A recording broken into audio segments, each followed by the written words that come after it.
A lot, of course, has been put in perspective over the last few months. Sport has understandably taken a backseat whilst the world has struggled against a deadly pandemic, something that a year ago would have seemed more suitable to a sci-fi movie than life in the 21st century. Sacrifices have been made, loved ones lost, and so many have struggled against personal adversity. We have Nottinghamshire against Derbyshire playing cricket in a moment or two, but before then, as a mark of respect for all those affected by COVID-19, all the players, staff and officials here at Trent Bridge will take a minute's silence.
So a minute's silence inside the ground here as a mark of respect for all those affected by COVID-19. You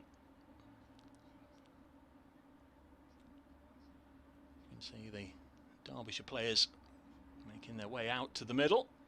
Billy Godalming won the toss and invited Nottinghamshire to bat first. In a moment, the players, officials and staff from both sides will be taking a knee to promote inclusivity in cricket. We've seen this at other sporting events, and we've seen it in the international fixtures that have been played so far this year.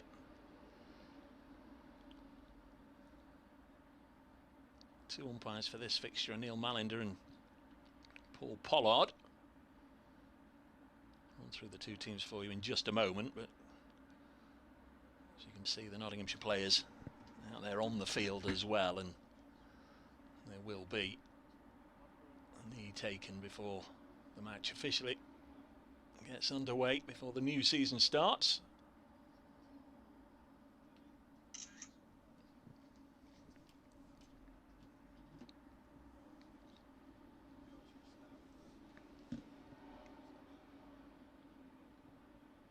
So again, our thoughts with all those affected. It's been uncertain times for everybody.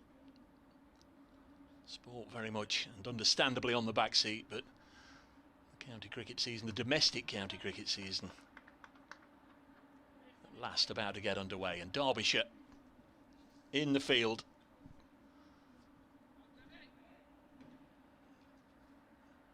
Bowl. The first ball is Sam Connors. Run through the not side in just a moment. Asiba Mead and Chris Nash are the two batsmen. Nash is on strike, and the first ball nudged out by Chris Nash, and it's fielded by Billy Godalming. I'll be just doing an update for BBC Radio Nottingham listeners in just a moment, and then we'll, as promised, go through the two sides.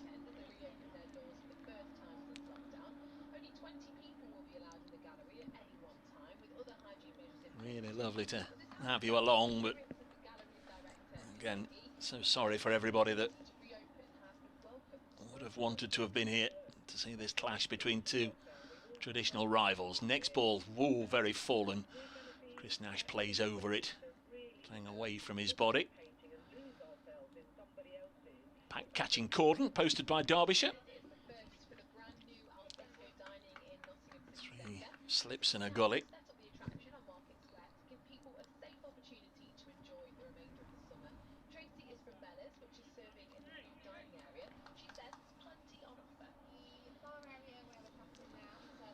So it's Sam Connors again from the Radcliffe Road end. Bowling to Chris Nash. Punches it to mid-wicket. There's no run there. There is that update then for Radio Nottingham. Well, we've just started after a minute's silence as a mark of respect for all those that were affected by the COVID-19 pandemic. Then a knee taken as a mark of cricket's agreement of inclusivity. Nottinghamshire have been asked to bat first. Derbyshire winning the toss here. Strange times, of course, at Trent Bridge. No spectators inside the ground. We're in the first over of the match. Nottinghamshire have included their three newcomers, Asiba Mead, Peter Trigo and Tom Barber. And Mead is out there at the crease with Chris Nash. We await our first runs. Not 0 for 0 in the first over. So there we are. Fourth ball has been sent down, a dot ball, so we'll give you the two teams in full now. In a moment I'll be joined by Dave Fletcher from BBC Radio Derby. Connor's back at the end of his mark. Been a tidy enough opening over. Bowling to Nash. The slip cordon goes down again and Nash punches it again. Firmly, crisply to point. There's no run. So Nottinghamshire, Asiba Mead and Chris Nash. Ben Duckett, Joe Clark, Stephen Mullaney, Peter Trigo, Tom Moores, Samit Patel, Joey Everson, Tom Barber and Jake Ball. Zach Chappell, 12th man. He was the one omitted from the squad of 12 that was announced yesterday. Give you the Derbyshire side in full just a moment. Final ball of this opening over of the day. Connors bowls and it concludes a maiden as Nash digs it out. Knots 0 for 0 at the end of that opening over. Derbyshire, Billy Godleman, Lewis Rees, Lewis Deploy, Wayne Madsen, Matt Critchley, Harvey Hussain, Matty McKiernan, Finn Hudson-Prentice, Sam Connors, Michael Cohen and Ben Aitchison. And their 12th man, Alex Hughes. Three debutants for Notts then, as we say, Asiba Mead and Trigo and Barber. Joey Everson playing his second match. Samit Patel in the side for the first time in more than a year. Remember, he ended last season on loan at Morgan, so he hasn't played for Notts since July last year. Dave Fletcher, when he's finished doing his update for BBC Radio Derby, he'll come in and just fill you in on one or two of the Derbyshire newcomers, one of whom is about to bowl the second over, Ben Aitchison, youngster from the northwest. Nobody in the ground, but a little hold up here as Asiba Mead, I think, is asking for the dressing room, the balcony doors to be closed. They're playing just, as I look from the Radcliffe Road end, just to the right of centre, almost in a line with the Trent Bridge step, so I guess Mead would be looking straight into that open doorway. Ben Aitchison has played minor counties cricket for Cheshire. Right hand bat, right on, fast medium.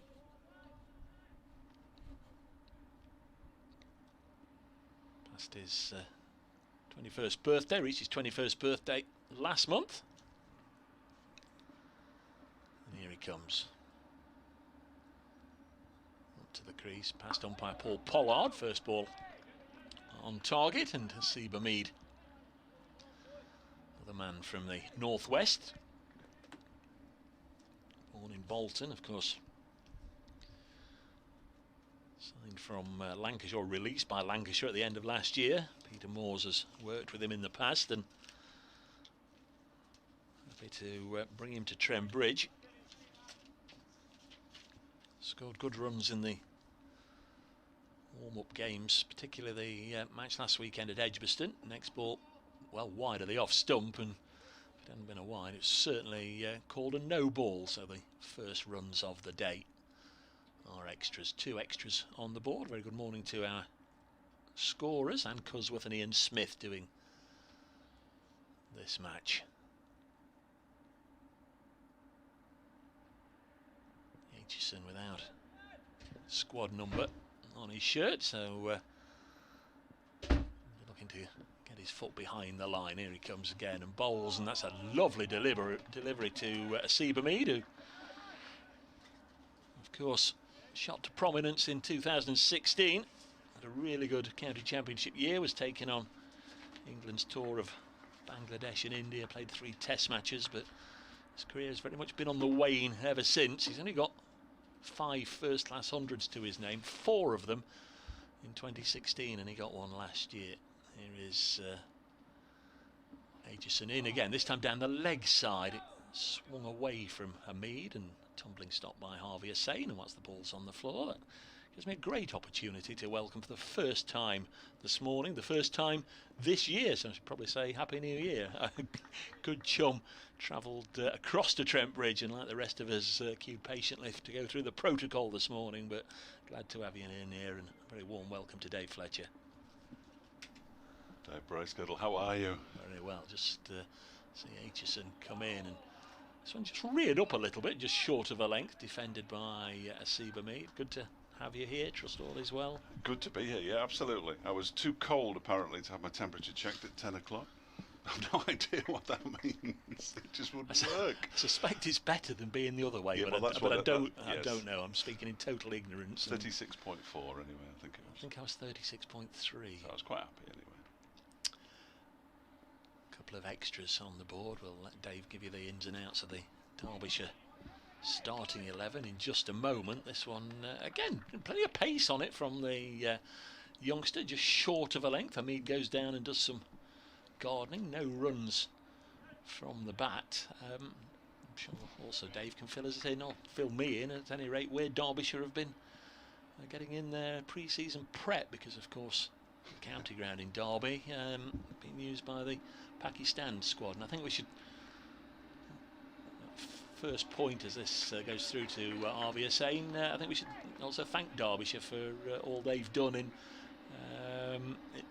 agreeing to that, and all the arrangements they've made to accommodate Pakistan, and that of course has been a key part to getting the international summer on this year. So well done Derbyshire, but it's obviously come at a cost in that the county side have had to play away from home headquarters. Yes, not a single home game this season for Derbyshire, because as you said, Dave, the Pakistanis have left for Old Trafford today, as I understand it, so the ground is going to be swept and all the rest of it. Sam Connors begins a new over from the Radcliffe run, and 3 slips and a gully in place as he bowls to Nash down the leg side. He tries to swing it away but doesn't make contact. It goes through to Harvey Hussain behind the stumps. So the England women will be next there, and they're playing their entire summer international programme and training and all the rest of it in the bubble at the Cora County ground at Derby. So hence Derbyshire won't be playing there at all this season, not even a sniff of a T20. They've been training at Repton School. Facilities there, I understand, top class, as you might expect. As Connors is in again. Balls to Nash. Ooh, flashes at that one. That went through at a decent pace as well through to Harvey Hussain from Sam Connors. There's been one of the problems that I've had. Nottinghamshire did play a game here, in a friendly game, I think against Leicestershire. I haven't seen Derbyshire play since Lord's last September, and I've only met players on Zoom. So it's been a bit of a catch up here. I'm just trying to work out some of the numbers. Michael Cohen's wearing 8 and Matty McKiernan 21. I know that. I'm just. Connors in again, balls, and it's driven, but without any I'm just doing that very thing, Dave. Right now, just missing Matt Critchley, and I should know his because he's one of the old. So Godalman 1, obviously. Lewis Rees 10, Lewis Deploy 76, Madsen 77, Critchley 20, Hussain the keeper 16, Matty McKiernan 21, Finn Hudson Prentice 33, Sam Connors 59, Michael Cohen is 8, and Ben Aitchison is name and numberless. He's got a plain shirt on, Ben Aitchison. He will, I understand, be number 11 when they get the printing press out. Here's Connors again with that 59 on his back balls, and there is the first runs off the bat, and it's 4 of them out towards the cover boundary. Delightful shot from Chris Nash. just eased into it and pushed it away to the boundary. No chance for any fielders. There's nobody out there, and Billy Godalming has the chase, or the task, to go and return the ball from near the Hobbit, which is parked away to our left hand side. 6 without loss in the third over. Ben Aitchison, it's his first class debut today.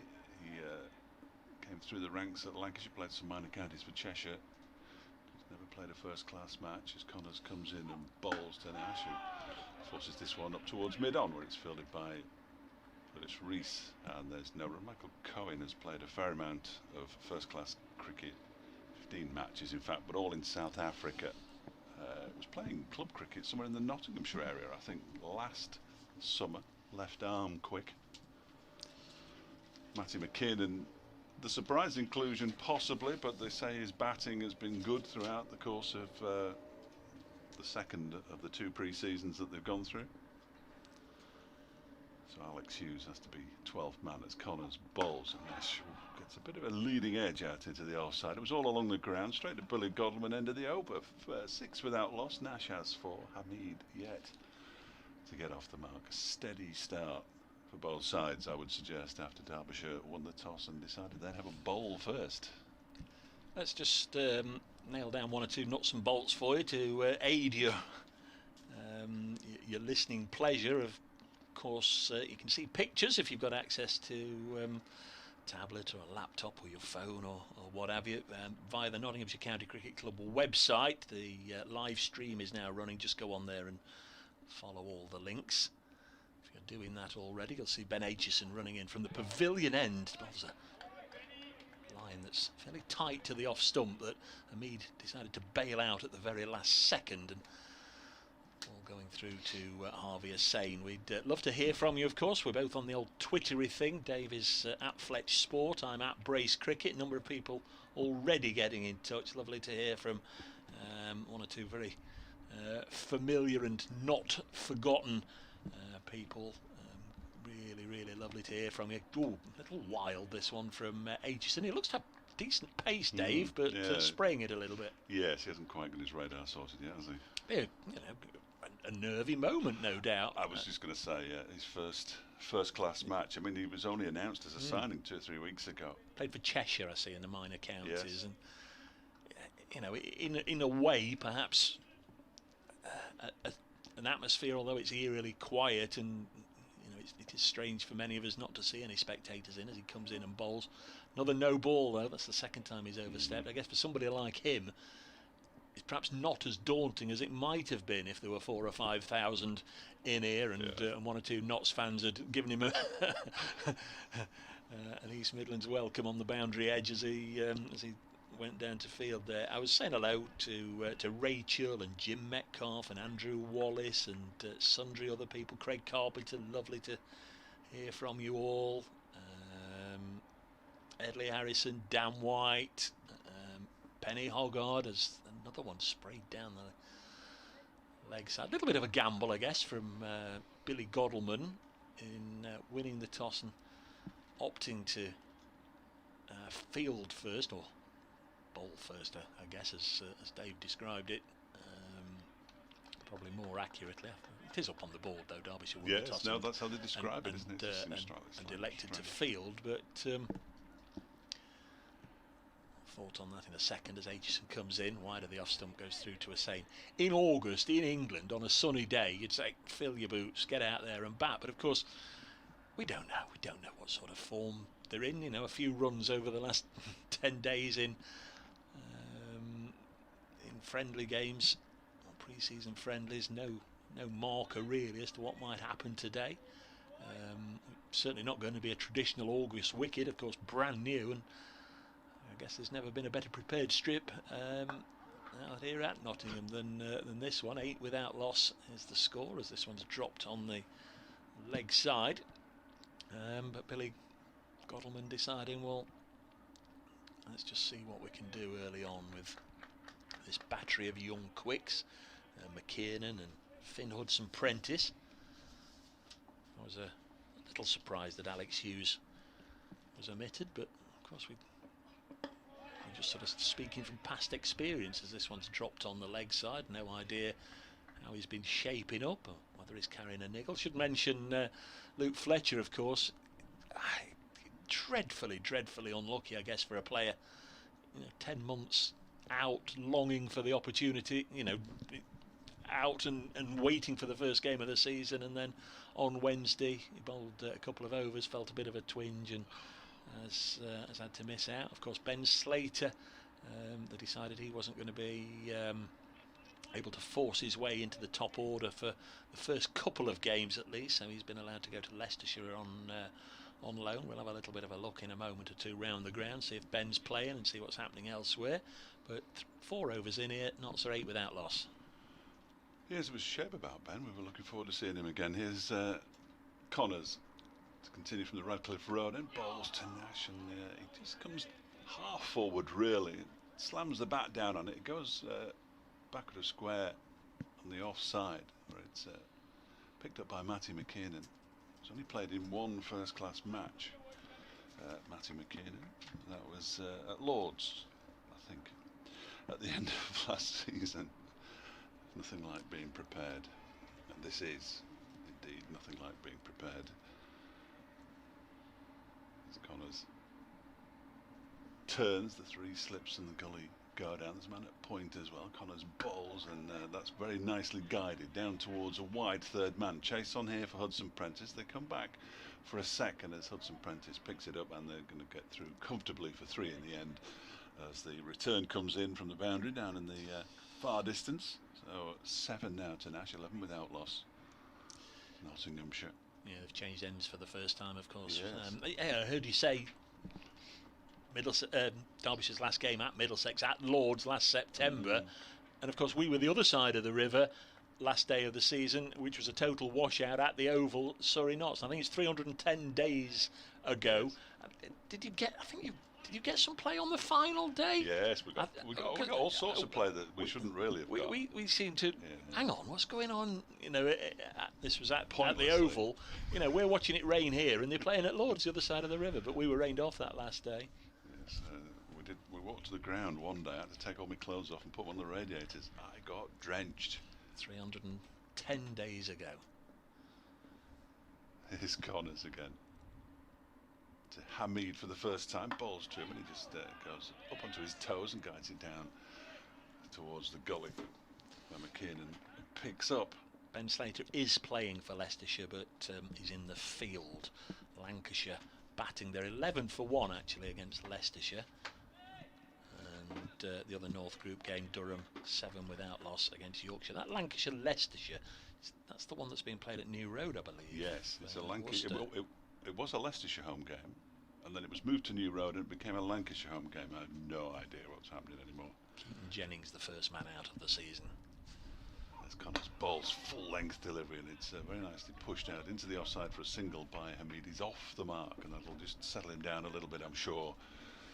Get off the mark. Because in all the listings, dear listener, you will see this is actually down as Derbyshire v Nottinghamshire. It would have been a Derbyshire home game as the mythical fixture computer brought it out, but as we've just been talking about, County Ground Derby has been handed over to initially the Pakistan squad preparing for their matches against England, and then the England women's squad, as I understand. That's right. The game at New Road has implications for Durham as well, but I'll tell you that in a minute. Here's Connors in arm bowls, and Nash crashes it away for 4 runs, square on the offside, just backward of square possibly. And of course the players have to go and fetch the ball themselves in the new normal. I'm sure you're aware, Dave, but we're going to have breaks every 6 overs, little mini breaks round the ground here. Not good this, I realise the listeners can't see this, and except when the live stream does pan to a boundary, but there are little tables, little coffee tables if you like, all the way around the boundary edge with some hand sanitizer on, and they do call them the sanitary breaks. And I talked to Jake Ball the other day. He said, you used to talk about winning a half an hour or winning a session or a mini session. They're now talking about winning sanitary breaks, 6 over breaks. Chunks. Right, let's start again. Let's make sure we win this little break, and that's how they were going through the friendly games. Connors in, balls to Nash on the pads, leg side-ish, and he turns it away. That will be leg byes, though. Signalled by the umpire. 17 without loss.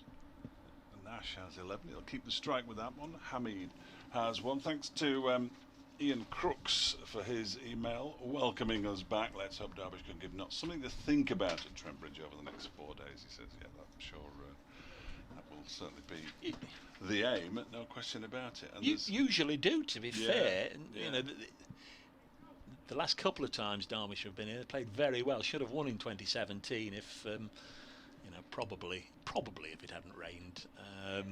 I think Derbyshire were in the box seat, although, you know... 2002, I think, the last time they won here. Yeah, right? But the last couple of times at the county ground, Notts have been the better side. They've come out on the right end of the result anyway. Of course, 2017 was when Alex Hales scored his double 100, and this is down the leg side taken by the keeper, and that was pretty much it for Hales in first-class cricket. He only played 2 more games, but it was his last 100, and on that day, you know, I remember actually almost purring. There was yourself, myself, Luke Fletcher, and Darren Smith doing the commentary, if I remember. That's right. You'd go a long way to see a better innings than Hales played in that game, but a week or so later it was the end of his first-class career, as this is punched away on the offside by Nash, his 3rd boundary. Chris Nash always very self-deprecating, and I saw him tweet earlier this morning. He said to any cricketer up and down the country making your first-class debut today, don't worry too much about it or something. I'm paraphrasing. I began with 0 and 0 and went at more than 5 and over, and I pulled it up back in 2002. He played against Warwickshire for Sussex, and he not only 0 and 0, first innings he got a first baller, but he was batting down at number 10 and playing as a spin bowler, frontline spin bowler, but got a bit of tap as well. But a lot has happened to and for Chris Nash since 2002. Now finds himself, I think it's the final year of his initial 3-year contract. Thudded into the pad. It's good from Harvey Hussain, who I still personally and ignorantly regard as being an absolute youngster in only his 2nd or 3rd year, but he's been around a while now, Harvey, hasn't he? Since he started so young. 48th first-class match, or 48th championship match. Because he was the one. I don't think you were there back in No. 2013 when Samet slipped over that famous run-out that's been seen a couple of million times. Short and pulled away nicely by Chris Nash. Down here to Sam Connors. And the board just starting to tick along a little bit. 22 without loss. We've played 25 minutes, so Nottinghamshire starting to put runs on the board. I had to check there because the clock above the executive suite, the top of the pavilion at the far end, 20 to 12. not working. Yeah, 20 to 12. That's a going home clock, isn't it? That's a Friday afternoon clock. As next one, short, pulled up into the air. Now, will he get away with this, Hamid? He will. Whoa, he's very fortunate. It's been stopped down on the boundary edge by Connors. But you make a perfect triangle between the keeper, long leg and point, and Hamid has run 2. It went that high, but plopped in the middle of the 3 of them, and he was very fortunate there. He's rehearsing it at the far. In fact, did they run 3? Or did they run 1? No, they must have run 3 because it was 22 without loss, wasn't it? Yes, it went that high. And it did go a long way up. It went higher than us, I think. And plopped in the middle of, as I say, that little triangle between square leg keeper and long leg. So Hamid is on 4, Chris Nash is on 16. And Aitchison bowling with plenty of pace comes in again and bowls, and is it Chris Nash in the unmentionables, and that's the end of the 6th over. So now we see the players all disappearing to different postcodes to find a little bit of space, a little bit of table, and do it. Who do you think this will benefit? Because if a batsman's in nice rhythm, the last thing he wants to do is stop for 5 minutes, isn't it? Whereas the bowler, if he's in rhythm, the last thing he wants to do is stop. Now, I would suggest that at this moment, even though they're scattered to all directions, Billy Godman or one of the senior players will just be having a little word with Ben Aitchison and saying, you know, well, with you saying 5 minutes there, I picked my watch up and there've been 20, 24, 25, 30 seconds now, and most of the players are sort of back. But the Derbyshire players have quite sensibly, and I'm sure they've been instructed to do this, all spread to a different table all the way around the ground. So if it is a case of winning a mini session, you're sort of not doing it by having a huddle, are you? It's not an opportunity from what we saw there for the captain to get together, but it is an opportunity for the two batsmen to get together and have a longer than normal chat, isn't it? Because the batsmen don't leave the field to sanitise. If Derbyshire are still in the field at 5 o'clock tonight, they will not be running to the to and from the drinks breaks. We should also point out that it's a 90 over day. Regular followers of County Championship cricket will be aware that normally we have a 96 over day, and you're now back on.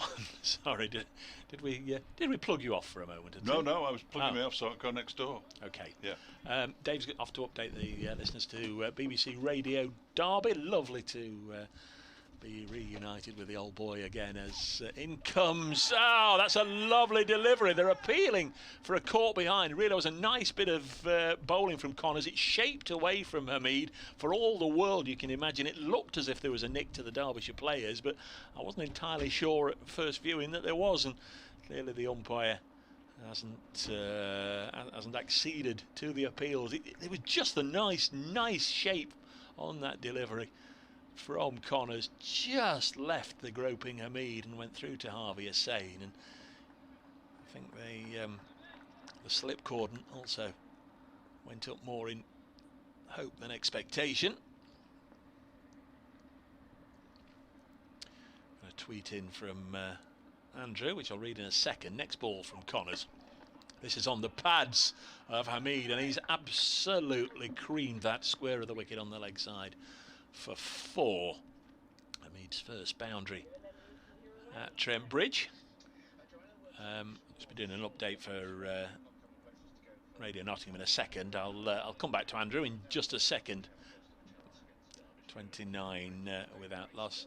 Decent start actually, Alan, for Nottinghamshire. They're 29 without loss. Of course, they've been asked to bat first by Derbyshire. Billy Godalman winning the toss, putting Stephen Mullaney's side in. One of the new boys, Asim Hamid, has just stroked his first boundary. He's on 8. The bulk of the runs coming at the other end from the wily and almost veteran now, Chris Nash, who's on 16. So Notts having a good time of it. Lovely day. Sadly, no spectators here to witness it. Nottinghamshire 29 without loss. Next ball was defended by Hamid. That tweet from Andrew Wallace. Dave, I've just realised my former housemate making his championship debut for Surrey today. Good luck to Dan Moriarty and all the other young debutants. Name to look out for there. Thank you, Andrew. Dan Moriarty. Go around the other scores for you in a moment or two. We're not done that yet, as the next ball from Connors again on the pads, and this is just ease, nothing more than a push through mid-wicket by Hamid. Gets a couple of runs. Asim Hamid wearing number 99, squad number 99. Can remember Imran Tahir wearing that number for Notts. Not sure if anyone else has worn it since. I'm sure one or two of you who are up on that sort of thing, better memory than me, will point me in the right direction if there has been anybody other than Asim Hamid that's had number 99. The other new players, Peter Trigo wears 77 and Tom Barber 18. Next ball, pacey from Connors, goes through to Harvey Hussain. One ball left in the 7th over, so this one of 3 matches in the North group of the Bob Willis Trophy.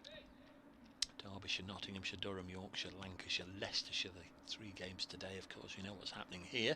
Durham are 11 without loss at Chesterley Street against Yorkshire, and that match that, for a variety of reasons, being played at New Road, Worcester, between 2 of the North group. Lancashire now 24 for 1 against Leicestershire. Ben Slater is playing for both these counties, playing for the 3rd East Midlands side. This one goes through to the keeper, 31 without loss. There you are, there's something you can help me with.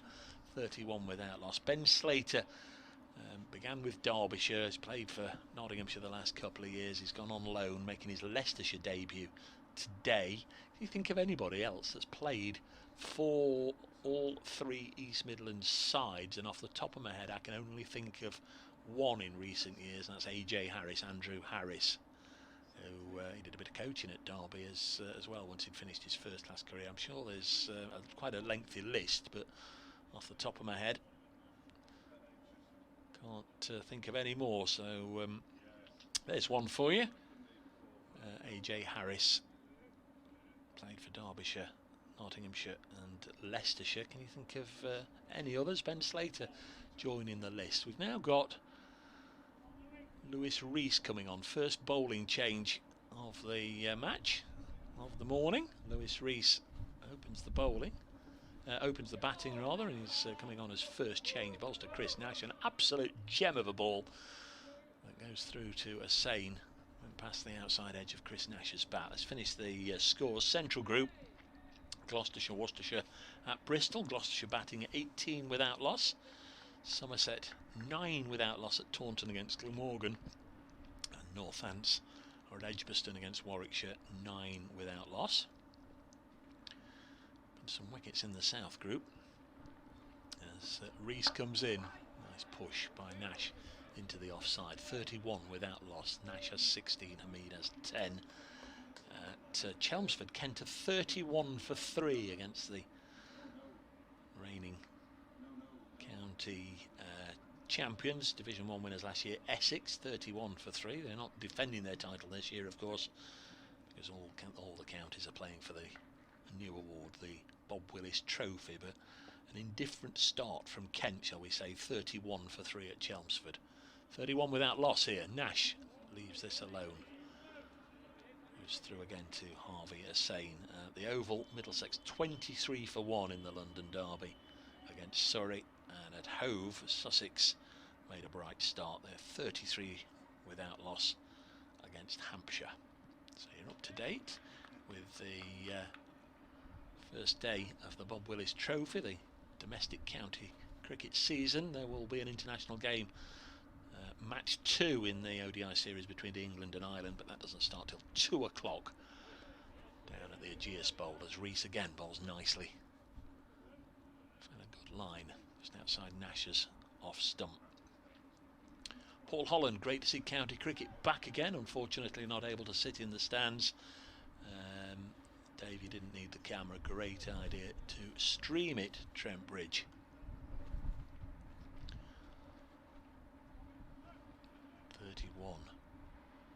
Without loss. Next ball. I think that one's even shaped back a little bit.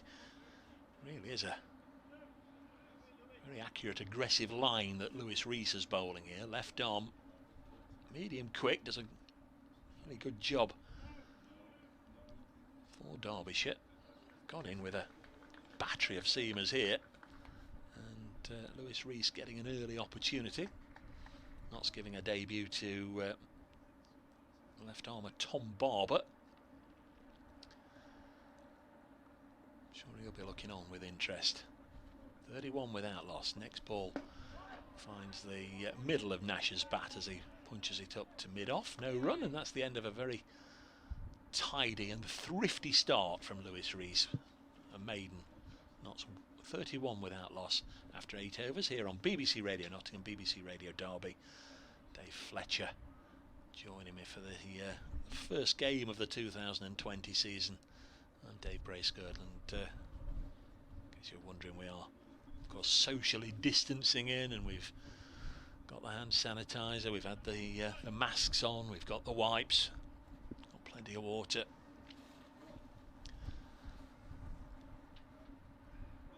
Tell you a little bit of what we can see as Sam Connors prepares to bowl his 5th over.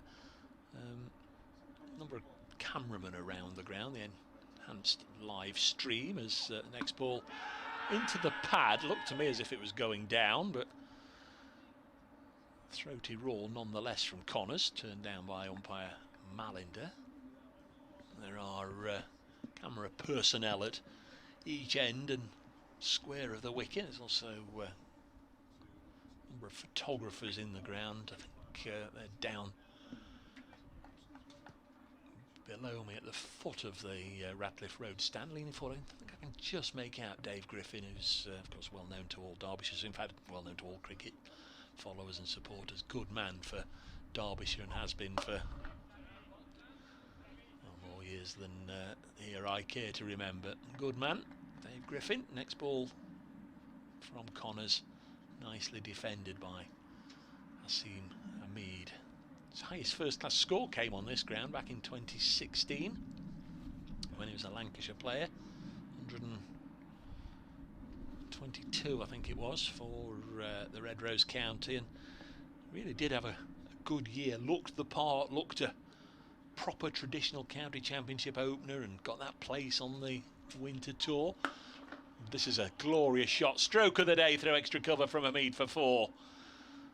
Fullish delivery from Connors, inviting it to get up there and swing. He's bowled nicely, bowled with good shape this morning, Connors, trying to invite the outside edge, but Hamid got the stride in and punched this one away, crisply driven to the ropes. So Hamid within 2 of Nash, who's got 16. Hamid has 14. Their partnership, aided by 5 extras, is now on 35.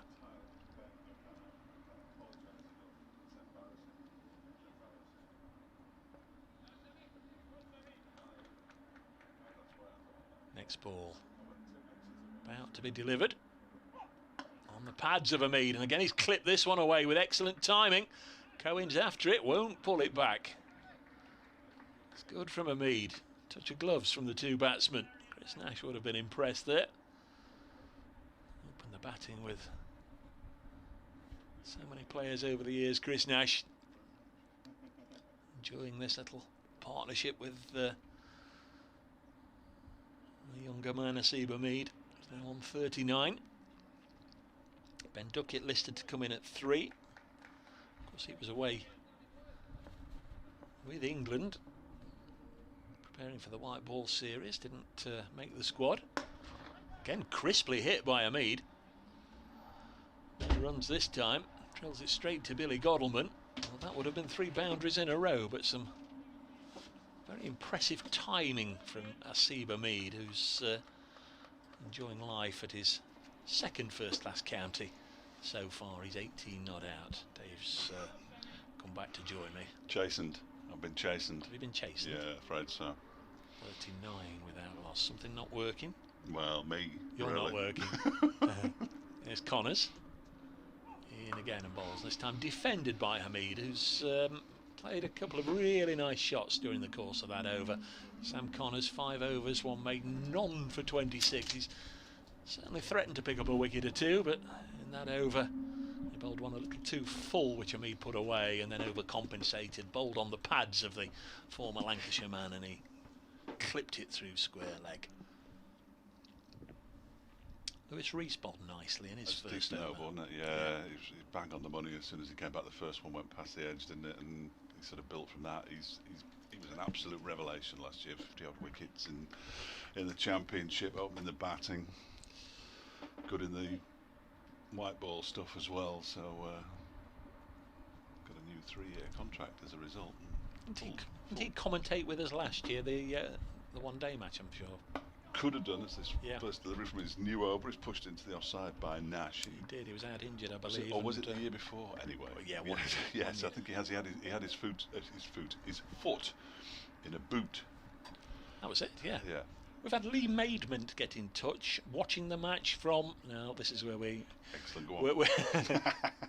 Lignières-Augier in northwest France. The ground looking good. Thanks for the commentary. Best wishes to you both, Lee. Lovely to hear from you, Lee. Left-armer Rees is in again. 2 slips in the gully. Bowls and Nash just props forward and pushes it down into the ground on the offside. McKinnon picks up. At Brace Cricket, at Fletch Sport on the old Twittery thing. But you have your 21st century. You've got the email as well, haven't you? I think that's more 20th century. Fletchcricket@gmail.com if you want to get in touch by old-fashioned email. You can write us a letter, send it to Trent Bridge. I'm sure it'll get to us. We'll read it next season. We'll read it during the T20. How about that? Here's Lewis Rees again. Over the wicket, in balls to Nash, who crashes it away square on the offside for 4 runs. Beautiful shot. Just a bit too short, really, and a bit too wide, and Nash wasn't going to miss out on that one. This would have been clearly the problem with inserting. If you don't get a wicket in the first half an hour, 40 minutes, and the openers then start really to begin picking it off, because Trent Bridge has always been a quick scoring ground, a very fast outfield, and Nash and Hamid now are finding the boundaries with great regularity. Yes, I'm afraid so.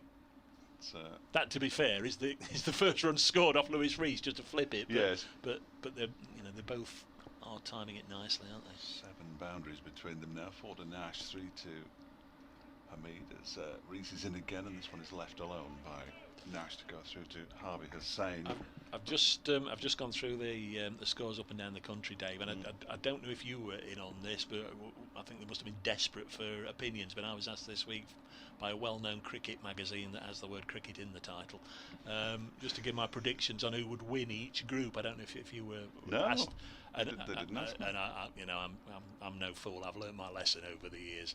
I went Essex to win the south, Somerset to win the central, and Lancashire to win the north. I can't get told off for 3. This one goes through to the keeper. Sorry, I'm pinching your right. Over, and Essex to win the overall thing. I thought, well, they were county champions last year, you know. Yeah. But it could just be one of those years where, you're playing 5 games, aren't you? 3 wins if somebody does go out, a Derbyshire, a Leicestershire, a Glamorgan, a Gloucestershire, a Northant, somebody that hasn't been challenging. Not the Notts have in the red ball game, but yeah.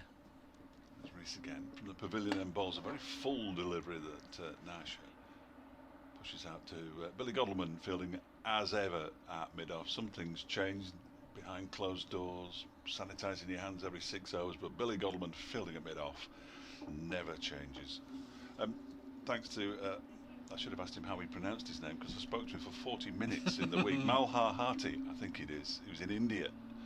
For some reason wanted to interview me, so I said yes, and we spoke on Skype. He just sent me a message to say that he's watching with a nice photograph of about any subject in particular.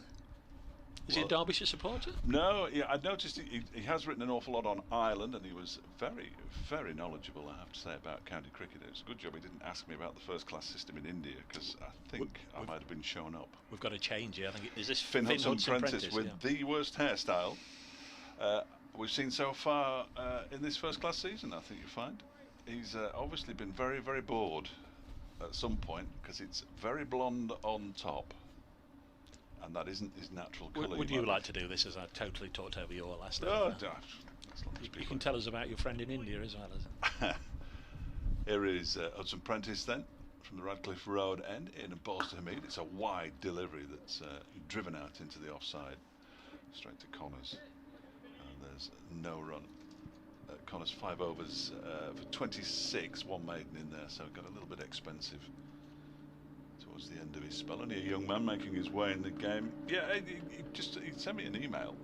Just said, would you be up for being interviewed about how you got into commentating and cricket and stuff? Because like so many of the commentators around the place, I sort of fell into it really. Here's Hudson Prentice again, balls, and Hamid gets a thick inside edge down to fine leg. That could have gone anywhere, and it went to fine leg where Aitchison does the fielding. So a moral victory for Hudson Prentice, but a run to Hamid, who goes on to 1944 without loss.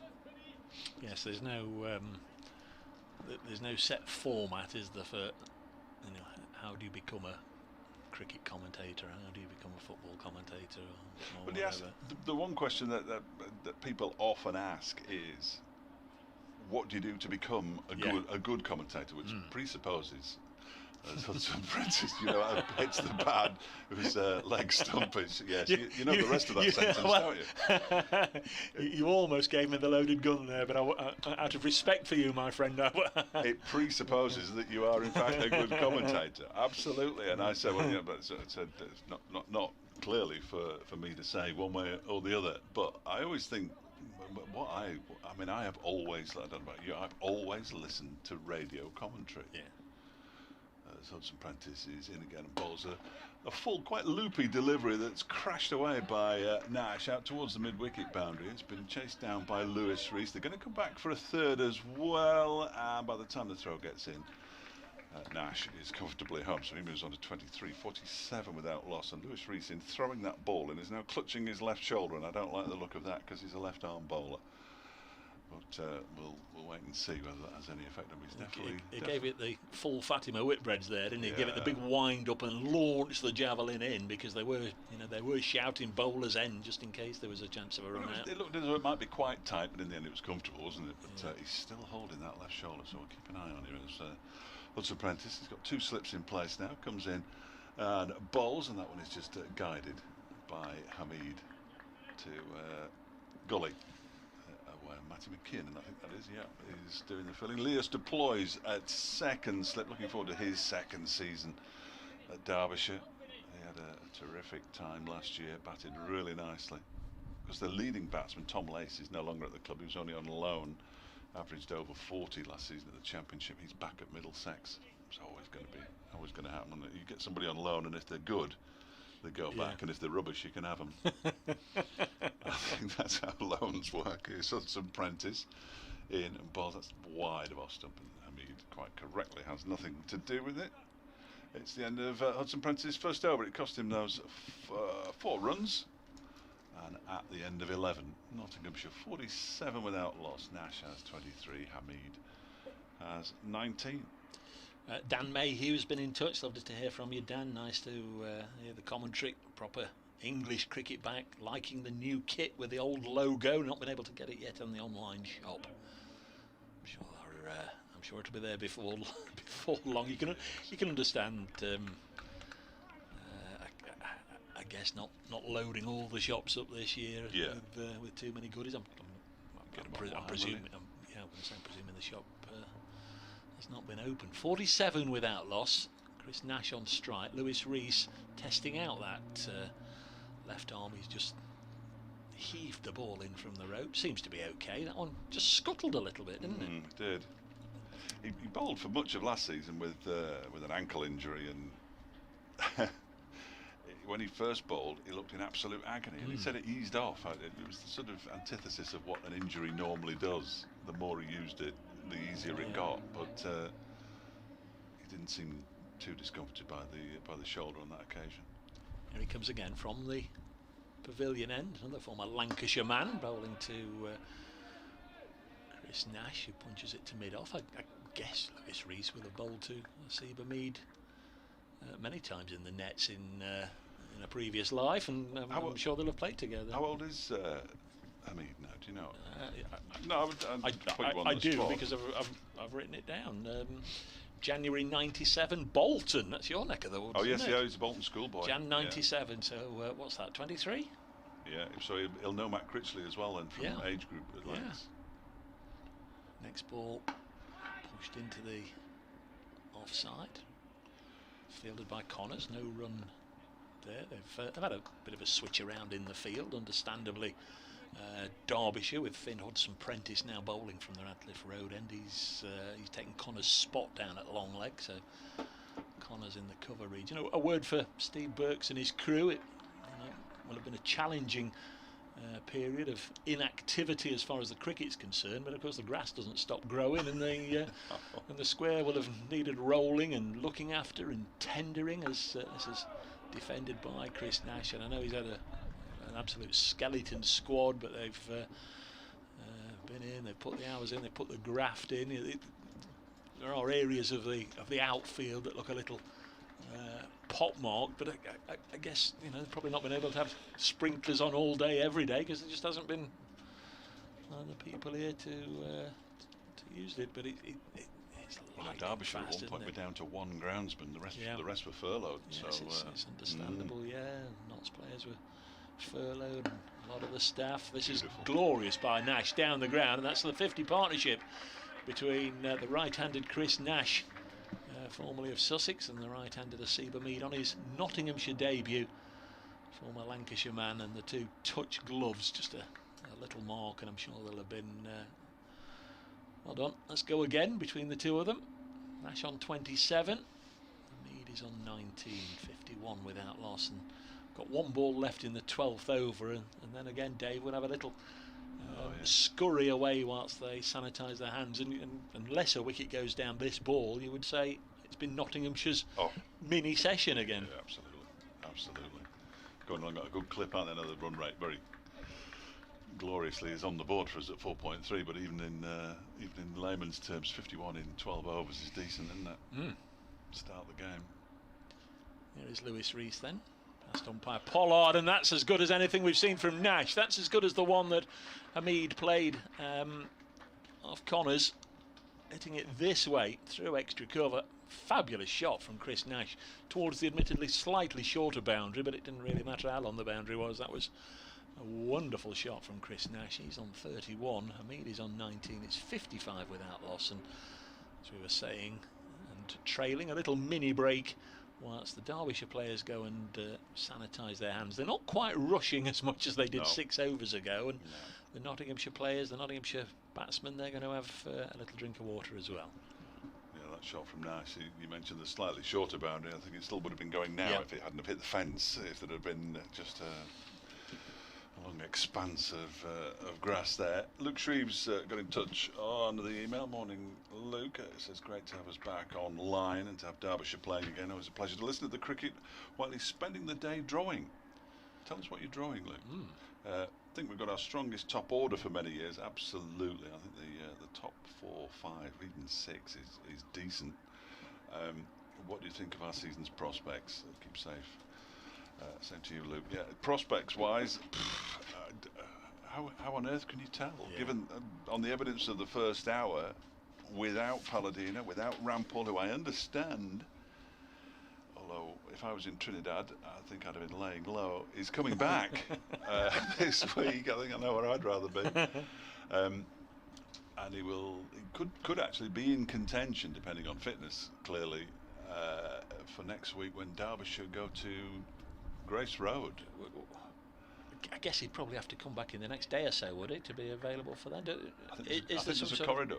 I think there's a corridor. Okay. I think that I'd go, Dave. Yeah, no. I can't work out the rules from 1 minute to the next. He's had some Prentice in and balls to Hamid. Balls a full-length delivery, gets his bat down on it, just checks exactly where it hit as he holds the pose. Picked up by McKiernan coming in from the gully. That's what I'm guessing anyway. The club tell me that he may be. I'd be surprised if he hasn't had the second pre-season with them.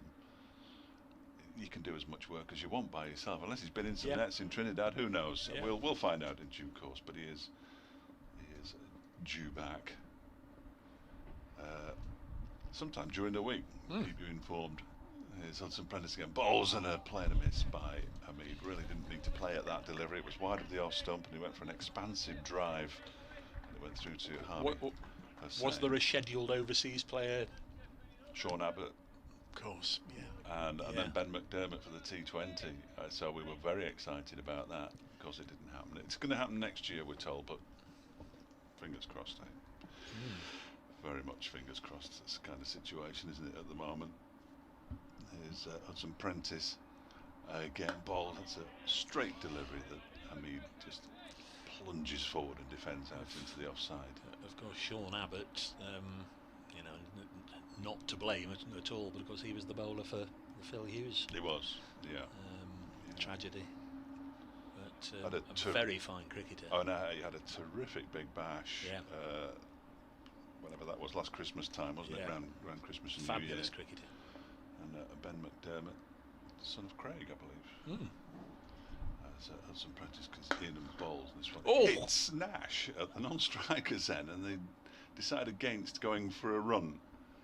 I think I'd have gone for a run there, because it wasn't Nash didn't deflect it on purpose in any way. Basically, he couldn't get out of the way of it because it was hit very firmly. Well, I think it'd have been a boundary if Nash hadn't got in the way. Might be right.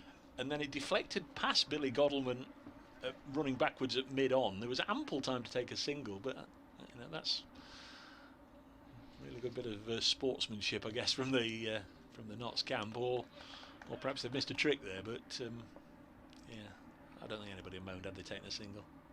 Absolutely not. So Hudson Prentice bowls again. He goes back into his crease and up onto his toes. Does Hamid to defend that one. 55 without loss with one ball of the 13th over remaining. Paul Brownrigg. You had a tricky foreign name before, didn't you? Yeah. He's listing in somewhere called Melbourne in Australia. Ah, sure it's not Melbourne, Derbyshire? No, it's definitely. He's put Australia after Melbourne very handily.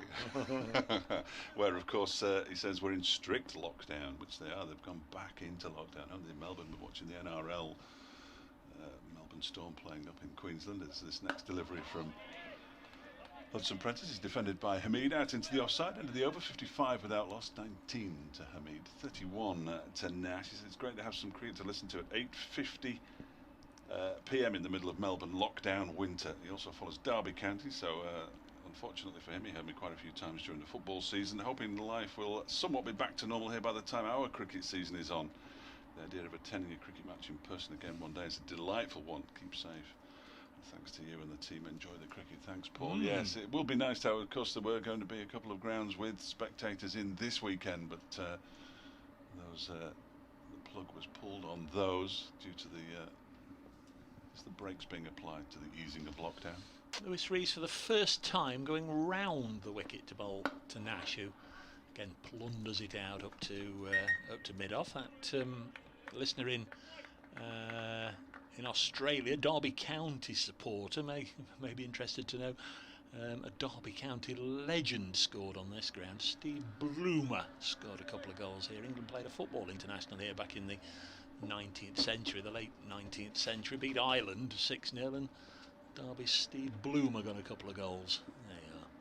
Next one through to the keeper, again the groping Nash, just not quite getting the edge that Derbyshire are searching for here on this first morning of the new season. The Bob Willis Trophy up and running, and Derbyshire invited to bat first.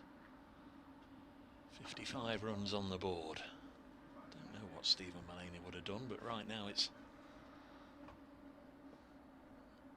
looking as if Derbyshire could do with a wicket to sort of justify that decision.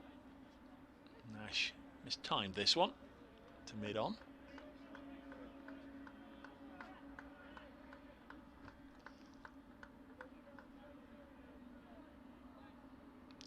Actually see Luke Fletcher in the ground. He's with the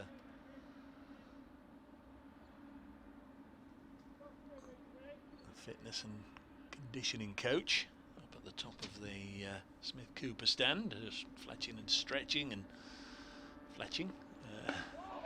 Just stretching and exercising and flexing. I was trying to say, if anybody's should be good at fletching, it should be either Luke or co-commentator Dave. 55 without loss. Nash digging out the last ball. For those of you that aren't following the pictures, on our lovely listeners online around the world, BBC Radio Nottingham, BBC Radio Derby, coming together online through the BBC Sport website as Nash digs it out. Fielded, mentioned Matty McKiernan too many times, but he came from third slip gully position to make that stop there. Let's just follow him back in. When he stops moving, yeah, it's probably more fifth slip actually than gully, but there's definitely a wideish gap between the two slips and the gully. But boy racer going past the ground. Meanwhile, in the middle, Chris Nash, whose days as a boy racer long behind him, clips this nicely out towards the Hound Road stand. Won't go all the way to the ropes. They'll take three. And Nash ticking along very nicely indeed. On to 34. 58 without loss after an hour of cricket. We're into the midday news on BBC Radio Nottingham. Chris Nash has 34. Hamid 19. 14 overs bowled in the hour. Derbyshire used 4 bowlers, Connors and Aitchison, getting them underway. Rees and Hudson Prentice have since taken over. Not yet seen Michael Cohen or Matty McKiernan with the ball.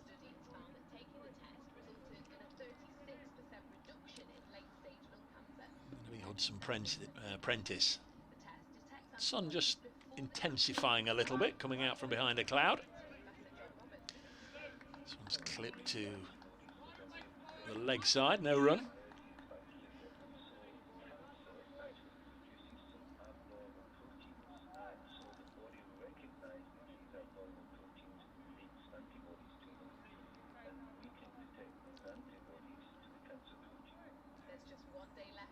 Ball returned to Hudson Prentice. Sets off.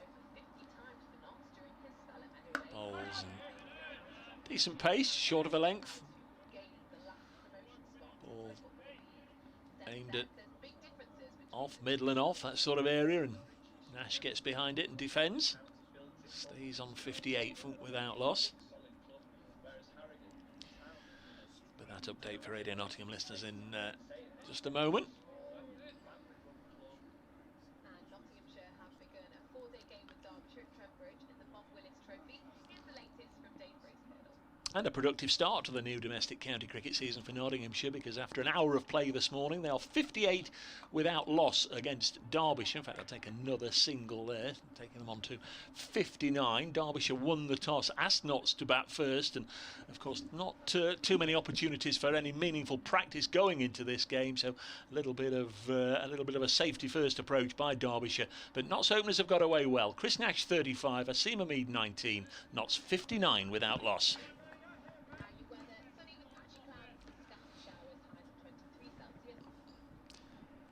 For the local radio listeners, lunch is at 1, of course. Remember, this is now a 90 over day. Will be each day in the Bob Willis Trophy. Next ball again clipped away by Hamid, down to long leg, single taken.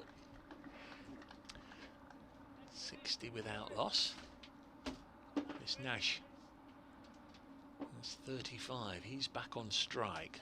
Hudson Prentice only gone for 6 runs now. A couple of balls left in his third over.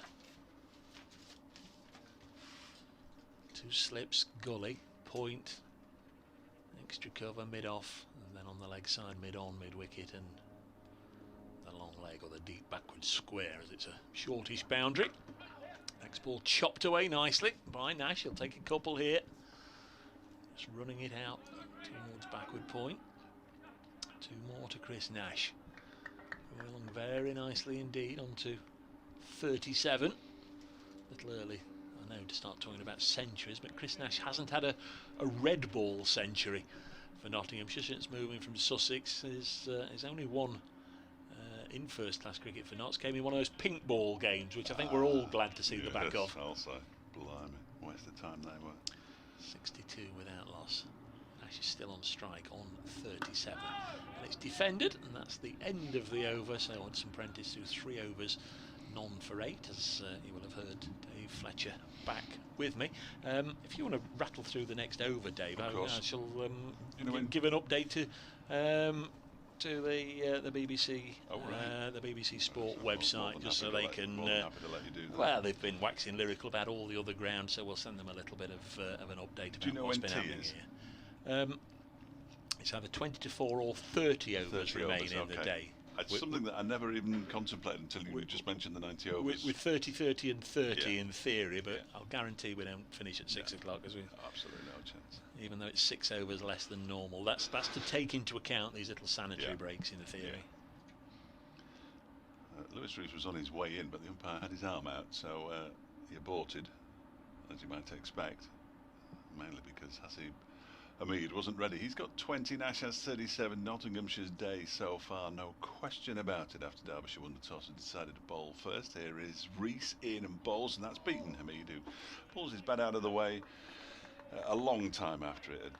The ball had just gone past the edge. Luke Shreve senses a wicket. He's drawing a fox and hare, incidentally. He said he was listening to us while he's listening to us. He says if he likes it, he'll send us a photograph. I'd like to see a photograph. Yeah, Deploy, he's going to have a great summer. I think you're right. He says he's one of the best signings we've made in years. He looks absolutely terrific with the bat. Let's hope he continues that this season as Reese is in and balls, and that's a good lead from Hamid. Raises the bat high out of the way, lets it go through to Harvey Hussain. Have we both had to bring pack-ups with the COVID restrictions? He asks. Yes, sadly. No trip to the magnificent Trent Bridge cafe behind the written media box downstairs. Got a couple of I was very surprised the supermarket I went into already had sandwiches reduced. Now whether that means they're yesterday's and I'm going to get food poisoning, or they had too many, I'm not sure. I'll let you know later. Here's Reese in and bowls. That's left alone by Hamid. Goes through to Harvey Hussain. A couple of slips and a gully, a point, a cover, mid-off, mid-on, mid-wicket, and a man down at long leg who is Hudson Prentice, who's just brushing his fingers through his horrendous hair. I notice it's raining at Chesterley Street, which is very unusual, of course, as everybody in the country knows, whether they want to or not. Here is the next delivery from Lewis Reese. It's pushed out into the onside this time, in to do the fielding. Here's Michael Cohen. First time I've mentioned Michael Cohen. I haven't seen him bowl yet. Left armour from South Africa. High hopes. Wonder when we will see him. I'm sure we will at some point.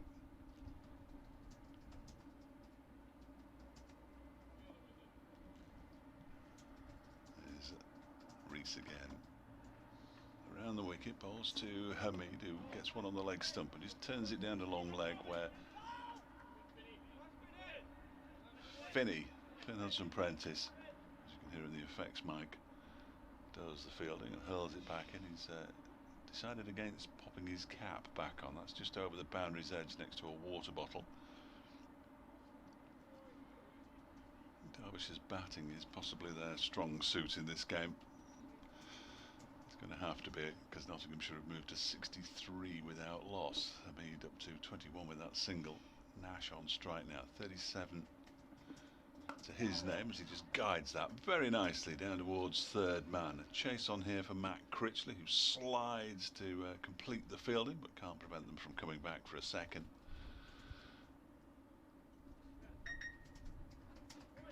Or can he? No, he can't. 39. Nash moves on to 65 without loss at the end of the over. Hamid 21 not out. The partnership and the total the same, of course, because Derbyshire yet to get the breakthrough, and that'll be starting to concern Billy Godalman, you would have thought, a little bit, having decided that he'd have a bowl first on winning the toss. Who knows, if it turns into a Billy day at the close of play, we'll have to ask him on Zoom what his thinking was behind having a bowl first, although as we know things can change very quickly. Derbyshire will certainly need them to, if they're to get anything close to parity in this opening session of the match. Here's Hudson Prentice beginning his fourth over, bowling to Hamid. First ball left alone outside the half stump. Goes through to Harvey Hussain. 65 without loss. Should also mention, we haven't done so far, Notts of course wearing their new, playing white, with their new logo. We've gone back to the old design. The leaping stag has gone, and the NCC when the county side was first formed, Nottinghamshire Cricket Club logo. This one goes again swinging away from Hamid and through to the keeper. It's very Victorian, isn't it? Yes, it exactly. Is very Victorian. Yeah. If you look at a lot of the AFL clubs down in Australia, a lot of the traditional clubs, not the new ones obviously, but a lot of their lettering is like that. Very nice. Derbyshire still have the words Cricket Derbyshire on theirs, I think, which is absolute madness, because nobody calls them that. Stag will be back for the T20 Blast. Nice line, bowled by Hudson Prentice, not really offering any width to either of these two batsmen. Not yet seen Matty McKiernan. What does he bowl? Is he another? Right. He's a leggy. Right. It's Michael Cohen. Cohen, yes, Michael Cohen I'm waiting to see. He's supposed to be rapid, and well, we've had 4 bowlers ahead of him so far. Which is a slight concern. I've not seen him bowl yet. I've just heard reports that he can get it up into the to some decent pace. 65 without loss. Next ball, again left alone. Hamid looking very much at home, comfortable, because joined right at the end of last year, so he was sort of integrated before lockdown, if you like. Had a good winter training with the lads, very much part of the squad. Career record now 63 matches, just under 3,000 first class runs at an average of 30, but to say there was 5 first class hundreds and 4 of them coming in a real glut in 2016 when he was sort of very much on the upward cycle. Next ball left alone goes through to Hussain, but since then he's found it much tougher, and despite again reaching a 3-figure score last year, Lancashire decided he was surplus to requirements. Fine player though, he's a very good pickup, I would suggest, if Nottinghamshire can get him back into the kind of form that he displayed early in his career. Some great stories around the Bolton area of his dad taking him out even in the snow and throwing balls down to him and all sorts. I mean, he never stopped playing cricket as a kid. Some Prentice bowls again, he knows where that off stump is, doesn't he? Leaves it alone. End of the 17th over here on BBC Radio Nottingham, BBC Radio Derby. Dave Bracegirdle and Dave Fletcher. Yeah, it's an absolute privilege to be here. We know, you know, there's some of you, wish I could be there, wish I could be there. You know, I said it earlier when I was talking to BBC Radio Nottingham. You know, I've sort of had a bit of a look, and Forest are playing on Tuesday night. I think I'll go. Oh, hang on, I can't. No. You know, and so I've had a little bit. But speaking of football, which we only will do for a moment. Noticed this week there's been a lot of presentations, the end of the Premier League trophy. Was it Jamie Vardy who was the leading scorer in the Premier League? Did he fit? And who presented him with his trophy? I saw a picture of you presenting Jamie Vardy with a trophy. With a trophy, absolutely. Here's Lewis Rees, Ian and Bowles. This one is played by Nash out into the onside. This week, presumably? You'll have spotted by the colour of my beard that it was some time ago. I think it was 2011. Unibond League Premier Division. Halifax Town won the title. He was the Halifax Couriers Player of the Year. I know a talent when I see one day. I know a talent. And you were the Halifax Couriers correspondent. Yes, that was my job for many years. Here's Rees, Ian and Bowles. This one is off the back foot, pushed back towards the bowler with no real force. Lewis Rees tries a little bit of football himself and shows us why he's a cricketer. Well, having said we won't mention football again, I will for a moment, because it's FA Cup final day today, which is absolutely weird. And I know Halifax isn't anywhere near Harrogate, but there's a little bit of a Nottinghamshire Yorkshire feeling tomorrow. The National League final at Wembley, at a deserted Wembley, Notts County. If I may be impartial for a moment, come on, Notts County. Here's Lewis Rees in Bowles. That one is pushed in. They're not a proper team, Harrogate. It's pushed into the offside, backward of square, fielded by Critchley, and they go through for another single, 66 without loss.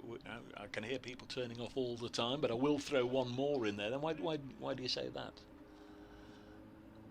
Well, they've no tradition. They've no fans. It's built on sand. It's built on sand.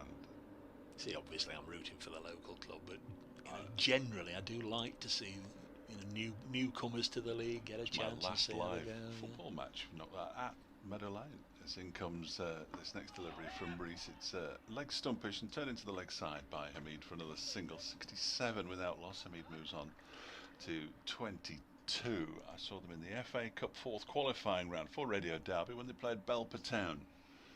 And the excitement, we did full commentary online, and the excitement when Belper took the lead was unbelievable. They lost in the end very valiantly. I can't remember the final score, but when Belper took the lead. Oh yes, yeah. Fourth qualifying round. Yes. This last season. Yes. It comes a long time ago. Lewis Rees bowls to Nash, defends it straight back to the bowler. And where we are, this is the final mention of football. Yeah. I'm looking forward to covering Burton Albion this season. Well, you're going to be doing that, are you? Covering Burton Albion this season. I'm delighted to have been asked to do that. And as a freelancer, so is my bank manager. Although I have told him not to expect vast amounts of cash to enter the bank account.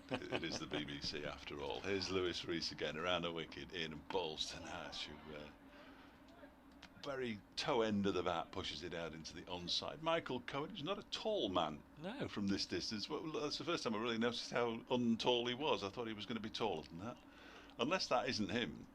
Wow. But I'm told it is him, and we're going to have one of our a sanitary break. hand sanitising breaks. Chris Nash wants something special bringing from the some inner gloves to his gloves. Yeah, Zach Chappell's gone out there bringing the drinks and whatever. He's got the mask on and the bib and what have you. Did we finish the Vardy thing then? So you presented Jamie Vardy with his trophy, but it was many months ago. Yeah, it was 2011. He was the newspapers. You know, you do the marks every match. But if match. you go back on Twitter on Dave Fletcher's likes, I presume. Oh, I'll tell you what. And constant retweets. You will see it. It was 3 or 4 days ago, wasn't it? Yes, it was. It was Tom Scargill who does. It was the Courier Now. He said to me, "I remember that day like it was yesterday." It was at Retford, wasn't it? So I had to remind him that it was in fact at Ossett. So he didn't remember it that well. They won the title at Retford, and then Ossett was the last game of the season. 67 without loss after 18, returning to the cricket, which I know I steered us down that cul-de-sac. They are off for rain, as Dave said, at Chesterley Street. They've obviously taken an early lunch because they're planning to restart at 1:10. Durham 12 without loss against the Yorkies, who they played this week in a pre-season friendly. So there should be no secrets from each other. Lancashire 49 for 2 against Leicestershire. Match taking place at New Road. In the central group, Gloucestershire 53 for 1 against Worcestershire. Somerset, who allowed or are allowing Jamie Overton to leave and go to Surrey, it was announced last night, are 48 for 2 against Glamorgan. Hudson Prentice bowls. That's got to be a wide, and it is a wide. The widest of wides. Yeah, that was wide, wasn't it? I don't know what happened there. 68 without loss. Hamid is on 22, Nash on 40. Just wrapping up the central group at Edgbaston, where they should have had fans in there today, but for reasons now that we all know about, they can't. Northants, the visitors, are batting. Sounds like a slowish old morning. 27 for 2 after an hour and a half. Is that a replace entertainment now, will it? Is that right? Hudson Prentice bowls. This next one's pushed up to mid-off. Now, just as I click on it, gone to 31 for 2 in the 19th over. Oh, batted. Just want to ease yourself into the new season, don't you, really? Ricardo Vasconcelos is on 5. Been at the crease 42 minutes. Player. Vasconcelos. South African, I think, of Portuguese heritage. We'll do the South group in just a moment. Finn Hudson Prentice down below us at the Radcliffe Road end here at Trent Bridge. Passed on by Malinder. Bowls. This one was wide-ish as well, but Ghost, Neil Malinder, Leeds United supporter, I believe. The umpire happy with that one. Insufferable. Kent 76 for 3 at Chelmsford, Essex v Kent. One of the 3 South Group games. The London Derby at the Oval. Middlesex 55 for 1 in that one. The visitors batting there, the home side batting at Hove. Sussex 56 for 2 against Hampshire, who they're going to be playing their home games at Arundel. 68 without loss, which is in Sussex, of course, as Hamid up periscope. Leaves this one alone as it goes through to the keeper. Lancashire are going to be playing their home games at Aigburth, which is of course where they played apart when they won from the one against Notts. Yes, they've got one, haven't they? Yeah, that's in against August. Notts. It's the 3rd game, so a fortnight today. Right. Unless, yes. Unless I think I've got a provisional hotel booking. Unless things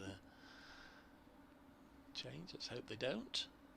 Next ball, right up there, very, very full, very, very adjacent. Had Hamid not jabbed his bat down on that one, that was a boot crusher. Lovely bit of bowling, and from the oohs and ahs, all the Derbyshire players know it. They're just striving for this breakthrough here, aren't they? They're very chatty. They're giving lots of encouragement as they'd expect, but unable to part the Nottinghamshire openers so far. But as we always say in cricket, one sometimes brings two. Hudson Prentice, oh, short down the leg side, and Hamid's missed out. I think deliveries like that are going to bring one, are they, No. really? Nottingham resident, I think, for Hudson Prentice. Yeah. I think. He was to the forefront at the very start of lockdown when everybody was really keen and thought going for a jog was a good idea. Not that I actually ever thought going for a jog was a good idea. He was part of the Derbyshire relay team. And Who was that? Finn Hudson Prentice. Right. I'm sure it was Nottingham he ran round. 68 without loss. He bowls again and defended. Yeah, it may well be, but the one that caught my eye, just doing a little bit of homework, just in case you didn't turn up and for whatever reason, I didn't do any homework. and I was left on my own. Sam Connors, born in Nottingham, attended the George Spencer Academy in Stapleford, Nottingham. So I didn't realise he was. No, I didn't. I wouldn't have spoken very to him much if I'd known that. a local boy, but Stapleford, that's not too far from the border. End of the 19th over, 68 without loss. Nottinghamshire asked about first by Billy Godleman. We couldn't go out onto the playing field to witness the toss, to have a look, so we sort of had to look from a distance. Not that not that we want to make a nuisance of ourselves in these times. Let them, let the important people that need to be out in the middle get on with the toss, and the umpires and the players were there. Is Aitchison back on, Dave? Yes, before Cohen, he's in and bowls right arm over the wicket. A short delivery that's helped out towards deep backward square leg for six. Remarkable. He was just helped around the corner really by Nash. He banged it in short, didn't have the pace. A welcome back loosener. Yeah, and he's just basically helped it. I don't think Hudson Prentice picked it up straight away, if I'm going to try and be charitable. In fact, I think, judging by the fact that there's a drinks bottle still on the pitch, where I think he threw it when he realised the ball was coming his way. Look, he's having to retrieve that particular item. Now he carries on. He has another little drink. Will he throw it off the pitch this time? Nearly. Well done, Finn. So Nash moves on to 46 from 59 deliveries as Aitchison comes in and bowls and goes onto his toes and pushes it out into the offside. Connors does the fielding. I just wonder about Michael Cohen here. Well, he's okay. He's out there. He can't be injured, clearly, because otherwise you would have not picked him and you would have picked Alex Hughes. It's perhaps one of these quicks that prefers it with the lacquer off. Well, we're 20 in. Of course, the new ball's not till 90 either. No, is it that's anymore? right. That's right. Here comes Aitchison again and bowls, and that one is defended back to the bowler by Nash. We'll just get accustomed to the new regulations and the seasonal finish, and then it'll hopefully all be back to normal next year, but who knows. See McNeil walking around the boundary edge, just in front of the William Clark stand to our right. McNeil, of course, his highest score came in one of these, a Nottinghamshire Derbyshire game back in 1987 at Derby. Scored 203. Aitchison balls down the leg side, perhaps a little touch on it, might have come off thigh pad. Good stop by Harvey Hussain, diving away to his left hand side. That prevents any addition to the total, which is 74 without loss. Derek Randall's highest score for Notts was against Derbyshire as well, 237. I think they've kick-started a few careers over the that was towards the back end of his career, 1988. Well, he's still had 5 or 6 years to run. What's getting Paul Pollard's attention here, the umpire? Can't be anybody moving behind the bowler's arm, surely. There's nobody in the ground. Everybody's happy again now, that's good. 74 without loss. Aitchison in and bowls, and that one is the best of the deliveries bowled in this.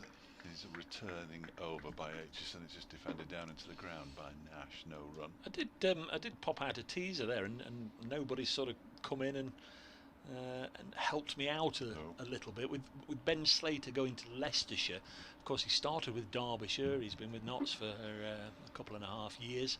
Now Leicestershire, played for all 3 East Midlands sides. So Aitchison is in and bowls. That one's a quicker delivery that's left alone by Nash. It perhaps moved away from him a touch as well. It's taken by Hussain. Into the over 74 without loss. Nash has 46 and Hamid has 22. And I was sort of making it up as I went along, thinking of the quiz question in my head, or a question. I could think of AJ Harris, Andrew Harris, who did a bit of coaching at Derbyshire. I don't know where he is now. He's certainly played for all three, but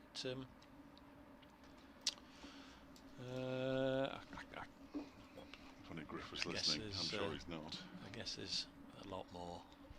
Yes, there will be one. People will start. Yeah. For goodness sake, Yeah. get in touch with us. At Brace Cricket, at Fletch Sport. Let us know. 20 overs have gone, 74 without loss.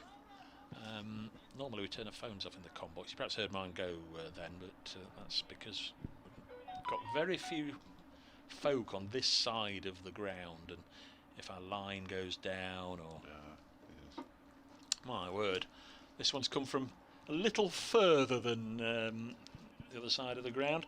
Andre Adams in New Zealand. That's absolutely brilliant to hear from Dre. I actually had a phone call with Andre through the winter, which was brilliant. A great man. 74 without loss. Next ball is clipped away nicely for another boundary by Asib Hamid. That was a lovely cricket stroke, running up away towards the corner of the Radcliffe Road stand and the William Clark stand. Fletch off to update BBC Radio Derby listeners. 78 without loss. Hamid on 26. Yeah, all the best to Andre. Got one or two other messages coming through. We'd better just make sure they're not urgent ones to say we've gone off the air or anything. Sometimes get some of those. Finn Hudson Prentice bowls, and Asib Hamid, who's impressed quietly on his debut here, one of 3 debutants for Notts, and of course Asib Hamid, as a former England player, awarded his full county cap by Notts. That's something that's always afforded international players. The other 2 debutants, Tom Barber, came from Middlesex, Peter Trigo from Somerset. They will get a cap, the normal cap, clipped fine.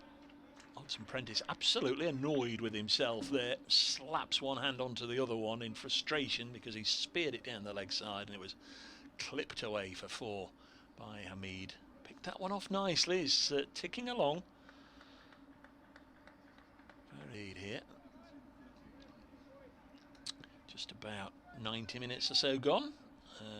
12:30 update for Radio Nottingham, not too far away. Lunch will be at 1 o'clock, 1 till 1:40. Looks very much as if Derbyshire will be slightly down on the 30 overs. This is only the 21st. As Hamid defends this latest delivery.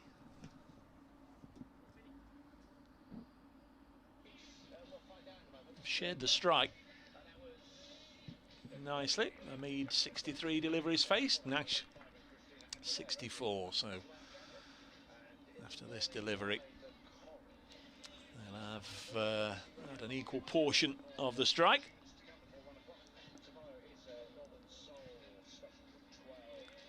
Finn Hudson Prentice bowls, driven away. This will go for a boundary, I'm sure, for Asib Hamid, running away off a slightly skewed outside edge, meant to drive it through the covers. 86 without loss. And Nottinghamshire's openers are still there. Not been too many times over the last year or two where I've managed 90 minutes into a morning session. They were asked about first by the Derbyshire skipper Billy Godalman. Notts included 3 debutants. Peter Trigo, who came from Somerset in the winter. Tom Barber came from Middlesex. And Asib Hamid, former England player, of course, from Lancashire. Hamid has impressed. He's still there on 34. Chris Nash with him, who's within a boundary now of a half century. He's on 46. And this has been a really bright, positive start to the new season for Notts. They're 86 without loss.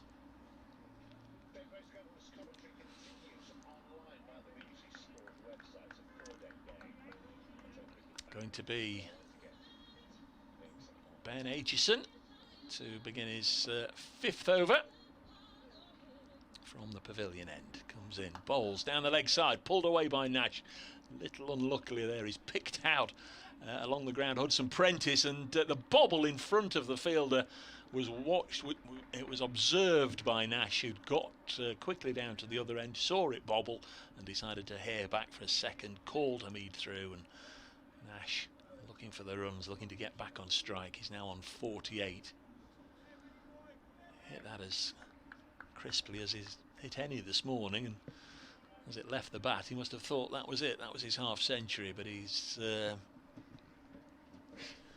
made to wait a little bit. He's on 48.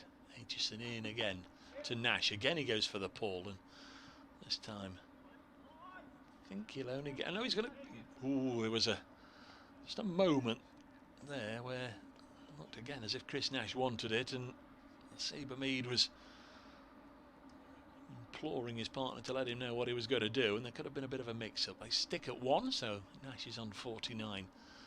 89 without loss.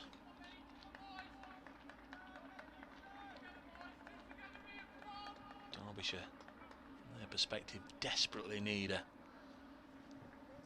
strong lead into the lunch break here. Put knots in. Lovely day.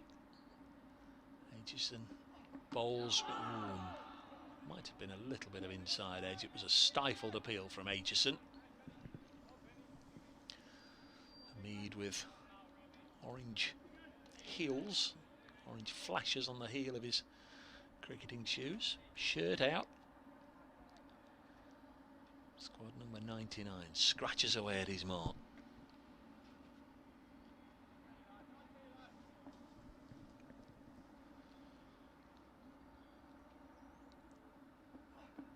Players to face, and lets this one go through to the Derbyshire keeper Harvey Hussain. Wayne Madsen and Luce Deploy as first and second slip respectively alongside him.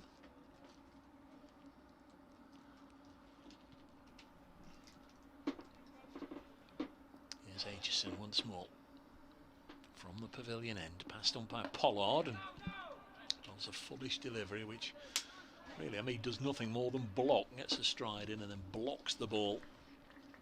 And there's no run, 89 without loss. Have you seen any cricket at all this year? Managed to go and see a little bit of club stuff? Yes, I've seen one Saturday afternoon match and 2 T20s that my lads played in so far this year. The T20s have moved from Friday nights to Sunday afternoons now. 89 without loss. Next ball left alone. A couple of weeks ago, the start of the Notts Premier League, I went and watched your namesake. Luke Fletcher was playing for Papelwick as a batsman only, and he scored 76. I went and watched that, and I've seen a couple of games. My little village side just outside Newark. I saw them last Saturday, and they had a Wednesday night game as well. 89 without loss after 22 overs. Sun glinting off the wings of an aeroplane just going over the Batman board at the far end of the ground. That'll just descend into East Midlands Airport in just a moment. I'm Dave Bracegirdle. Sam Connors is going to bowl, and to talk you through it is Dave Fletcher. You don't half notice aeroplanes nowadays, don't you? After 3 months of virtually none in the air, when you see one now, it's quite exciting. Well, through May, for the first time in my life, I suddenly developed an interest in the stars at night. It was, May was glorious, and you sit outside at night, you can see the International Space Station. Yes, that's good. All the, and all the stars, all the constellations. All the nights were so clear and cloudless. It's nice just to sit outside, have a glass of something under the moonlight. Connors in, bowls to Nash, who beats Nash. Played a very nondescript looking shot, no foot movement at all, and sort of just wafted his bat in the general direction of the ball, which didn't make a lot of sense. Well, except for the fact he's on 49. I think trying to run it away down a third man. Yeah, in the previous over, he was desperate to come back for that. That one that he hit away down behind square on the leg side. He was umming and ahhing whether to take the risk, and there was almost a little bit of a mix-up. He's going to get the first half century of the season. Connors bowls to him, and he cracked away. It's a bit of a misfield by the substitute fielder Alex Hughes, and Hamid sends him back, so he doesn't get the run there. Alex Hughes on for McKiernan, I think. So somebody in the 20s leaving the pitch, it might not be McKinnon, of course. Could be absolutely anybody. Critchley's 20, McKinnon Yeah. 21. I think that is McKinnon actually at Gully, so it might have been Critchley, but somebody's definitely gone because that's Alex Hughes with his specs perched on top of his head and no cap. Here is Connors in, balls to Nash, who pulls this into the leg side, and there is the half century. It's the first one of the season for Nottinghamshire, and the ball gets all the way to the boundary almost as Lewis Rees hauls it in. They go through for 3. Nash moves on to 52, 69 deliveries, 6 fours, and that's 6 off Ben Aitchison. He's batted really nicely. 96 minutes as Chris Nash, and that will set him up for the rest of this short season. Yeah, no question about it. 24 first class hundreds, and that's the 68th time he's passed 50. Well, the 68 and the 24. So I guess to be strictly correct, he's passed 50 92 times. Yes, but it's 24 and 68. Strike rate in the 70s. He's going along a lot quicker than Hamid, but they're both still there, and that's the main thing. As Connors bowls to Hamid, and the ball goes through to the keeper, Harvey Hussain. There is no run. That 6 was impressive in its simplicity that he got off Ben Aitchison, the first delivery of his return over, second spell, and he just helped it around the corner. Poor old Finn Hudson-Prentice wasn't watching. And, I don't think he'd have got there anyway, but he definitely wasn't watching. Here's Connors in again from the Radcliffe Road end, bowls, and that's left alone by Hamid to go through to the keeper. Looks like Dustin Melton just delivering some water down to long leg, the big Zimbabwe-born bowler. Just got a contract for this season. Didn't really see the best of Dustin Melton last year. I'd like to give people a mention, but sometimes it doesn't sound appropriate on Twitter. Means this. Says, I'm loving the new live stream coverage. Great to hear the boys again on commentary. Boys, that's what I like. In comes Connors and balls wide of the off stump. Well, he said me actually, but I included you. Means this.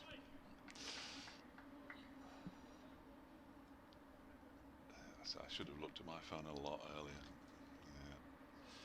Penny Huggard, round of applause in our house, exactly as if I was sitting in the pavilion for the Chris Nash 50. Thank you, Penny. Hugh Lloyd says it's so good to have Kenny Cricket back. He's got his smart TV coming into full effect because he's got the live stream with us on it on his smart TV. So there's another option for you. That sounds a bit technical for me. I bought a Google Chromecast the other week. It's changed my life. Fantastic. Tim Chambers says it's the quality of the bowling that's been off-putting. Not sure what Billy was thinking with such an inexperienced bowling lineup, putting them into bat. Played Lancashire, didn't they, in the warm-up in the week? Two-day game at Chester Boughton Hall, yeah. Here's Aitchison in. Oh, that's a good delivery. And now then, Harvey Hussain has got one on the finger end. It's run away. They've taken a run. Eyes on the umpire here. Is it going to be a bye? Oh, it is going to be a bye. So that's Harvey up to a degree. Yeah, I was going to say that's the significant thing initially, in that it's not a drop, but he's thrown his gloves to the ground. He's wringing his right hand quite frantically. Now the inspection. I'm sure we'll get a physio on with a little bit of magic spray in just a moment. There's going to be a little bit of a hold up. It's like reared up, didn't it? It yes, took it off, which made me wonder if he'd had clipped the shoulder of the bat. There isn't another. They're going to have a sanitisation break. There isn't another keeper in the squad. Earlier, just briefly about players play for both or whatever. Anoj Dal not involved. It's still around. Yeah, absolutely. Got a contract for this season. Yeah. Played really well towards the end of last season, and forced his way into the championship side as well, and bowled nicely. So I think he's a really fine cricketer, Anoj. Didn't play for the Notts first team, but he was such a good fielder. He even carted him here, there, and everywhere as a sort of a sub fielder. And he came on, and he falls into that category of nobody really knows what he is. Yeah. You have to certainly in T20 you've got to have him in your side because of his fielding. didn't bowl in T20 and didn't bat much either. So therefore, can you have a number 7 or number 8 who only fields? Well, it seems a bit of a luxury. But I think he's a better cricketer than that. 93 without loss. We've got a little bit of a break here whilst the Frank Clarkson out there. That's the Derbyshire physio, presumably is attending to Harvey Hussain. Just having a look, it's a right hand injury. It's one of those, it just took off, and Harvey obviously got the paw to it, but immediately thrust off the glove and was wringing the hand, and they went through for a bye, but it took off so steeply, so sharply that just wondered, as I said, if it came off the shoulder of the bat and it had been a life for Chris Nash, which would have been the first of the day, but a bye signalled. Frank Clarkson, the physio, who has been with Derbyshire for 2 or 3 years now, put a name forward to go back and work at the NHS at the start of the crisis when everything shut down. I don't know whether she was employed in that direction or not, but she'd been working for the NHS in a working past, and a lot of people did that, and hats off to them. Exactly, yeah, admiration to everybody involved. I think he's okay. Well, he's obviously going to be okay because he's going to carry on. 93 without loss. It'll take him 10 minutes to get his gloves on now. The scoring started this morning with a no ball, with the first 2 runs on the board, and the bye there takes extras up to 7. 93 without loss. And we keep looking at that clock, the pavilion clock, or the clock above the pavilion, to be strictly correct. It says about 4 minutes to 1, but it's nowhere near that. As it's a better delivery, isn't it, from Aitchison, just past the outside edge. It's around about 1/4 to 1, isn't it? Yeah. He's got one in there, hasn't he? I mean, he's bowled some really nice and some quick deliveries as well, but he's just been slightly too erratic for his own liking, I'm sure. Certainly for mine. There has been a little bit of a turnover of young quicks for Derbyshire in recent times. This one through to the keeper. Was it Alfie Gledall? Alfie Gledall was released at the end of last season. I don't think he's got a club, if I'm honest. I was just going to look up the Surrey scorecard, actually, because Tom Taylor made what many saw as a surprise move from Derbyshire to Surrey, and was getting some big raps in one of the friendlies that Surrey played. Let's get that one up. Here's the next ball. A real waft at that one from Hamid. Now that's not the Asiba Mead that I sort of had formed an impression of playing for Lancashire, or really what we've seen of him for the bulk of this innings. But he really went after that one. That was a kitchen sinker, wasn't it? Not just. I say Tom Taylor, I meant James Taylor, his younger brother. He is playing. He's bowled 5 overs for 13 against Middlesex. Next ball. He's drawn the bat inside the line. Have you got the scores up then? You might as well. I can have them up. You might as well do the honours. Start in the north. Lancashire have moved to 63 for 2 against Leicestershire at New Road. Lancashire the home side in that one. 24 overs gone there. And it is, as Dave said before lunch, at Chesterle Street, Durham, 12 without loss after 8 overs and 3 balls. It has been raining.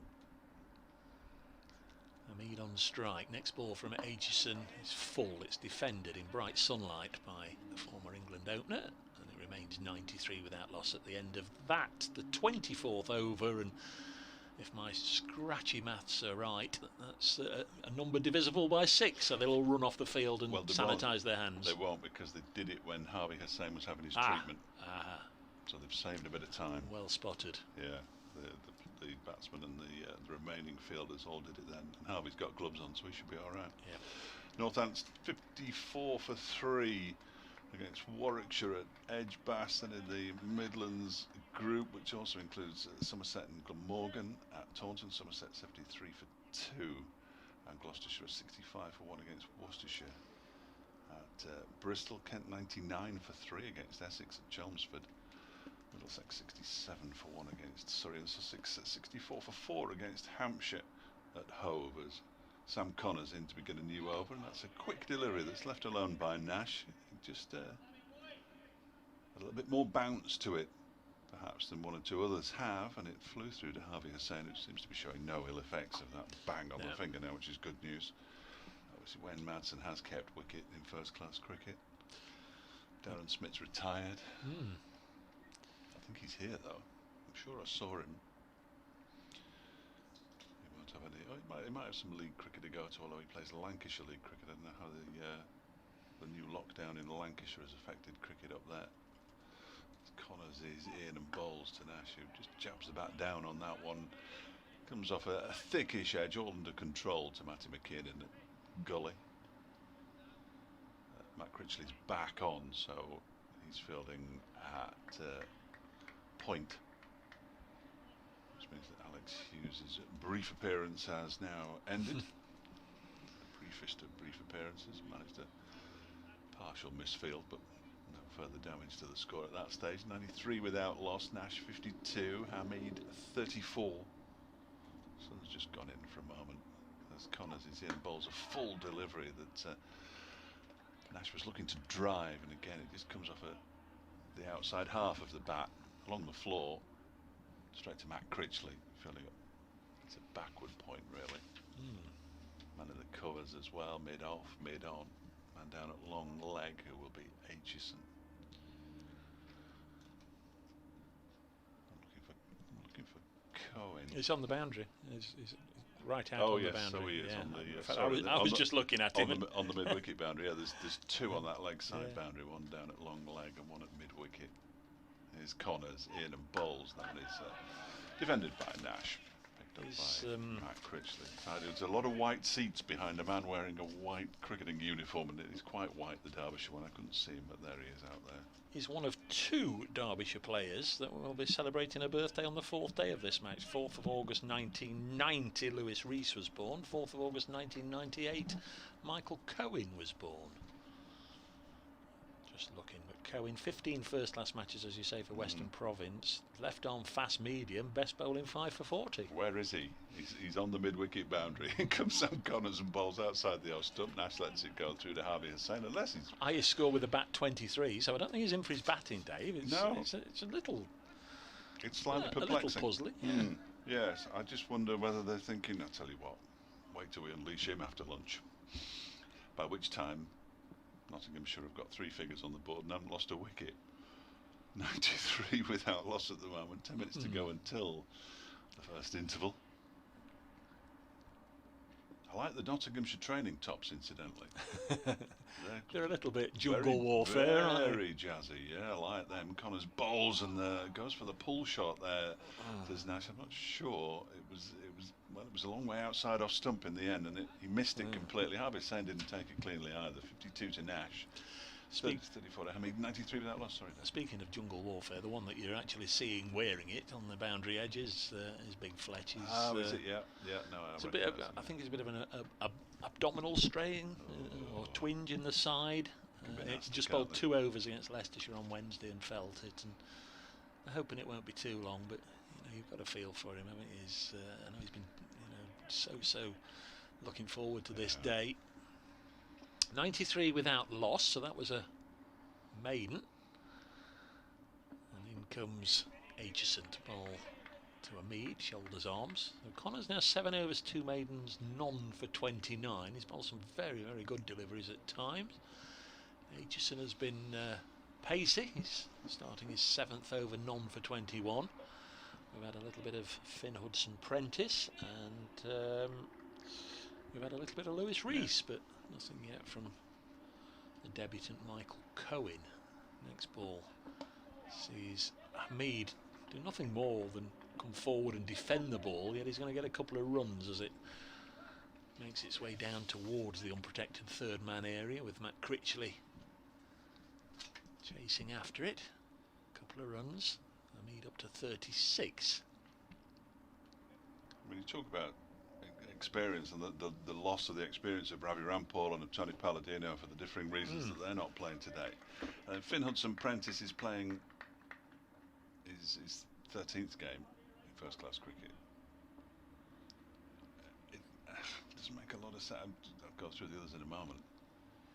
Next ball driven crisply into the offside, but picked out the fielder. Connors is playing his 4th, and Aitchison is playing his 1st, whereas, as you say, Cohen's played 15 in South Africa. I know they're completely different conditions, though, so experience-wise, he's got the edge over 3 of the 4 bowlers who've bowled so far for Derbyshire. We haven't seen him. Next ball clipped away. Ambling down to the other end is Hamid, so content to take a single as Sam Connors fires the ball into the gloves of Hussain. There's an experience, of course, in the Notts side as well. Tom Barber just played 2 games for Middlesex. Joey Everson's only played 1 so far for Nottinghamshire. 3 debutants. The other 2 are Seba Mead, who's out there now, and Peter Trigo, vastly more experienced. Particularly Trigo, of course, is 39 years of age. 96 without loss. Next ball sees Nash just ease it into the offside. Good signing, Trigo, do you think? Should be, shouldn't he? I was surprised he came this far north. If you understand, I'm not criticising him for coming this far north, but he's played all his career, hasn't he? And he's Cornish. Didn't play a single game, championship game for Somerset last year. His only first-class game was in Abu Dhabi, played in that champion county game for the MCC. So clearly they weren't seeing him as a first-class cricketer, again down the leg side, and he obviously felt there was something to give. He's impressed. He's impressed the Notts boys through the winter, through his work. He's incredibly fit, but he's done well in both the warm-up games against Warwickshire and Leicestershire. So he's got that spot that obviously was sort of earmarked for Paul Coghlan for the last couple of years, that number 8 spot, and just a dreadful run of injuries, and then wanted to go back to Durham. No criticism of Trigo for coming north. It just felt like he might stay somewhere down in the southwest, or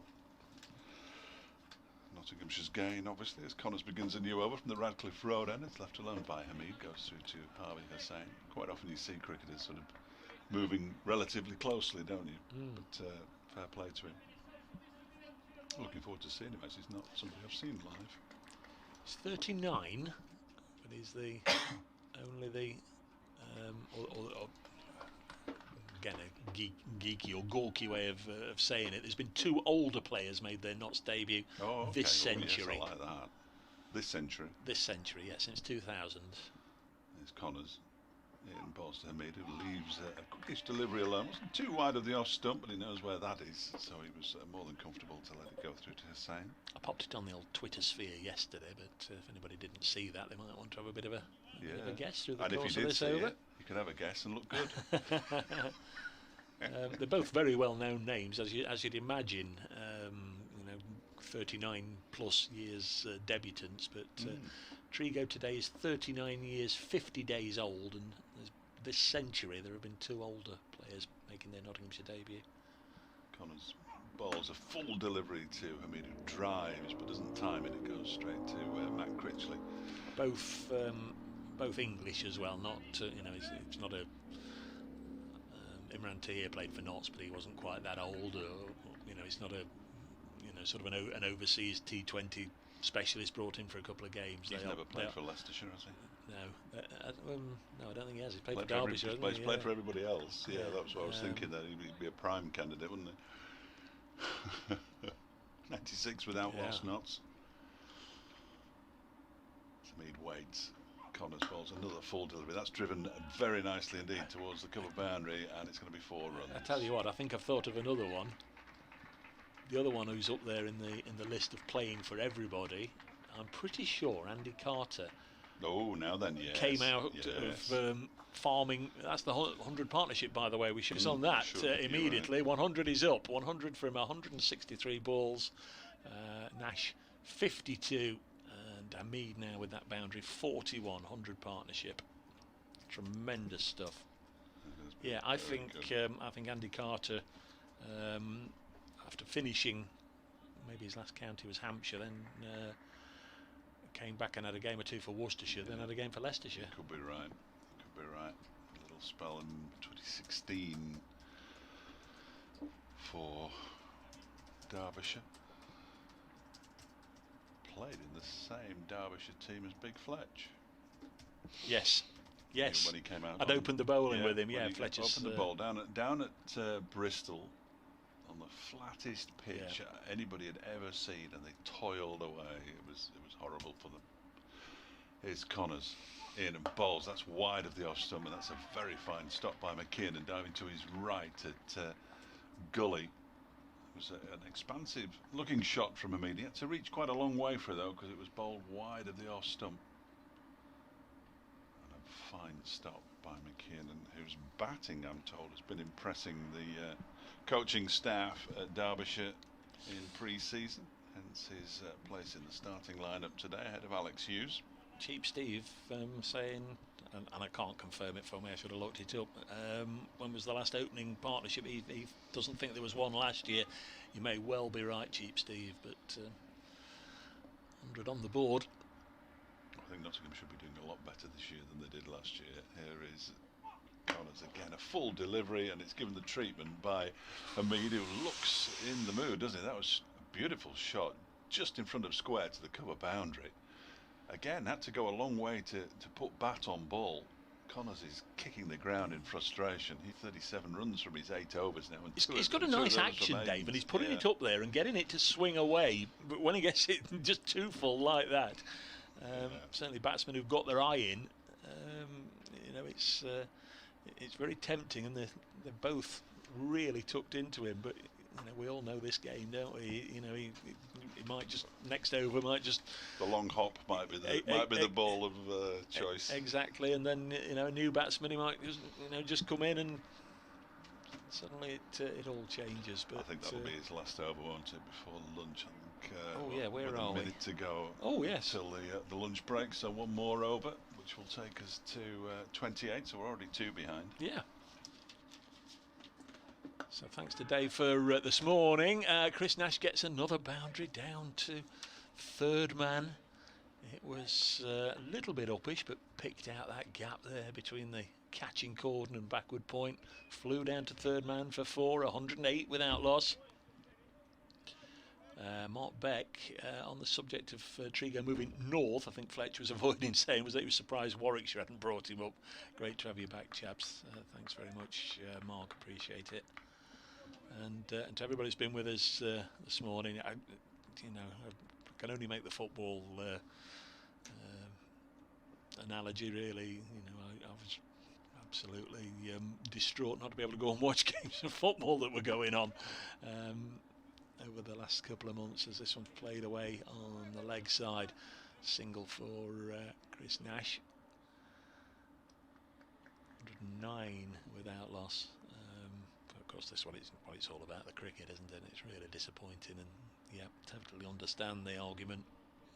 Stadium here, just under 19,000, and really is a shame that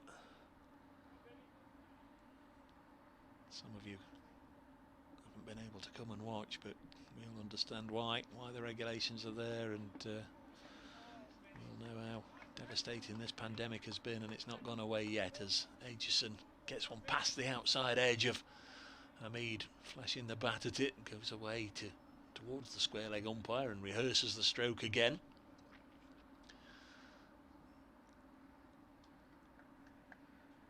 Might be eyeing up, getting to that 50 before lunch. He's got 3 balls in which to do it. Might be better advised just playing the ball on merit, but a lovely bit of bowling here from Aitchison. Well bowled, Bennett. Comes from one of the Derbyshire players. Couple of balls left before the break. 109 without loss.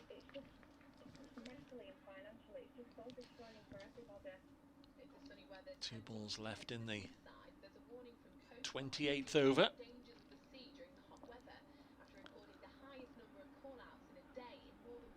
Here's Aitchison from the pavilion end. Bowls to Asib Hamid. And again, it's a lovely line, and he must be a frustrating player to bowl to, because again, he withdrew the bat inside the line at the last minute, a la Triscothic or Jack Russell, somebody like that. It wasn't a play and miss. He was clearly withdrawing the bat, but it does give the bowler every encouragement. This will be the last ball of the session, I'm sure. run through the scorecard at this point normally, but not too many dismissals to talk through going into the final ball. And Seba Mead defends it, and that is almost certainly lunch at Trent Bridge with 109 runs on the board from 28 overs. Nottinghamshire's morning. Chris Nash 57 not out. Seba Mead 45 not out. And that really is a fantastic morning for Nottinghamshire, and certainly not what Billy Godalman had in mind when he won the toss and decided to bowl first. Notts 109 without loss at lunch. And I'll be updating Radio Nottingham in just a second. And the players are just leaving the field to go for their 1 o'clock lunch. It's been Nottinghamshire's morning. What a 2 hours for the openers, Chris Nash and Seba Mead. Derbyshire won the toss, opted to bowl first, and Nash and Hamid have made them regret that decision. Chris Nash reaching his half century in 69 balls is 57 not out at the break. Seba Mead on his debut, 45 not out at the break. Notts 109 without loss. So that's the update for the Radio Nottingham listeners. Just for our online listeners and our stream listeners, thanks very much for your company this morning. If you want to get in touch through the break, at Brace Cricket, at Fletch Sport, we'll try and answer any queries you've got. Nottinghamshire 109 without loss at the break. The both of us will be back in around about 40 minutes time for the afternoon session. I hope you can join us then.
In each 6-over block where they have a little break in momentum and you go and sanitise your hands. Not so talked about winning the sanitary sessions. Well, they won the solitary session that we've had this morning, 109 without loss. I'm Dave Bracegirdle. Welcome back to Trent Bridge. Just talking to Dave Fletcher here from BBC Radio Derby in the break, and we're struggling to put together more than 2 or 3 real moments of optimism for Derbyshire. As you pointed out, there was the mistimed hook from Hamid which went up in the air and fell in no man's land, and there was a few deliveries that the batsman had to play and miss at that on another day might have brought a clatter of edges. Yes, it was a hugely disappointing morning session from a Derbyshire perspective, no question about it, on so many fronts. Where's Michael Cohen being the question that everybody was asking downstairs when I just went and popped my head into the written chaps, and I had an email. And you've not come away with any answers? No answers at all. Richard Jones has sent an email saying subject for discussion. He thanks us for the coverage, I mean, first of all, and thank you for listening or watching. Is this the worst Derbyshire first-class attack ever fielded? Where's Palladino and Rampall, he asks. Well, I know you're switching between this game and the game at Edgbaston. Palladino's taking time out to sort himself out mentally, and Ravi Rampall's in Trinidad. Who's the leader of the attack? No idea. He asked me if I can go through the ages and first-class figures of the attack. Well, the ages are young. You've got nothing else to do, Dave. You've got nothing else to do on a match day. And we're not going to see Michael Cohen now because it's going to be Sam Connors to continue from our end. Hudson Prentice, he says, was good last year, but it's due the usual difficult second season. It's not fair to make Madsen, Rees and Critchley bowl so many overs this season when they should be concentrating on their batting. Critchley's a bowler. He's an all-rounder, there's no question about it. You wouldn't see a leg spinner bowling on the morning session of the first day of a match. You wouldn't expect to anyway. Lewis Rees is a very, very fine cricketer, probably Derbyshire's best cricketer, I would suggest at the moment, if you're taking batting and bowling together. I don't think we'll see Wayne Madsen bowl too much. Here's Sam Connors, perhaps the pick of the bowlers this morning, going to kick things off for Derbyshire with a full pitch ball which Chris Nash drives straight back to the bowler. This morning Connors 8 overs, 2 maidens, none for 37, and Cheap Steve was in touch, you may remember, just before lunch when Notts brought up the 100, and he's been doing some homework. Good stuff, Steve. Brathwaite and Slater twice put on 100 towards the end of the 2018 season. No tons as far as Steve or myself can see last season. Or Steve, I haven't looked, to be honest, and I certainly can't remember. Next ball is clipped to mid-on to Lewis Rees. He's down on the ground, but I know it's Lewis Rees because I'm pretty sure he's the only one of the Derbyshire side that has been capless or bareheaded all morning. Yeah, doesn't wear a cap. Doesn't wear a cap. I don't know why. I did ask him once. He just said, "I really like it." Fair enough. It's unusual this day and age, though, isn't it? It is. The old the health people like you to have some sort of protection, don't they, on a hot sunny day. Here's Sam Connors. Ball to Nash. Played that very late, but down into the ground. You say that. You see Jeff Evans, the first-class umpire, who is follically challenged, shall we say. Very rare to see him with any form of headdress. Chris Sharp, who's a Yorkshire fan, saved his day. He switched streams. Great to hear you both again, he says. Thanks for tuning our way, Chris. 109 good choice. Good without choice. Loss. Nash on 57. Did really nicely this morning. Connor's nice and full to him. Nash will get at least one here. He's dragged it away on the leg side, and again a little bit of shall we, shan't we, and once more Lewis Rees having to throw in, and no, I think he's okay. We saw him this morning, had to heave one in. Really didn't have any time to sort of weigh up the options. Had to hurl it in as they were going back for a potentially risky third run, and then he immediately clutched his shoulder as if he'd perhaps wrenched it a little bit, but on that occasion he was okay. So a couple of runs to Nash. He's on 59, and old habits. This is well stopped by the bowl. Old habits die hard. Mr. Fletcher, I've got my feet off the ground because one more score, one more run, it'll be 112 without loss. I'd forgotten about that one. I was ready to give up the 180 to you. So I was driving down. I'm thinking, what do I need to do? It's Dave Bracegirdle. What do I, 180. I've got to leave that to him. Oh, snooker 147. The snooker got to leave him obviously 147. Crucible. Ought to have made a list. Get off air when the scores are this. Connors. Ken Bowles nicely hit him on the pad, and there's the first wicket of the match for Derbyshire, of the season, and Sam Connors celebrates. It was full, it was straight. Chris Nash beaten in the crease, and the former Sussex opener played so nicely before lunch, just adds 2 to his morning score, and he's gone for 57. Chris Nash, LBW, in fact 59, batted for 124 minutes in all, faced 86 balls, 7 fours and 1 6. Chris Nash, the first to go. Nelson strikes. Taking your feet off the ground has made no difference at all. Just to prove superstition is exactly what it is. I can hear our colleague from Radio Newcastle poo-pooing superstition as we speak. Good delivery from Sam Connors. As you said, there were probably just less than a dozen very good deliveries this morning. Sam Connors has come up with on the final delivery of his first over after lunch, and boy oh boy did Derbyshire need that. 111 for 1.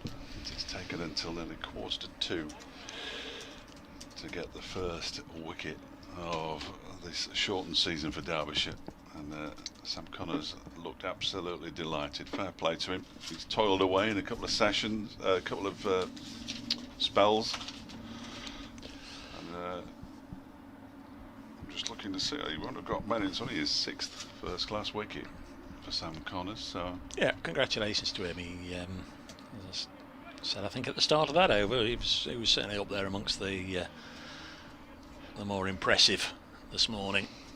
New batsman is Ben Duckett. It's going to be Ben Aitchison to bowl the second over. Dave will talk you through it in a second. Duckett last year 17 matches for Notts, average 35, but that includes the double 100 he got against Cambridge University. They all count. Is Aitchison bowling to Hamid, who leaves this one outside the off stump. That's the kind of line he wants to be bowling. Spread it around a little bit this morning, Ben Aitchison, but there must have been some nerves there. It's his first game for Derbyshire. It's his first game in first class cricket for the young man whose sister, I think she's called Holly. I hope she is, otherwise I've misnamed her. plays rugby union for England in the I think she's a halfback, if that's what they're called. This next delivery. Oh, that's a terrific delivery from Aitchison that smacks Hamid on the glove, whips his right hand off the bat. He's got a bit of a history as well, as we know. Nice to hear from Alan Adele. He does the history tours, the guided tours around Trent Bridge. I presume they've not been on this summer, but nice to hear from Alan, watching the live feed on my TV, enjoying the commentary. Thanks, Alan. Just balls to Hamid, who leaves this one outside the off stump. And Rachel, no! And I had my feet up and everything, not my fault. It doesn't work. It didn't work then, did it? It doesn't work. Yeah, Duckett's been away. He was included in the England white ball squad. He was down at the Ageas Bowl Southampton over the last couple of weeks preparing, but then didn't make the 14.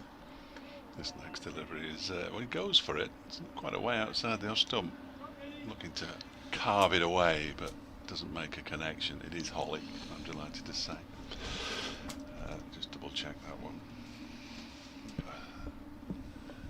Very proud family, the Aitchisons, having 2 professional athletes.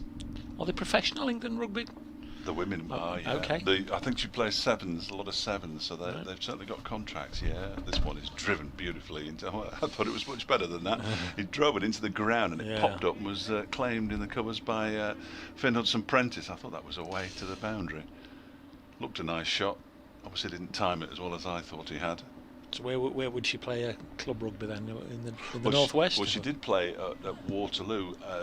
Their dad, I forget his first name. He was the director of rugby at Waterloo, which is Southport based, and the Waterloo women's team were in the Premier League until very recently, but they lost their franchise. Here comes Aitchison again, balls a straight delivery, and Hamid gets everything behind that one and pushes it out into the offside. Good over to start the afternoon session, and there's a little bit more intent to this bowling since lunch. Even though it's only 12 deliveries, but then the fielders are dashing about in all directions, and they just look. Oh, Wicket gives you a lift, doesn't it? Yeah, of course it does. Of course it does.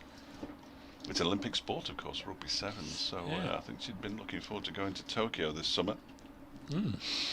Southport, the home of the Tractor Museum. Is it?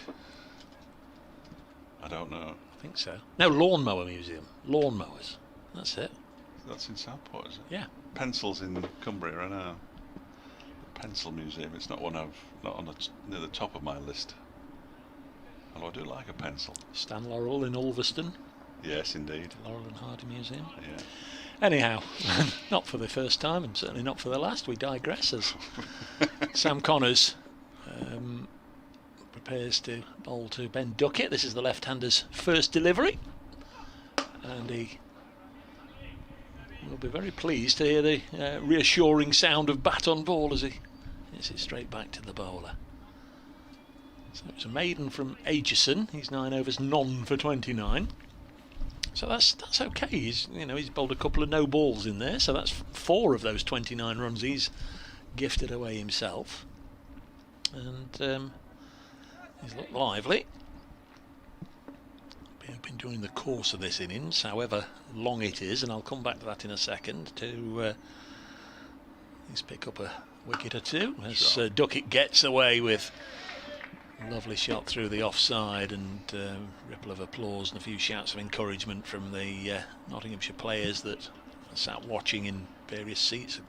There's a couple who's that up on top of the executive stand. I can see Tom Moores and Sammit up there watching. Peter Moores is up there as well. Joe Clark. Just too wide, that delivery, wasn't it? Very inviting. It's Connors once more. But again, he's trying to push it up there and get it to swing. And this time Duckett into the offside. I said for as long as this innings lasts. Of course, something we've not been used to for many years in the first class game in this country. There's a cut-off. We won't be getting the start of the 121st over. You don't usually get it when Nottinghamshire are batting, to be fair, but there is a cut-off, isn't there? 120 overs, and that's your lot. So you can't go on. They want results, don't they? Yeah, you can't go on and bat for 2 days. 115 for 1. Next ball defended by Duckett. The point scoring is the same as we're used to in terms of bonus points and win points, but they're now 8 for a draw instead of 5, just in case one particular ground is sort of washed away, or one particular part of the country is underwater once they're playing everywhere else. Doesn't impede them quite as much in terms of finishing place in the table. They wanted to beat it up for Lancashire, didn't they? I'm sure that's who that was aimed at. Well, they're playing home game in Worcestershire, so. Yes. Here's Connors bowling again, nice and full, and Duckett pushes it up to mid-off. Of course, Ben Duckett's season ended last year at the crease. I think he played in the last game at the Oval, but the last meaningful knock, of course, he was at the crease in that T20 Blast semi-final on finals day, where Notts really should have beaten Worcestershire. And I was hoping you weren't going to mention the finals day, really. No, as much as it's exciting. Yeah. As nice as it was to be there. We'd have been quite happy for a Notts Derbyshire final, wouldn't we? Absolutely. Connors bowls again, and short of a length. Duckett aggressively went at the ball, but unable to mistime it and pull it away. As it was, we were on the first bus home. I watched it again early in lockdown. There was they repeated the Derbyshire semi-final. It should be repeated the entire day, and I watched it again. I hadn't realised at the time how long Derbyshire was still in the game, I thought they'd been beaten much worse than they actually had. You played Essex, didn't you? Yeah. It was it was a typical Edgbaston pitch in September, though, wasn't it? It's no real time to play the big showpiece final, but there we are. Ben Aitchison to continue from the pavilion and bowls to Hamid, who pushes it out into the offside. Here's one for you. Lee says, great to hear some live cricket commentary, chaps, but we went off on the subject of museums. The Cuckoo Land Cuckoo Clock Museum in Knutsford might be worth a look if you're interested. What Knutsford's got to do with cuckoo clocks? Yeah. Knutsford, that's just down on the M6 from Manchester Airport. You sort of first stop you get to get petrol, isn't it? Knutsford Services somewhere there. Next to the free from Aitchison is defended again, picked up there by Matt Critchley. No, not Matt Critchley, Matty McKiernan. I had to get a taxi from Manchester Airport to Knutsford Services and back a few years ago. You break down? No. Oh. No, I'd gone with the Notts team to Manchester Airport for a flight. I'll finish in a second. Aitchison bowls to Hamid, who pushes it back towards the bowler. He leaves it for Billy Godalming. And I helped unload all the bags, all the kit bags, all the bags, all the bags, all the bags, and even more bags, and even more bags. And then the blooming bus driver drove off. Oh, hey, and he'd gone. Your bag? And my laptop was still on it. Oh, no. So eventually a phone call or two. Aitchison balls driven, not timed though, by Hamid, straight to, not straight to Billy Godalming, to move slightly to his left to do the fielding. We ended up getting his phone number, the driver's phone number, and got through to him. And I've just got on the M6. I can't turn around. I'm not going. I'll tell you what I'll do. I'll drop him at Knutsford Services. I'll ring. I've got your number. I'll ring you and tell you where I'm. And then fair dues. 20 minutes later. Under a bush? No. A lady called Alison or something on the counter at W.H. Smith's got it. Aitchison balls again, defended by Hamid. Knutsford Services. Wow. So I had to get a taxi from. It's not an inconsiderable distance, No, is it? no. Wow. I try not to stop if I can. Whenever I'm travelling, I don't like stopping. Seems to waste a lot of time. I didn't stop. Oh no, quite. This next one is driven for four out towards the cover boundary. Glorious shot from Hamid. It was totally out of character from the rest of the over, really. And Aitchison's over ends with a boundary. 5 dot balls preceded it. It goes after it with intent, doesn't it? Yes, he does. He moves on to 49 as well. So he'll be intent on reaching 50. I mean, I saw Hamid in 2016 at Old Trafford. He can hardly get it off the square. I think he only got, I don't know, 20 or 30. Can't remember. And really sticky, stodgy player right at the start of his first-class career. Came to Trent Bridge towards the end of the year and really did look fluent, but I think he'd had a couple of tons already by then and stroked his way to 120 and got in the England side, but it's strange to think how he's fallen away. Here's Connors bowling to Duckett, solidly behind it. But at 23, time for him to come again. And I know he's enjoyed working with Peter Moores, and he's had a very good. Did they not call him Baby Boycott? Yeah, I think they did. Yeah. Well, that shot was out of keeping with that nickname. Connors.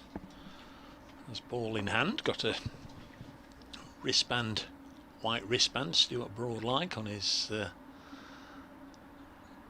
bowling hand, right hand, bowls and Duckett hasn't meant it to go there. In fact, his immediate thought was to look at the bottom of his bat and just flick it like one of the snooker players, just flicking an extra bit of chalk off. He's bottom edged it down to third man for 4. Lost it actually, Dave. I don't know if it went over the top of slips or through the gap between second and gully. I think it might. If it was off the bottom edge of his, but I saw it go between the slips, but I think it must have bounced into the ground because it seemed to be quite high when it went past the slips. So I reckon he's bottom edged it into the ground. 1, 2, 3, 4, 1. 123 for 1 is the score, and Hamid is on 49 by the way at the other end. Ben Duckett now on 8. 2 boundaries. Pleasant day. Lots of blue cloud around. Quite fluffy sunshine. Nice looking delivery from Connors, nice and full, and Duckett just plays it up to Guadelman at mid-off. I don't know where you were yesterday, but it was absolutely steaming.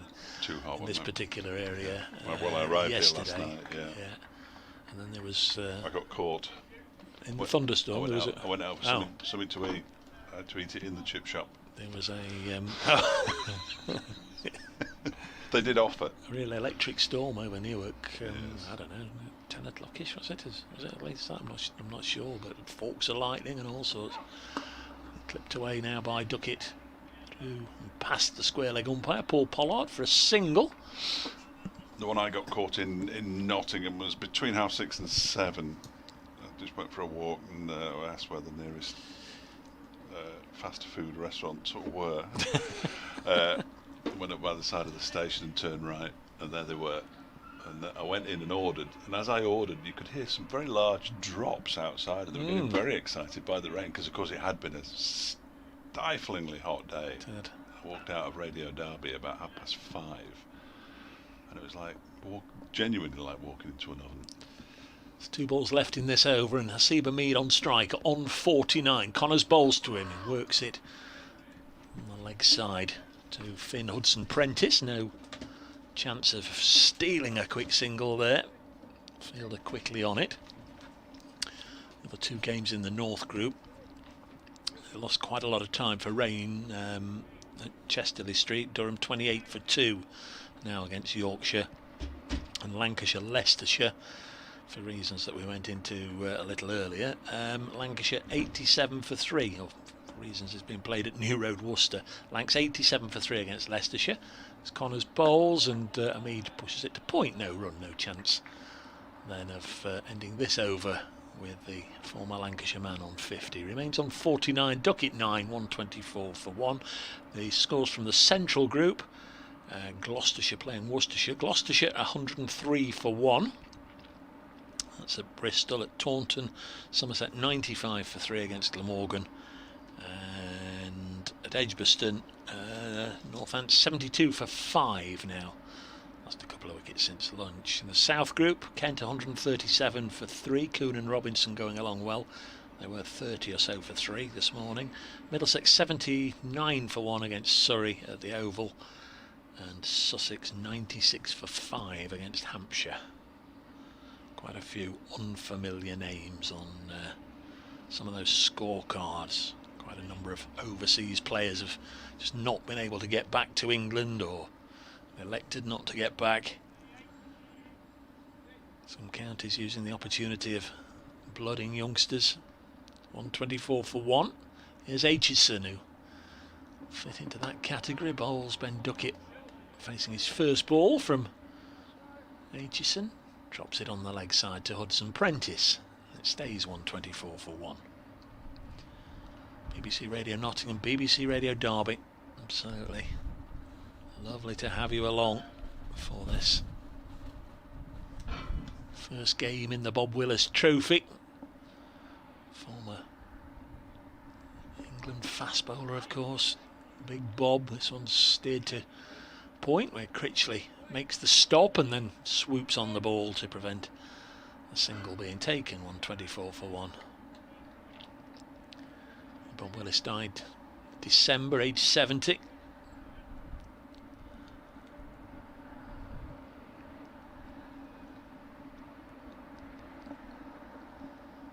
This trophy, very nice gesture to name the bit of silverware they're playing for in this shortened season after Bob Willis. That was a good take by Harvey Hussain down the leg side. Took a nasty knock on the fingers this morning.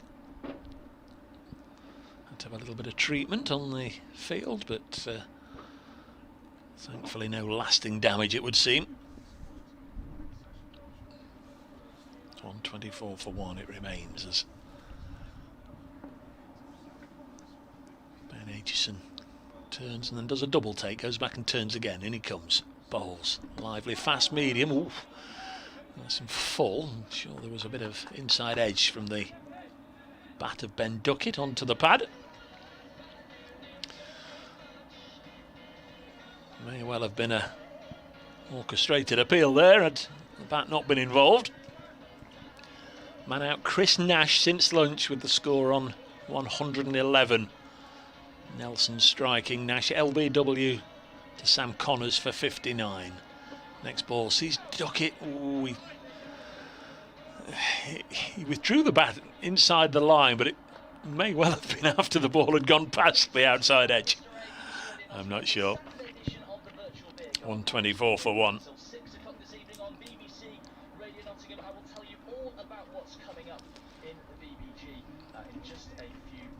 One ball left in this over.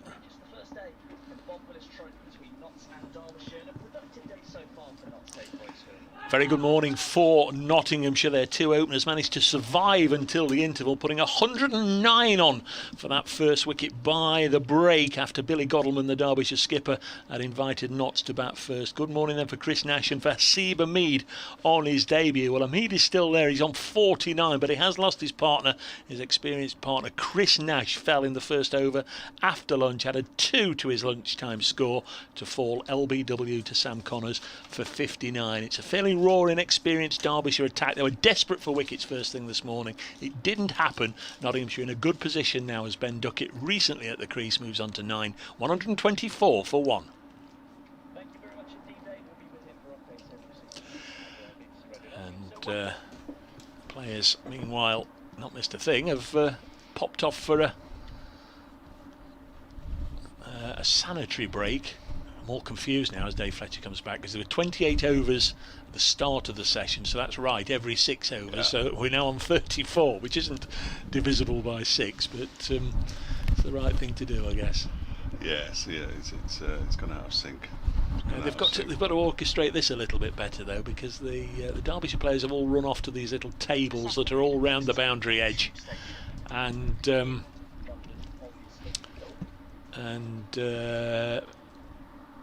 cleaned their hands and what have you, but they're all ready to go again. And now the two Nottinghamshire batsmen they'd called for drinks and gloves and whatever else. So they were perhaps caught out by the fact that it's 34 overs. Like I was, yeah. Well, I don't know. We'll get you, as I say, we'll get used to all the new regulations and with writing the phrase innings closed and things like that. And there was some sort of guidance, I thought it was, about the number of overs young bowlers could bowl, and I don't know if that has been I think the PCA wanted it, didn't they? Yeah, I'm not sure if it I don't know if it's been sort of inked in as you can only bowl 14 overs in a day or whatever. I know that was talked about, but I don't think it's sort of been passed. I think it's just sort of a guidance. I don't think the price tag had been taken out of Lewis Reese's shirt either. He's just had something snipped out by the umpire as Connors comes in and bowls to Hamid, who defends this up to Billy Godalming at mid-off. Beware Neil Mallinder with scissors. Yeah, he was just chopping something out. Well, some people are a bit sensitive to the little labels, aren't they, in the back of t-shirts and things like that, but he's been wearing it all morning, unless he's got a fresh one for this afternoon. Now, who knows? Who knows? It doesn't look fresh. It's got a big red mark on the front of it. Had no penalties or even warnings for using saliva. I think most of the cricketers seem to have got into the habit of not using saliva to try and keep the ball in good condition, as this next delivery is down the leg side from Connors and taken by Harvey Hussain. I mean, he tried to flick it away but was unable to make contact. Just a very pleasant day, isn't it now, really? Just a little bit of gentle breeze. I nip down outside. David Griffin has positioned himself outside with a little table, as you would expect Griff to have. A little table and chair. It's a wonder he's not got his own marquee set up, the Griffin marquee. It was very pleasant indeed. Very cold in the press box though, because the aircon was on, as this next delivery is defended up to mid-on by Hamid, picked up by Lewis Rees. Do we have many members of they call it the Fifth Estate with us? 3. I counted. The scorers are in there as well. So their position in there. The Nottinghamshire media man.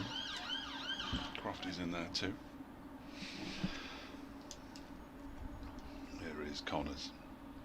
Runs away from us from the Radcliffe Road end to ball to Hamid on 49, and he's played it out into the offside. It was a good stop by Aitchison, actually moving away to his left hand side. He's bringing his left hand now, but I thought for a moment that was going to be the half century. He's bareheaded as well, isn't he? I think the reason, he's bareheaded. He's bowling and his caps. Yeah. His caps at the far. Just couldn't be bothered. Just couldn't be bothered. If it had been filling down a long leg, it might have been a different story. I can't work out with them. It's like Nelson Prentice out there in the far distance. Here's Connors in and bowls, and that's left alone by Hamid outside the off stump. There is no run. 124 for 1. Chris Nash, the only man out today for 59. Never looked like getting out until the moment he got out. He's gone to bed now, so I can talk about him. But lovely, Andre Adams just getting in touch. Watched the morning session on the live stream. Very impressed by all the new camera angles, and very impressed by the Nottinghamshire opening partnership. Lovely to hear from Andre Adams. That's impressed by the commentary. Here's Connors. So this one is pushed out into the offside. He didn't use those exact words. Talking about me. I'm talking about me. It's no run to end the over. 124 for 1. Oh, he's given me pelters in the past. So yeah, lovely. It's great, I think, when a player, and I'm not just here at Notts, but wherever, if a player moves on, an overseas player, he's had an affiliation with a county or whatever, still keeps in touch with whoever it may be and wherever they're from or whatever. I think it's lovely if they keep that affiliation and keep in touch with what their old county was doing. Absolutely. Still going to be Aitchison. So we've been going for about half an hour since lunch. Ben Duckett's on strike and edged and caught, taken by loose deploy at second slip, and Ben Duckett has gone and Aitchison gets a wicket. It's a fairly low-key celebration initially, but now all his teammates come up, and we're going to have to find a word for it, because they're not high-fiving him, they're elbowing him. They're all touching the elbow, but it was a good catch by deploy, low down at second slip. Ben Duckett just squared up a little bit by a fullish delivery. Aitchison's bowled quickly and has got his reward, and it's 124 for 2 with the departure of Ben Duckett out for 9. Duckett was only there for 26 minutes, 17 balls. A couple of fours, but it's a disappointing start to this shortened season for Ben Duckett. He's one of the slowest walkers off the field. I know all batsmen are disappointed when they get out, but he's only just about halfway back now. To be fair, he's only got little legs. He has, yeah. So it'll take him a bit longer. Well done to Ben Aitchison. Yeah. Nobody deserves anything, do they? You get what you deserve, and he's bowled some nice deliveries. He's bowled one or two a little bit too wayward as Joe Clark strikes out to the middle. He's batted well in pre-season, from what I can gather. But Aitchison, that'll settle him down a little bit more. He's gone through his first couple of spells, he's come back after lunch, he's bowled reasonably nicely, and now he's got his first class wicket as well, so well done, young man. I was slightly distracted. Ben Duckett's namesake, Ryan, just sent me a message, he's listening, so that will have cheered him up as well. The Derbyshire Chief Executive is listening and watching somewhere. Now the new man is Joe Clark, and he's done well, hasn't he? Well, they talk about horses for courses. His last 3, this is obviously a preclude to a first ball duck, but his last 3 innings at Trent Bridge have all been centuries. Oh, excellent. He got a century against Leicestershire on Wednesday on Tuesday in the warm-up game. It's Wednesday. On Wednesday in the warm-up game, and the last game here last season, he scored a century in both innings. A remarkable match against Warwickshire, where Joe Clark got 100 in each innings for Notts, and Dominic Sibley got 100 in each innings for Warwickshire. Wow. I mean, you go a long time before you see two batsmen in a game both score 100. So we've given Clark the build-up. Now we'll probably go and see a piece on the website saying how he felt much more at home now than obviously when he first arrived, which he will do. Well, here is Aitchison to bowl to Clark, and he's away. That looked like a shot of a man in the peak of his powers. He's walked across his crease first ball and just middled it down to long leg. Thank you. Off the mark. 25 for 2. But a word on Aitchison. Yeah, pleased for him. I've yet to speak to him. Perhaps tonight will be the night. Pleased that he's got his first wicket. There's nothing worse than searching for your first wicket, is there? And it becoming an issue. So there's one issue that he's sorted out now. He needs to just rattle his way through the rest of the Nottinghamshire batting lineup and pick himself up some decent figures. He's going to bowl to Hamid, who's been on 49 for a while and stays there after digging this one out. Foolish delivery. Asib Hamid. And has that gone up or not? He's now faced 111 balls, so he can't be out on his 111th delivery. Feet off the floor. No, because his next one would be his 112. So that's. I just sort of saw that 110 as he was going to face that, and thought, no, I won't mention that. 125 for 2. That's a way to go to your first half century for Nottinghamshire. He has punched the life out of that ball through extra cover all the way across the Trent Bridge turf, and that is very, very stylish indeed. Asib Hamid, 112 balls, 10 fours. So I guess from that you'd say he doesn't do an awful lot in between his boundaries. He soaks up a lot of pressure, doesn't he? And then when the opportunity comes, he punches it away. I mean, that's a high percentage, 10 fours out of 50. Just takes the bad ball and dispatches it, and the rest of them he plays with the greatest of respect. He's defended nicely. Just that one false shot earlier on in his innings. Next ball was a push and run on the leg side, so we can get down to the other end. 130 for 2. As I said earlier, the start to the career that he enjoyed, with the volume of runs that he scored on the England call-up, and then it all sort of fell apart and nobody took any pleasure in that because it looked like the next big thing. And he's got an opportunity here at Nottinghamshire. Great pickup, I think, for Nottinghamshire. Next ball, last ball of the over, and that's a nice looking shot from Clark. Pushed it to mid-wicket. He's going to get a couple of runs. So Clark's faced 2 balls and 2 very confident looking, authoritative shots. I'm slightly concerned. 132 for 2. Already. To see Joe Clark doing what he's doing at the moment.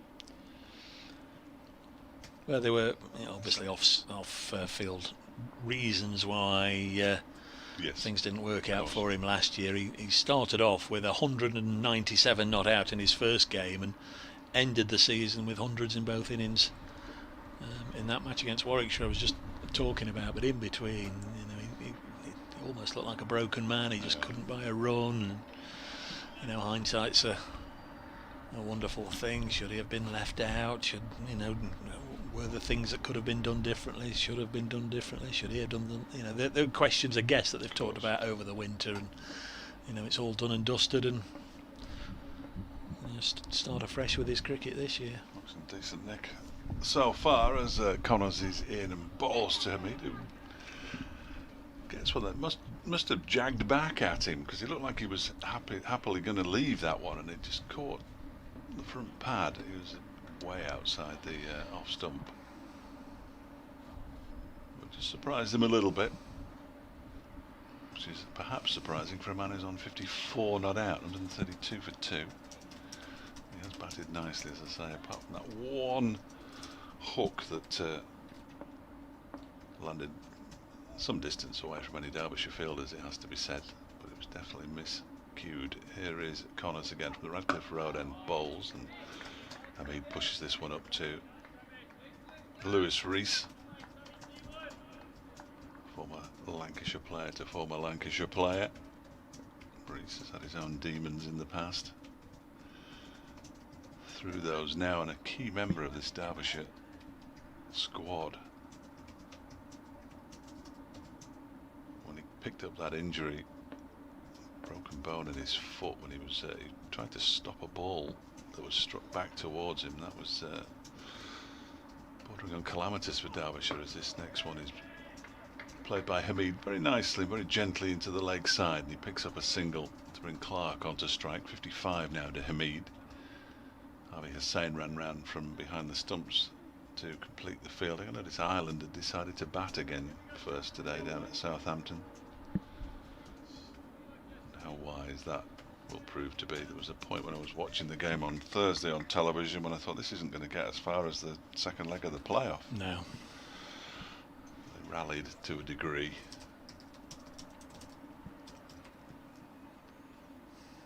Good return for David Willey to international cricket after the way he was dumped ahead of the World Cup. So Clark ready to face his first delivery from Connors. Connors 12.5 overs, 1 for 49 his figures at the moment. He's in now, and Clark flicks him away down towards long leg. He picks up another single. It's Ben Aitchison down there in the far distance. He'll be feeling $1 million after getting his maiden first-class wicket. Moved his cap round as well, so it's a bit closer to him, but he's decided not to wear it still. Might be reflecting. Proud. Keep the sweat out of his eyes, I'd have thought, his cap. Here's Connors again, balls, and that one just lifts a little bit, and he plays it very nicely in the end, Hamid. He plays it down into the ground. It's fielded there by Matty McKean in a gully, 4th slip kind of area. The first slip, Wayne Madsen as ever. Leas de Ploy now seems to be the #1 choice for second slip. Took that catch nicely, low down. Yeah. Not had anything to do all day. Very good cricketer. He'll come in 3 then, will he? 4. I think he'll come in before, after Madsen. This next one from Connors is pushed into the leg side, and the batsmen are on the same wavelength. They can get through for a very comfortable single as the ball trickles towards Lewis Rees. One more to Hamid, who pinches the strike. He's on 56. Clark has 4. Nottinghamshire 135 for 2. I'm guessing, I am genuinely guessing that. In the practice match against Lancashire, he opened in the second innings. It was one of those 2-day affairs where you bat 60, bowl 30, bat 30, bowl 60 jobs. And he came in and batted, got a 46 not out on the second morning. Although it wasn't the morning because they didn't start till midday. So he'll be relatively confident, I think.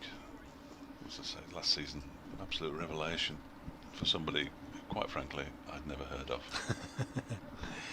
This pair have been going for 40 minutes now. Yeah. Connors and Aitchison, they've picked up a wicket apiece, of course. They've by and large kept the screws on, as Seba Mead there.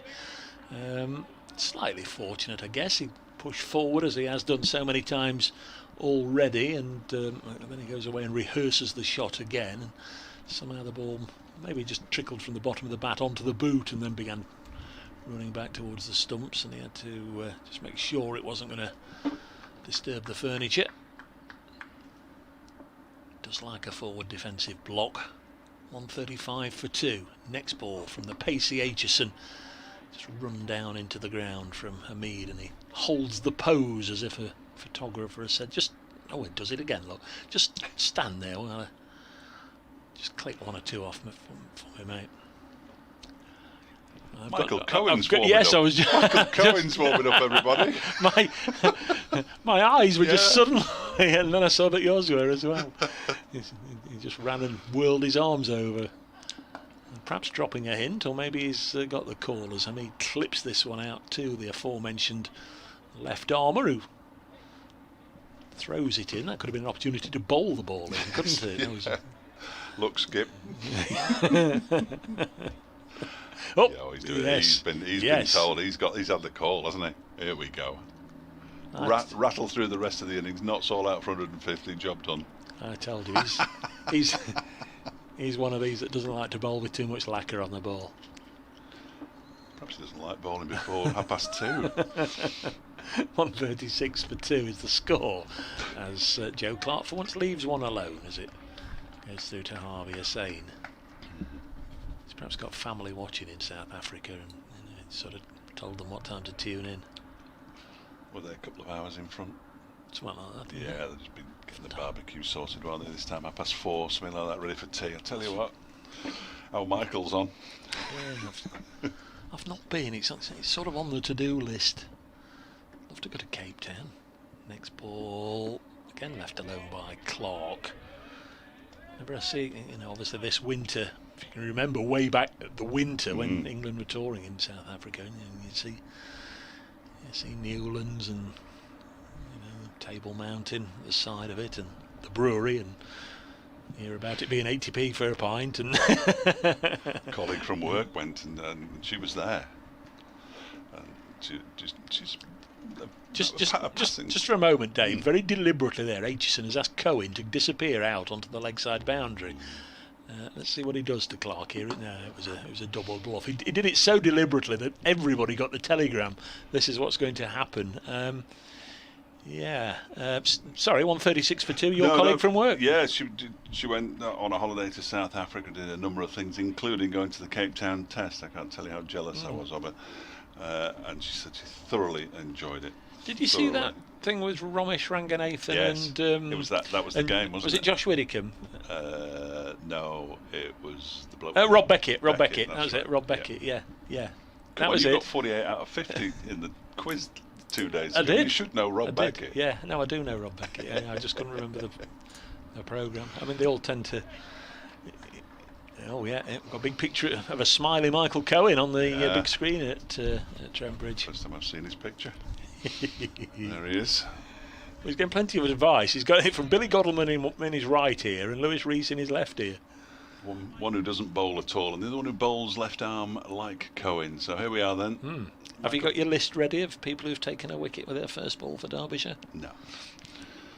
No, I don't even know how old he is. Oh, I can tell you that.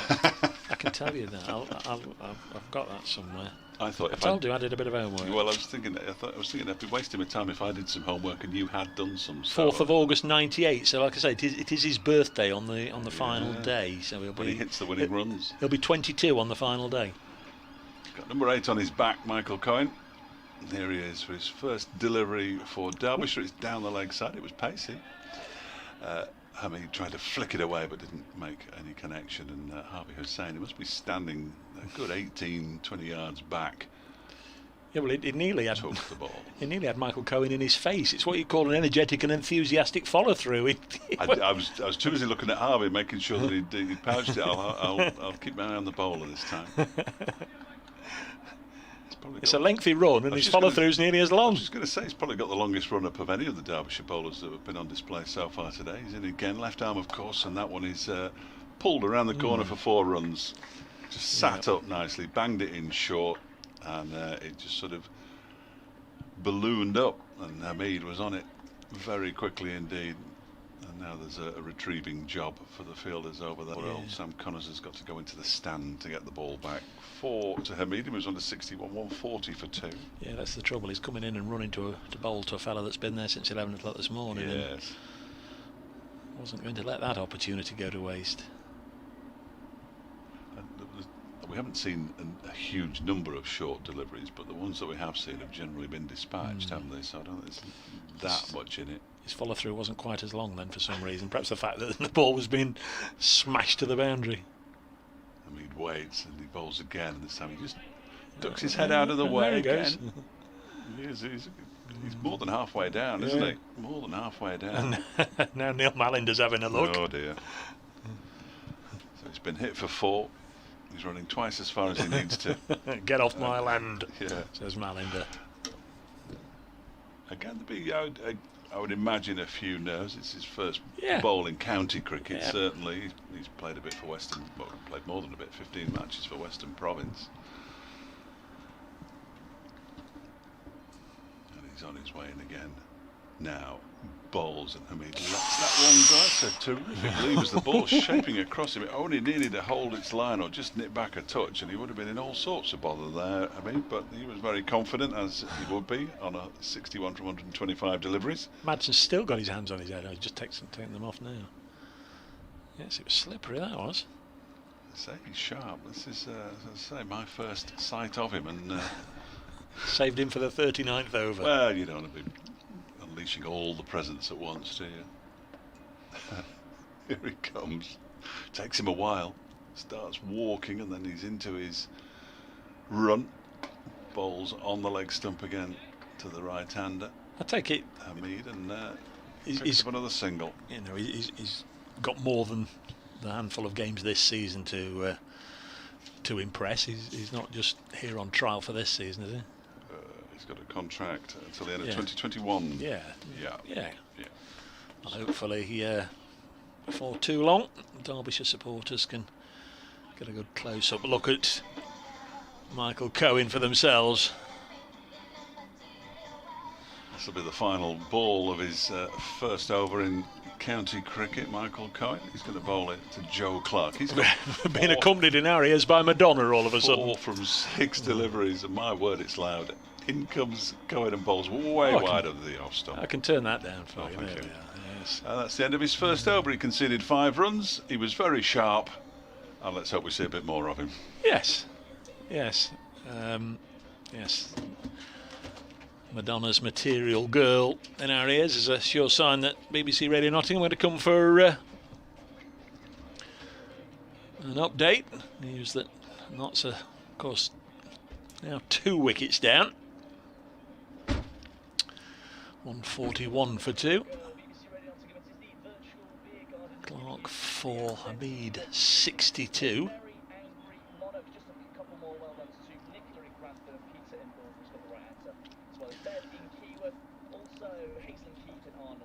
Still going to be Aitchison. Kept going since the luncheon interval. 13 overs, 1 for 42. Yes, lovely. A little bit of Material Girl as a backdrop to the cricket here. 141 for 2 now, Nottinghamshire. They've lost a couple of wickets since lunch, which they took at 109 without loss. Chris Nash in the first over. After lunch, he was pinned LBW by young Sam Connors out for 59, and then Ben Duckett in and out fairly quickly. He went for 9, falling to Ben Aitchison. But Asiba Mead on his Nottinghamshire debut is past 50 and moved on now. There were 10 fours in his 50s, now on 62, tends to soak up a lot of deliveries and then make the most of any bad balls he gets. Joe Clark's at the crease with him on 4. Nottinghamshire, lovely sunshine, lovely day, and lovely to have cricket back. A 141 for 2.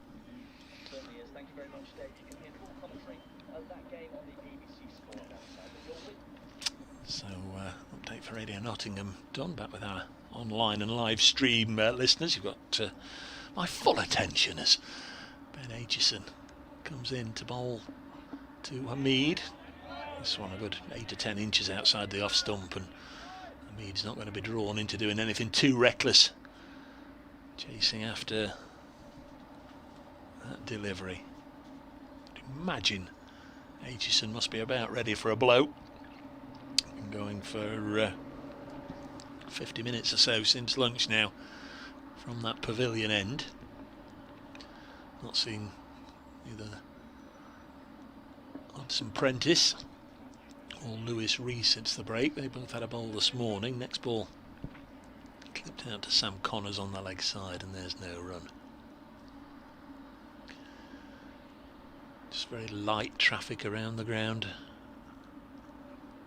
Saturday afternoon.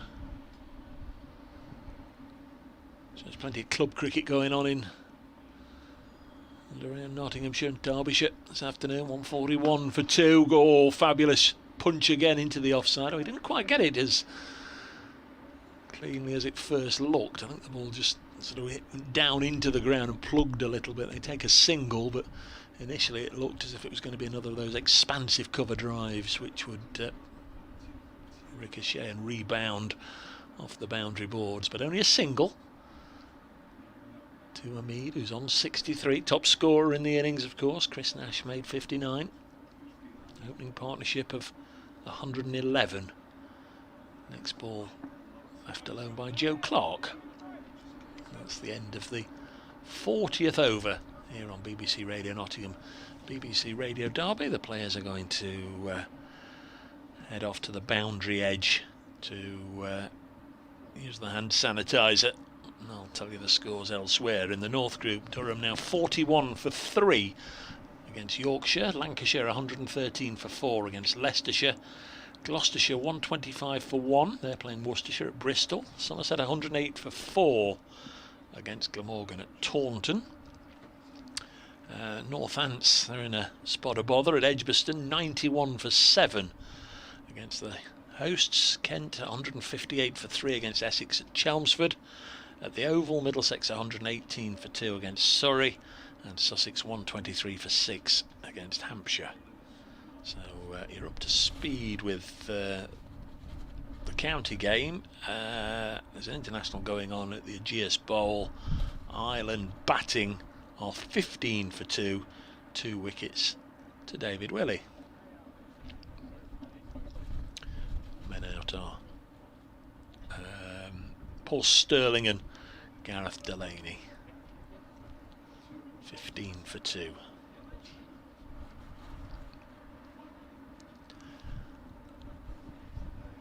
Been Michael Cohen. Pacey first over from the Cape Town born youngster. Left arm quick. And here from the Radcliffe Road end, comes in again to bowl to Asiba Mead, who just works it away off his hips. Bread and butter shot out to deep square leg. Sam Connors doing the fielding. Single. Batsman Malinder just checked Hamid's bat there. They the umpires do have a guide. They have to just check that all the bats are of the requisite width, or certainly no bigger than they're supposed to be. And just saw him run that over the blade of or the body of Asiba Mead's bat. False start then from Cohen.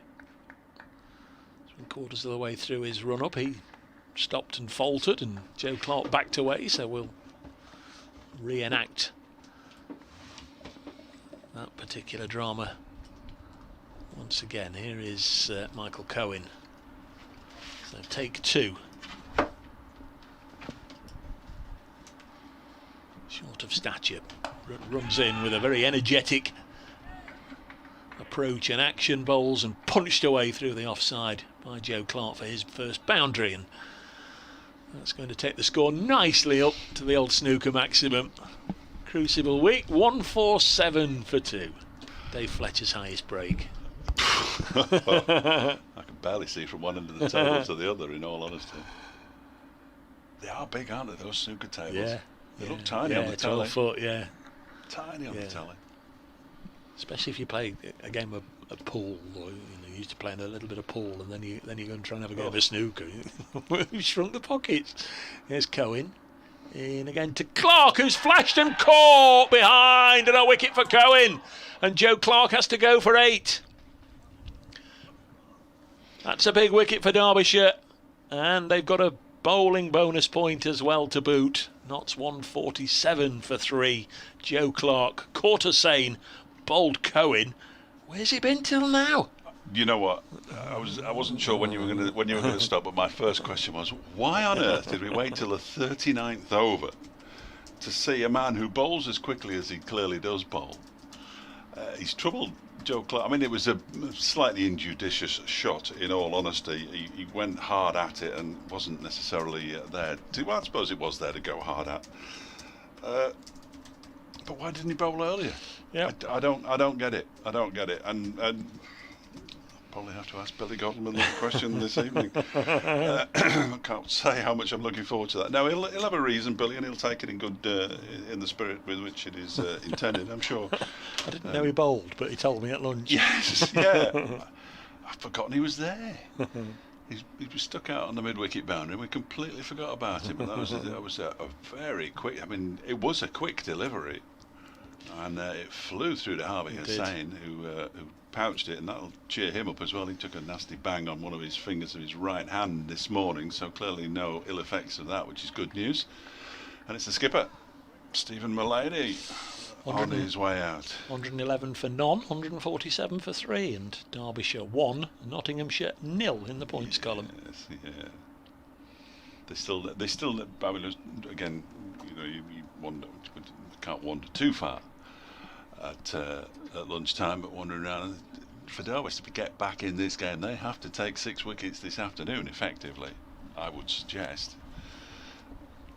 Just get them back on an even keel. Yeah, exactly. Just to get back in the game. That's without even thinking about potentially getting ahead at any stage. But they've made a decent fist of the afternoon session so far, which is good news. They have indeed. New man, Stephen Mullaney, the Notts captain. There's Cohen. Oh, a bouncer. Now then, what's the arm out for there? Is that... one. No, he's called it as a no ball. It wasn't obviously clear what he was signalling. I thought he was giving one for the over to start with, but that's a no ball for height. Yeah. Interesting. So, 2 gifted runs to Nottinghamshire. A bit of a sighter for Mullaney. At least he knows how quickly he's bowling now. Stephen Mullaney last year, 824 runs at an average of 31, couple of centuries for the Notts skipper as well. 149 for 3 as this time Mullaney can get bat on ball for the first time, pushing it up to mid-on. Stephen Mullaney, 33 years of age now, born in Warrington, Cheshire, came to Notts in the winter of 2009, 2010. This is his 133rd match for the county. This also his 3rd year as skipper since taking over from Chris Reed. 149 for 3. Cohen, Bolstrom and Mullaney defends. And his career record is only 8 runs away from 7,500. Fair play.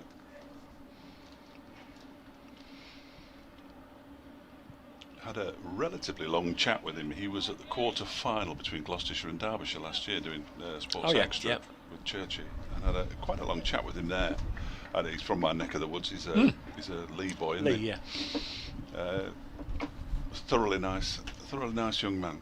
Likes his rugby league. 149 for 3. Next ball sees Mullaney get off the mark by lifting it through the offside. There were 1 or 2 cries of catch, so I suspect it was slightly uppish, but didn't go anywhere near any fielders. And if there was a crowd in, it would be one of those that they applaud, but nobody really knows why they applaud it, because the 150's up. A team 100 is neither here nor there, is it? No. There's no points available for it, but you still get the smattering of applause. 153 for 3, Nottinghamshire. Wickets since lunch to Connors, Aitchison and Cohen, the men out. Nash, Duckett and Clark in that order. Yeah, not quite sure who was shouting catch. It's one of my great bugbears when you watch village cricket and somebody shouts catch it and you're thinking, well, it's nowhere near him. No. I was going to catch it anyway. I don't think there's a cricketer in the history of the game really that's responded that quickly to a ball hit that hard and caught it that they weren't going to catch anyway. Matt Critchley's a tall catch it. lad. Oh yeah, I'll catch it then.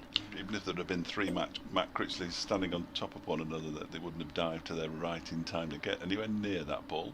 I think we should just say at this point that well done Aitchison. He's been going for almost an hour. That was a really good spell from him from the pavilion end, and now makes way for Lewis Rees. Who's on his way now, bowls and beats Hamid. First delivery, he went forward in a sort of... Look at Hamid, he does that a lot, he walks the square leg a lot, doesn't he? He's very angry with himself, because it was a sort of aggressive defensive shot, wasn't it? And it's just not the kind of shot you want to be playing, really, an aggressive defensive shot, because it can only really go one way. Left arm quick at both ends, Dave. Indeed. Well, I'm sure Lewis Rees will thank me for it. Thank you for calling him quick, but it's lively enough. Keeper's well back. Certainly left arm as he bowls to Hamid, and this one's down the leg side. It's taken well by that keeper Harvey Hussain, tumbling away to his left hand side. Cohen's just prowling down at long leg. Can't wait till he can bowl again. Quite frankly, neither can I. Just baffling. Absolutely baffling.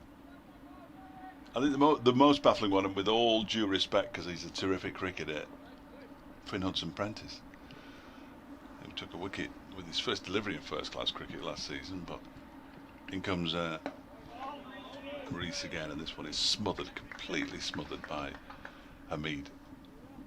Picked up by Matty McKiernan running around from gully. So you were saying what? He probably should have bowled instead of Hudson-Prentice yes. this morning, yeah? Yes, I would have said so. Yeah. I mean, I think it was worth a look before lunch, whatever. Yes, quite. And obviously you don't necessarily want to replace a left armour with a left armour, because you want to give the batsman something else to think about. So if he'd have bowled at the other end, and I don't know. Here's Reese in and bowls, and Hamid drives very nicely backward of square. It was all along the ground. There's a chase on for Critchley, but he's going to give that one up because it's hit the boundary rope. Very nicely played by Hamid, who was on to 68, 157 for 3. It's the width over pitched and driven along the ground by the opening batsman, who moves to 68, as I say. You'll already be thinking 3 figures, I'm sure. Which is probably why he was as angry as he was that he played the shot at the beginning of the over. He doesn't want to give it away here. Shortened season. 10, possibly 12 first-class opportunities. As Reese bowls, and he defends this one. Just dribbles into the offside square. And again, it's McKiernan who comes around to do the fielding. This competition ending in a 5-day final at Lord's in November or December or sometime. Although that's what all the newspapers are saying. At the ECB are saying at a venue to be are they? To be arranged closer to the time, pending on all the site works that's going on at Lord's. Right. Next delivery from Reese is pushed out into the offside by Hamid to end the over at 157 for 3. So what I meant was a 5-day final at the county ground in Derby in November. No, it's in October, isn't it? The last week of September, first week of October, that kind of time. And the other thing, as well, is all the talk about the T20 and finals day at Edgbaston, end of September, and all this. I understand that that's not entirely penciled in as a certainty, because why would you have a finals day and a weekend the end of September when nobody's allowed, when the regulations are saying people will be allowed into stadiums in October? A week later you could have people in, but that might all have changed from yesterday. But I think that's it's the lively and likeable Cohen. Like you, I don't know him. I couldn't recognise him from the next young Derbyshire seamer, but he just seems from his body language, and having been made to wait all through the morning session before getting this bowl, that we've sort of taken a little bit of a shine into the young man, and he's delivering. He's certainly giving it 110%, as they say, Gaffer. He comes again. 157 for 3. Punched away for 4.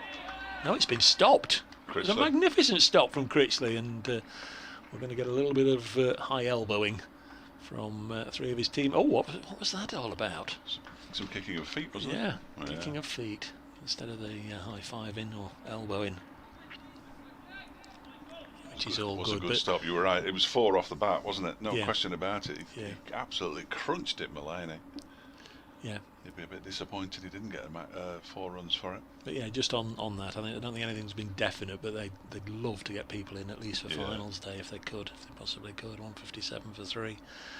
As Cohen is in and bowls, and now Mulaney plays it into the same sort of area, but this time gets a run. Just managed to find the gap and move on to 5. 158 for 3. Although having been to enough finals day, and I know you have, if there's a day where social distancing has never applied in the past, it would be awfully difficult to monitor a full Edgbaston on Yeah, no, they couldn't do it. It couldn't be on finals day, because it does get a little bit manic with all the fancy dress and the congas, and quite lively.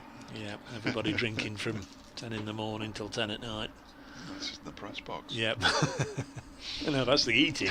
That's the eating bit, isn't it? I've 158 for 3. Never seen so much food. Fantastic. I'm not going unless they can provide the food, of course. Being the commentator for Derbyshire, I'm more than likely not going anyway, but I've never really taken much notice of finals day until last year. 158 for 3. Sad we haven't got the Derbyshire flag flying Yes, that's true. above the pavilion at the far end, and it's the first time I've seen the new Nottinghamshire one with the new crest up there, as Cohen again bowls a very quick delivery, very full. Would almost have hit the white paint of the batsman's crease at the far end, but I've got a theory. Good 18 inches outside the off stump. What's your theory? Well, John Brown, who's the regular Derbyshire scorer, isn't here. Right. I imagine that in the current circumstances, it just wouldn't be appropriate for John to be here. He is the custodian of the flag. If somebody can back up base can tell me if I'm right, but I do like to see the two flags flying. 158 for 3. Final ball. No. So what happened there? Cohen came racing in and He just lost then it, realised. didn't I don't know. I think there's a bit of chatter out there, maybe. Wind's picking up, as you can no doubt hear in the FX microphone. A little blustery here at Trent Bridge. It'll be ideal for the players, I guess. A bit of a cooling breeze. Sure, it is pleasantly warm as Cohen round the wicket bowls, and Hamid is on 60. 66 or 68. The numbers have just sort of got squashed together now with all the number of balls he's faced to get the binoculars. 68 and then 141 in brackets after it. It's 158 for 3 at the end of the 43rd over. So we're getting almost within striking distance of the halfway point in the day. 43 overs have gone. 47 to bowl here on BBC Radio Nottingham, BBC Radio Derby. I'm Dave Bracegirdle, and here's Dave Fletcher. So still 17 overs until Tiffin. Until tea. Might have my lunch at tea. Didn't have my lunch at lunch. No. Big breakfast. Made the most of it. Well, it's always slightly awkward when you've got to order rather than go and pick your own. But I managed to overcome the embarrassment. Here is Reese, Ian and Pauls, and Mullany just taps it out into the offside. They go through for a sharp single. He's then struck.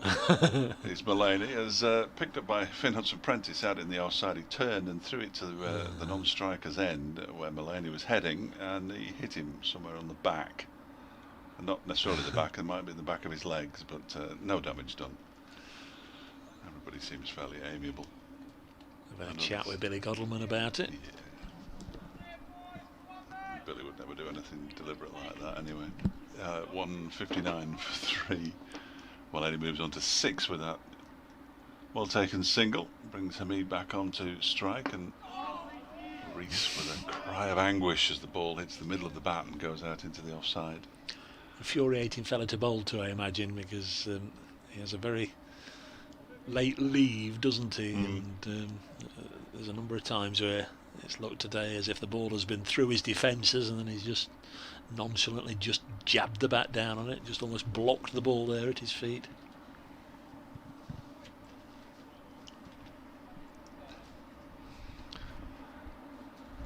Hamid waits patiently. Reese balls to him, and he struck on the pad, and he's been given. Now that's interesting. I'd have thought that might have pitched outside leg stump. I wasn't expecting it to be given. It was a big appeal, and it was a concerted appeal as well. Hamid looked back at the umpire in huge frustration, unsurprisingly, and he's gone for 68. Lewis Reese picks up his first wicket of the 2020 season. 143 balls for his 68, 12 fours. You'd have thought that would have pitched outside leg stump. I would. Dave? It's a good stride he got in, but yeah, coming over the wicket left arm there, you'd imagine if it was going on to hit the stumps, it must have pitched outside. But we talked about it this morning. They must know each other, will have played each other, with each other. Former Lancashire man gets rid of former Lancashire man. Of course, another Lancashire man out there with Stephen Mullaney. It's all Lancashire man, isn't it, Mr. Lancashire Fletcher? Well, it's a Lancashire world. I merely live there. It's a Lancashire world we live in. I merely live there. 159 for 4. Seba Mead out for 68, 143 balls, 12 fours, and here is another debutant. It's interesting. I saw and knew Notts were going to do this. Peter Trigo at 6, and if it continues as planned, Tom Moore's at 7. Yeah, but Samit Patel at 8. Samit at 8. I mean, he lost his place last year. Doesn't give him a lot of time, does it? He's slipping down the order. Yeah. Well, there's always a place for him at the county ground. If he wants to go, I know he and Wayne Madsen a couple of years ago had a joint benefit do in Nottingham, didn't they? The darts event. So he's got plenty of friends in Derby. You know, it makes sense, Samit. Come on. The perfect way to spend the last 10 years of your career.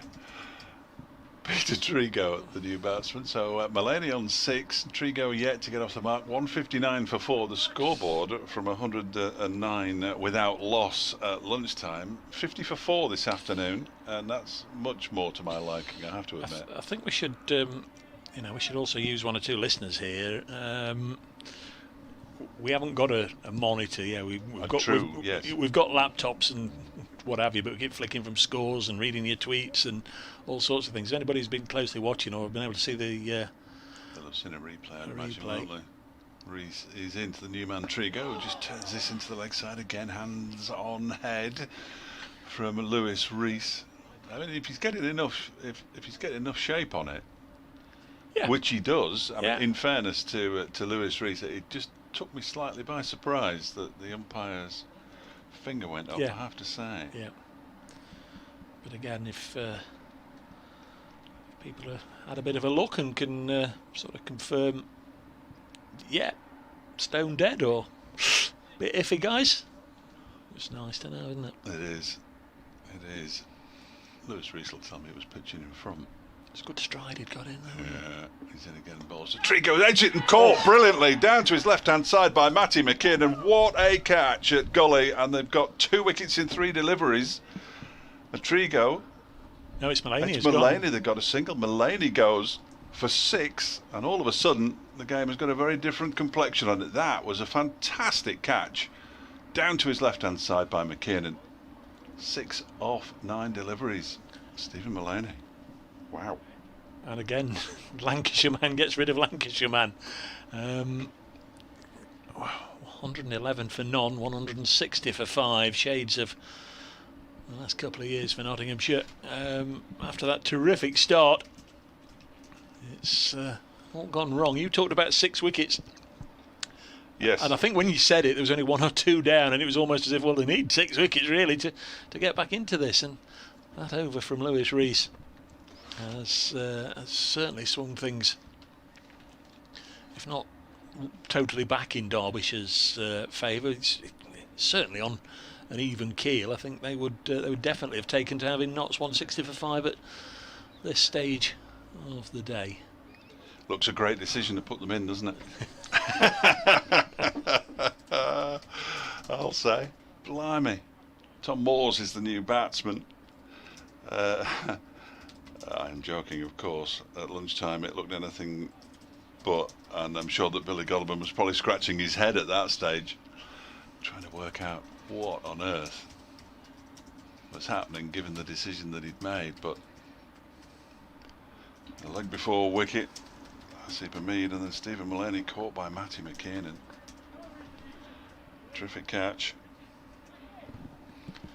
at Gully, and it looks completely different at 160 for 5. It does indeed. One batsman new to the crease and the other one who's faced 1 delivery. Peter Trigo. 2 in 3 balls for Lewis Reese. Comes into completely over bowls to Moores, who very diligently defends it back to the bowler, and the over comes to an end. Well bowled, Lewis Rees. He really was. He was almost talismanic last season with his bowling. If Billy Godalming needed something to happen, he'd quite often turn to him. He does get the ball to move in the air. I don't know whether the fact that it's just clouded over a little, it's still warm, and there's a bit of breeze, of course, but whether it's just moving a bit more in the air for him. I'm sure a long chat with Neil Malander, who's saying, "How do you get the ball to move like that? Because that must have pitched outside leg, didn't it?" He's like, no. I'm sure the talk now amongst Notts supporters is going to be all about here we go again, but at the start of the over, I didn't get around to reading it. Rachel sent a tweet, will this be the season when all county cricket commentators end with a normal blood sugar reading? That's because Rachel normally surprises us with the brownies and the cakes and the goodies. Well, and there is that, isn't there? We won't get any extra. I brought some. You have? Brought a box of sugar in. I didn't know you were expecting.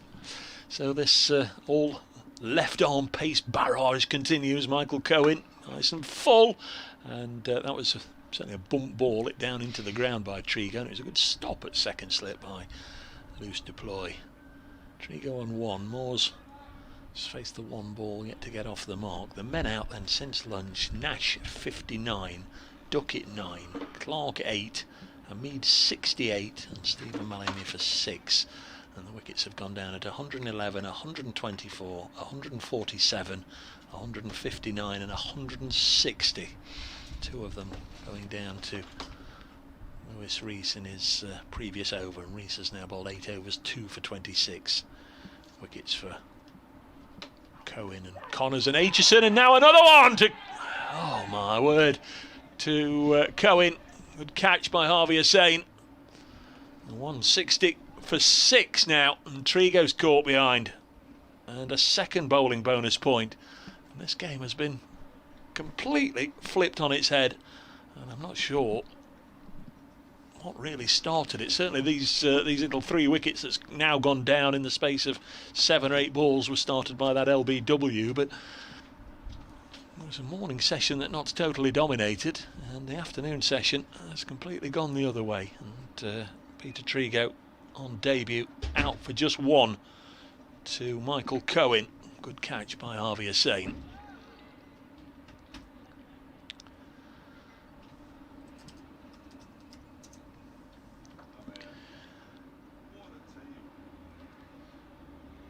And 60 for 6. Samit Patel is the new man on his way.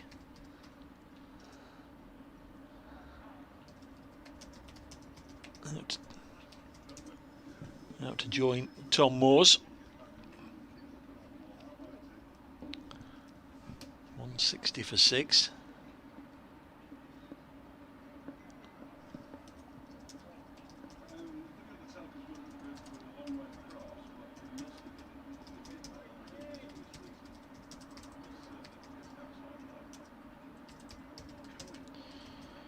So Samit ended last season on loan with Glamorgan, so he's not played in the Nottinghamshire first class side for over a year. Have to go back to last July.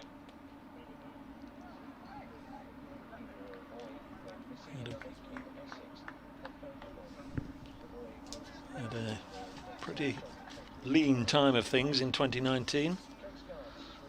506 runs at 23. And that does include the matches for Glamorgan. So Patel on strike. Here is Michael Cohen. 2 for 17 his figures now. Here he is, bowling. And that one's short of a length. Rears up over Patel's shoulder. Patel goes down, does a little bit of gardening. So 2 wickets to Derbyshire. Notts down to 7 and 8 on the scorecard.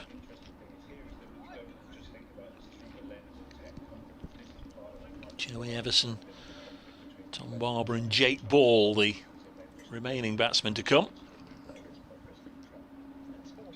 Here's an update coming in just a moment. 160 for 6. Patel drops this on the leg side. Thought about taking a run, but they decided not to go for it.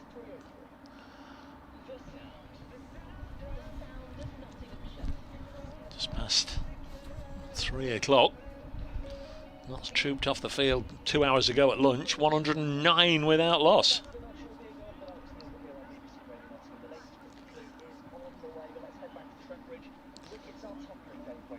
They are indeed. I'm not sure what the score was the last time I spoke to you, but certainly at lunch 2 hours ago, Notts were 109 without loss. Totally dominated the morning session. Since then, well, Derbyshire very much with the bragging rights, because Notts have slipped to 160 for 6 once they broke that opening partnership straight after lunch, getting rid of Chris Nash for 59. The floodgates open. Ben Duckett for 9. Joe Clark for 8. Asiba Mead beautifully on debut made his way to 68 before being given out LBW. That was a really crucial moment. Looked to one of those decisions that may well have gone in Derbyshire's favour, but then Mulaney and Trigo both followed for 6 and 1 respectively, and from 111 without loss, Notts have now slipped to 160 for 6 with Moores and Patel both fresh at the crease and both ready to score their first run. 160 for 6 Notts.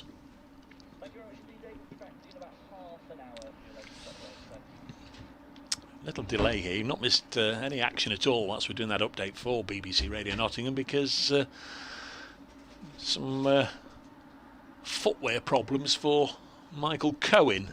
He's bowled 4 balls in this over and clearly unable to continue in this over without changing them, so he's gone all the way down to the boundary edge and to change his boots or his cricket shoes, and now making his way back. Guess it's given all the Derbyshire fielders just a moment or two, just have a little bit of a chat, and Billy Godleman just able to galvanise his troops, but quite a long old delay here whilst Cohen was allowed to leave the field and get some fresh footwear. Clearly he must, I don't know, split them or something. And umpire Neil Malinder, plenty of arms stretching out. What do you expect? What? This is he's a man of many gestures, is Malinder. We're ready now. Cohen ready to bowl again. Figures of 2 for 17. Bowling to Samit Patel. Has faced 2 balls. Oh dear! These these boots. Good boots. Yeah, Billy's boots had the radar in these. It's a wide, dear listener. I know a lot of you will be not watching the stream. We must remember that it was very, very wide. It was shades of Steve Harmison in Australia, wasn't it? Didn't pitch until it was about 2 yards beyond the wickets at the far 161 for 6. Here he is again, settled down, bowls. He seemed to lose his run up a little bit, but still released it. Full toss, and Samit Patel just eased it into the offside. Had a moment just to realise what had happened. I'm sure he'd have punched that away for 4, but takes the single. Notts tick on to 162 for 6. It's been a struggle of late for them. The other side of the Samit Patel batting at number 8 coin is that Samit Patel's batting at number 8 after losing 3 in 6 balls, so you've still got Samit Patel batting. Yeah. You know what I mean? It's a good insurance policy, isn't it? I'm not sure how thrilled he'll be, but it's a good insurance policy. Yes, the best of times he hates having to wait to go in. He always wants to be out there in the middle, or on the pads of Tom Moores, and both batsmen there were almost given a testimonial one off the mark. Both wide-ish full tossers, which they were able to work away for singles. 163 for 6, but Michael Cohen has certainly had an impact. A couple of wickets, 4 overs, 2 for 20, and he's up and running as far as his Derbyshire career goes. Wicket for Connors, a wicket for Rees, a couple of wickets for Rees, 1 for Aitchison and 2 for Cohen. I'm told he's a bit of a character, Michael Cohen. I'm looking forward to talking to him for the first time. Could be him tonight, couldn't it? Were you surprised you didn't bowl in the morning? Here comes Lewis Rees, rather than asking Billy Godleman. Rees in from the pavilion end, and that's one left well alone by Moores because it was way wide of the off stump. I think it goes through to Harvey Hussain, but he did have some shape on it, so perhaps that delivery to Hasib Hamid. No, but has anybody given us a clue yet? I haven't got anything on my feed certainly to suggest. Oh, hang on, need to update it, of course. Mark Beck's claiming it's all down to him. And Andy says it was Plum. In comes Rees again and balls again way outside the off stump, left alone by Moores.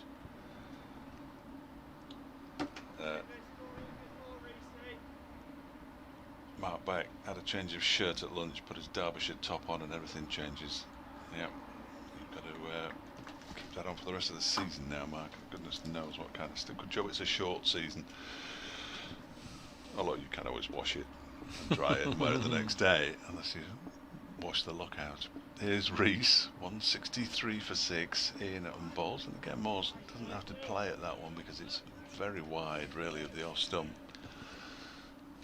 Not being tempted into a rash shot at this stage, as Nottinghamshire just look to rebuild after a bit of a blow. I did say 6 wickets, that's what they needed to get back on an even keel, and the game is now back on an even keel, you would suggest. I mean, no question, 109 without loss. It was... You're wishing you'd said 7 or 8 wickets well, now, yeah. Well, funny I could have that kind of influence. Still 14 overs to go until tea.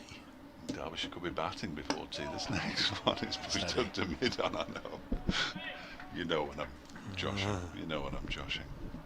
But the game's moved on now, hasn't it? That's one thing. At 111 without loss as it was at one stage just after tea, it didn't look like it was going anywhere other than Derbyshire were going to have an awful lot of batting to do to save the game. But you know what it's like sometimes in a trying season, you don't mind matches finishing in 3 days. You obviously want your side to do the better, or have the better of the exchanges. He's in balls outside the off stump. Moores leaves alone. But we all love a day off. Everybody loves a day off. But in this shortened season, Dave, I don't want to. No days off. Let's have some finishes, but let's have 5 o'clock finishes on day 4. Even if it means half an hour's rain or something on day 3, just to push us into day 4. You just want to savour every moment. This exactly. Season. Every moment. Rees then to complete his 9th over. 2 for 26 his figures at the moment. Balls to Moores, who defends out into the offside, and there is no run. That might have been a maiden, but it was a very ineffective maiden really. Didn't have to play at least the first 4 deliveries. Moores gets a couple of taps on the back there from the Slip twins, the 2 South Africans, although one's clearly England qualified, Wet Madsen and Lears Deploy. 63 for 6. I didn't see this coming, I've got to say. But then again, I hadn't accounted for the Cohen factor. Just madness. I can't wait to see Griff. He is sharp. He is. And if you're watching the live stream, you can enjoy another over from Michael Cohen. Comes in again and bowls. Oh dear, that's a little loose from Samet. If he was playing at it, he probably knew it was so wide he could just rehearse the stroke even as the ball was going past him. But again, probably pitching beyond the crease, a long way beyond the crease, not Yorker length, perhaps even fuller than that. So unless he gets one to crash directly into middle stump.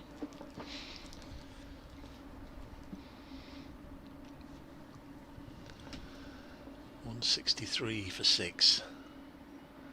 There's Cohen in again. Oh well, wide of the off stump again. So it's a shame I told you about those birthdays earlier, or that would have been a good quiz question, wouldn't it? I could have got you with that. Oh, the last four wickets, or what connects the last 4 wickets? Yes. And for those of you that weren't listening, we'll give the answer now. In that they've been taken by 2 bowlers, each of whom share the same birthday, 4th of August, the 4th day of this match. Well, again, he's fairly wide-ish, isn't he? Look at Neil Malinder. It's too wide, really, isn't it? Are you playing on this strip, lad? It's the last 2 overs have been offline. Yeah, Samet won't mind. No, absolutely not. Did something the other day, and I tweeted him. I saw you. Yeah. Refer back to it in a second. Well, He's, wait until he gets what he needs to get before we. Yeah, okay. I think. 163 for 6. Next ball to Patel. Might happen now as he's driven this through the offside. It's heading towards the rope. They're coming back for a second. It will just be pulled back by Billy Godleman. In fact, they're going to run hard for a 3. So Samet down to the non-striker's end. 4 not out. Tom Moore's left-hander on the strike. No, of course, Ben Duckett's been in. I was going to say it's Moore's the first lefty we've had today, but no. Ben Duckett was out there all too briefly as far as he's concerned. I saw Samet's reply as well, yeah. So it'd be interesting, wouldn't it, to see if... Well, I don't know if you're aware that he did it, but yes. for years and years he's done something that on a replayed clip I could see that he didn't do. We'll talk about it more as time goes on. Fill in the blanks. As Cohen, left arm now over the wicket to the left-handed Moores, just drops the gloves and lets it go through to his opposite number, Harvey Hussain. BBC Radio Nottingham, BBC Radio Derby, inside Trent Bridge, the Trent Bridge bubble. Wonder how many people are here all together. Certainly well under 100.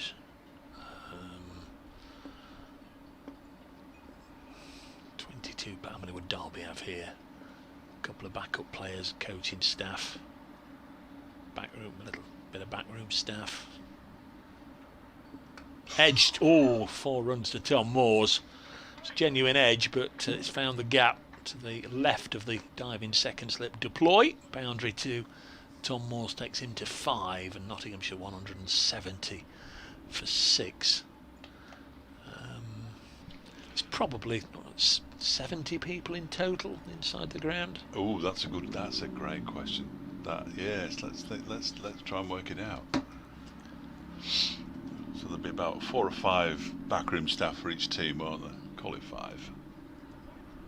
In addition to the 22 out there and a couple of extra players, you'd imagine. Yeah, maybe not as many as that. No, that only really takes us halfway to 70. Yeah. 3 or 4 cameramen. A couple of stewards down there. No idea what they're here for, because there's nobody to steward. Let me have a look if they are stewards. Yes, they are, yes. We were greeted by a steward at the gate this morning as Yep. Reese begins a new over, balls to Patel, who pushes it out on the offside. And there's no run. Well, I suppose somebody's got to do the gates, but, Yeah. but predominantly the gates will be locked all day. But when people do want to come and I think we've been come told and we go. Can't leave, haven't we? I think so. I think they're the rules. We're here till Tuesday evening, are we? Yeah, we can't go now. Oh, there's worse places to be. Oh, not half. Reese again, bowling from the pavilion end. Balls to Samet, who goes up onto his toes and defends it back to Lewis Reese. And there's no run. It is ironic, isn't it? I think it's ironic anyway, that county cricket supporters have been screaming for games to start on a Saturday so that they could all come and watch the first couple of days play before they had to go back to work on a Monday. Yeah. As Reese comes in, bowls, and Samet's back into his crease and on his toes and pushing it out into the offside, fielded by Finn Hudson-Prentice. And 4 of the 5 games this season start on a Saturday. Nobody can come. But it does, I suppose, maximise the listenership and the viewing figures.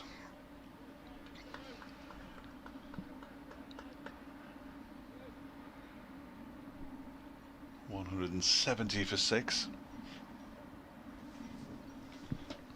As Reese is on his way in again from the pavilion and bowls to Patel, who just turns it round the corner. It'll be picked up down to our right by Michael Cohen, who throws it back in. They pick up a single. Anthony says he was watching on the live stream. The LBW thought it might be missing off, presuming meaning. So Well, there's only been 2, hasn't there? The Nash and Hamid. So presuming you mean the Hamid one. I think Nash looked out from here. Yeah. He didn't really look back in any kind of. I didn't sense from here that Hamid, the problem with that one was missing off, but Anthony's maybe got a better view. Could have been doing both, of course. Could have been pitching outside leg and missing off. Moore's on strike now, the left-hander, and it's pushed into the onside, up towards mid-on. Yeah, but thanks for that, Anthony. Absolutely. I mean, you've probably got a camera view right down the line, which we haven't. We're sort of looking at it. In front of us, we're 5 or 6 strips away from the one they're playing on, so we're not looking right in line. But Dave said it, and I thought it. There was the sense that probably pitched outside the line. Just didn't quite look right. Reese is in again, and it's left alone by Moores. That was back to the previous over when he was bowling too wide of the off stump to the left-handed. Moores, who's on 5, Patel has 5 as well. 171 for 6 as Nottinghamshire rebuild after that clatter of wickets. And Derbyshire's fielders have really got a spring in their step now, as you would expect. Just quickly, some other scores. Ireland 50 for 4 in the 18th over against England in the ODI. Durham 61 for 5 against Yorkshire. Lancashire 153 for 4 against Leicestershire. They're the 2 other North Group games. In the Central Group, Gloucestershire 162 for 2 against Worcester. Somerset 142 for 6 against Glamorgan. Northants 140 for 8 against Warwickshire. Schoolboy error there, Dave. You've rushed through the scores. And Cohen's gone change. off. Well, no, he's actually gone off, and he's just not happy with his footwear still. After he changed his boots in that last over, he bowled some poor deliveries, didn't he? And now he's gone. So we're going to see Finn Hudson-Prentice. I didn't realise that Hudson-Prentice was going to come on. I thought we were going to have another delay, actually. In the South Group, Kent 195 for 4 against Essex. Middlesex 151 for 2 against Surrey. And Sussex 136 for 7 against Hampshire. It is Finn Hudson-Prentice. Shock of blonde hair bowling to Samit Patel. I'll reveal what we're on about, and it'll make more sense for years. Those of you that have watched Notts for a long time, particularly Samit Patel for a long time, when he hits a boundary, he always runs down to the other end and grounds his bat. Now, it might sound obvious, but sometimes you just smash the ball, and half a second later it's thudding into the boundary boards. Well, even when he does it that way, he still runs down to the other end and runs his bat in like he's in the school playground. In. As Hudson-Prentice bowls to him, and he's hit this one down to third man for 4, and he's not done it. Now, the other day they showed a shot of him doing it in the friendly against Leicestershire, and he did what he's just done now. He's hit it away for 4 and just stood still, done a bit of gardening and whatever, and I thought, that's wrong, that's not Samit. And I tweeted him about it to ask, well, have you stopped doing your ritual, your long-standing ritual? And I might bring it back, Dave. Well, he hasn't. He stood where he was. That's what you were referring to, isn't it? That's absolutely what I was referring to. Yeah. So he's hit a 4. He's lifted it over gully, really, down to vacant third man area. And Patel is on 9, 175 for 6. There's Hudson-Prentice to bowl to Samit Patel. And he pushes this up to mid-on. Derbyshire have tweeted video footage, as I believe we call it these days, of the 2 wickets in quick succession that Lewis Rees took, and it looks like a fair decision, to be honest. It looks like it pitched in line and was going to hit the stumps. So apologies to umpire. Is it Malander? No. Pollard. Next ball sees Patel defend. To be fair, they're usually right. Well, they are. Yes. And also, to be fair, I'm usually wrong, but it did just look. It was interesting. That said, it was obvious he'd got a really good stride in, and of course, I think our judgment has been clouded a lot by watching Ball Tracker, hasn't it, over the last 2 or 3 years, and sometimes absolute certainties you seem to find that they're going off. This one's pushed into the offside. Of course, there's no room for debate in the county game. There's no review system. There's no umpire's decision to stick with or anything. No, they still could do what I want them to do and bring a speed gun in. That wouldn't cost much money, would it, surely? I'd like to know how quick some of these bowlers are bowling. Especially the T20 and stuff like that. Hudson Prentice bowls and clipped away by Patel. Might be 2 here. Aitchison's after it. No, they'll settle for 1. 176 for 6. Northants could be the first side to be bowled out today. They're now 140 for 9 at Edgbaston against Warwickshire. So the Bears have got the full allocation of 3 bowling bonus points. It was interesting watching the first test down at Southampton and the number of reviews there were and things were getting overturned and stuff like that. And it was by the narrowest of margins, but they were being overturned. And umpires themselves, who talk about cricketers, how informal the cricketers be, but the umpires haven't done anything for a while. So it'll take them a while to get their eye in, and I wouldn't say that either of these two had done anything wrong at all today. Just seen Surrey congratulating Dan Moriarty on getting his maiden first-class wicket. Remember, Andrew was saying earlier he was his former housemate. New over from Lewis Rees. First ball defended by Samit Patel, straight back to the bowler.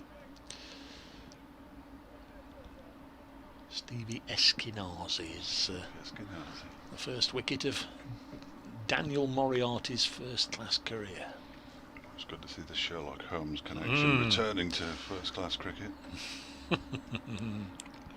Northants all out 142 against Warwickshire. Shambles.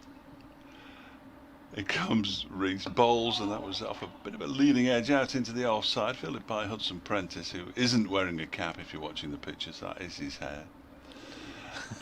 176 for 6. That's terrible. That is. I mean, I'm not one to talk about hair. Interestingly, Matt Critchley's just warmed up a bit there. I mean, see some leg spin. That would be interesting. It's not great, though, is it?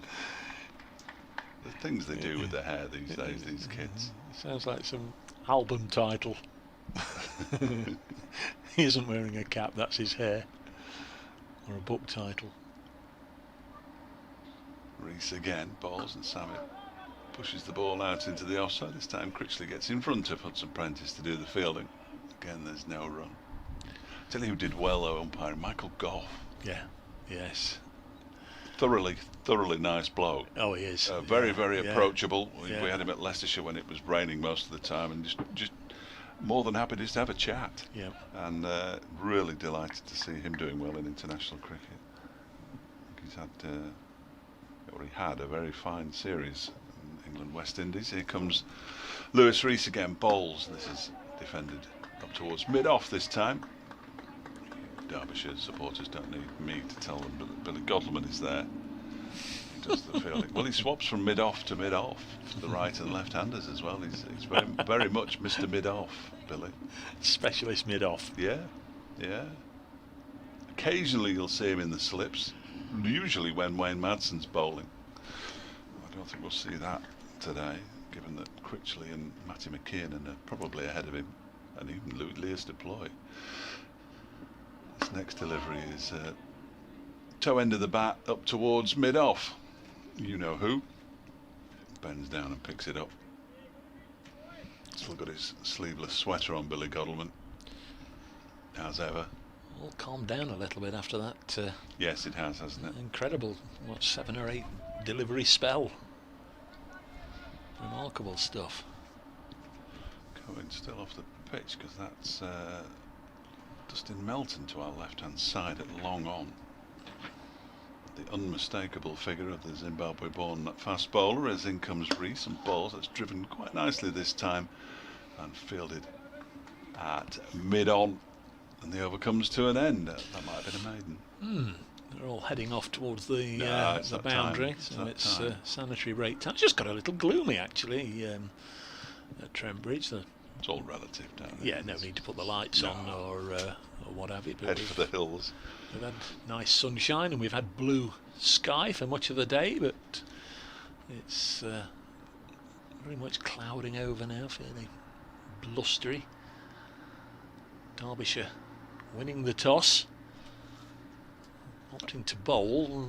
Not a deal went for them in the morning session as Chris Nash and Asiba Mead battered through the session. put on 100 for the first wicket. First over after lunch. They were parted. Sam Connors getting rid of Chris Nash for 59. Ben Duckett didn't last long. A maiden first class wicket for Ben Aitchison. Good catch by Deploy at second slip. Duckett out for 9. Joe Clark only made 8. Another first wicket for Derbyshire. This time Michael Cohen, who really has impressed but didn't bowl a ball before lunch, mysteriously. That was 3 down when Clark went for 8, 147 for 3. And Hamid, you fancy that was a really big moment in the day because he looked rock solid. 68 on debut, fell to his former Lancashire County teammate Lewis Rees, LBW. That was 159 for 4. Same over, Stephen Mullaney went for 6, 160 for 5. And in the next over, Peter Trigo went for 160 for 6. I think Nelson Prentice, the only bowler who hasn't picked up a wicket. I'm sure I want to put that right. 7 overs, 2 maidens, none for 26, his figures. He's going to be bowling to Tom Moores, who's on 5, the left-hander. Watches this one. Just go through to the wicket-keeper. Tom Moores last year, just 347 runs at an average of 13.8, and his top score for the season was only 48. A real come down from the year before when he was Nottinghamshire's Player of the Year. Played some lovely innings, century at Taunton, an incredible 80 odd at Chelmsford, 176 for 6. Leaves this one alone. Shows complete indifference to the ball as it passes his off stump. 176 for 6.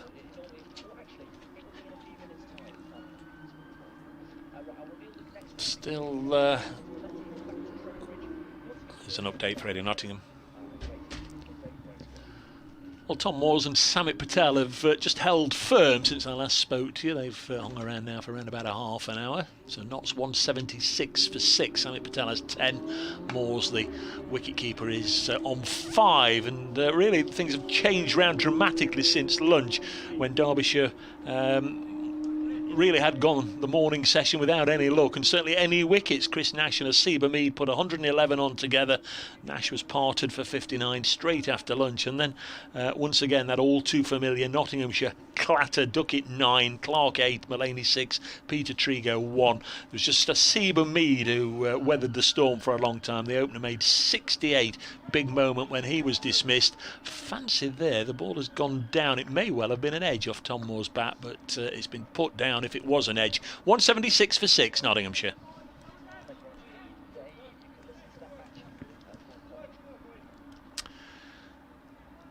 Just half an eye on the cricket there, half an eye on the wickets that had gone down doing that update, but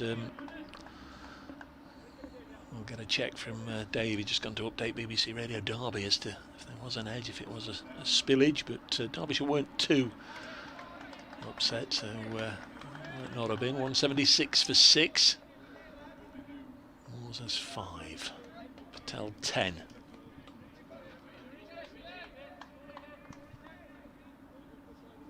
Cohen has 2 wickets. Rees has 2 wickets. Connors and Aitchison with the others.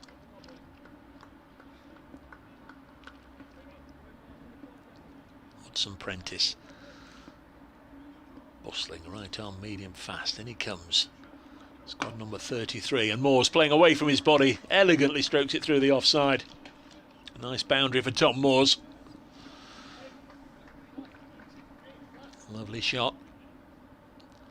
And that boundary takes Nottinghamshire up to 180 for 6.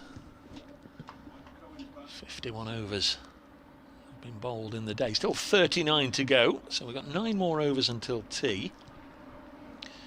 It should have been taken, or should be taken at 20 to 4, but they'll take it when 30 overs remain in the day, so tea will be a little late. Durham 68 for 6 at home to Yorkshire.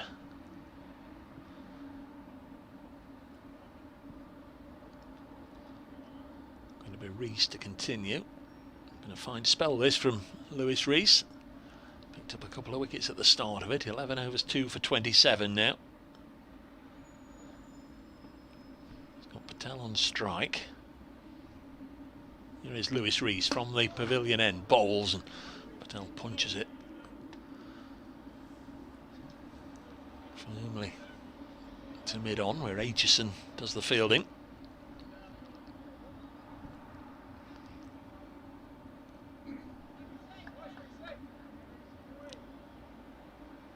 Grey, blustery day now. It's been really pleasant for the most part.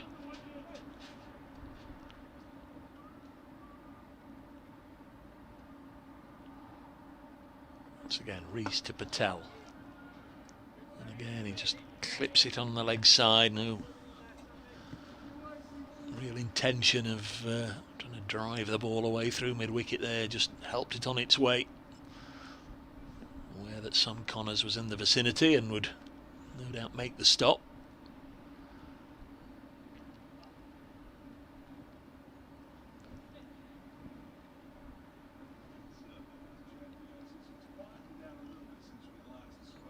Next ball, Patel came out of his crease there and advanced a couple of steps towards Rees, but maybe the bowler saw him coming, bowled it really wide of the off stump, so Patel leaves it alone.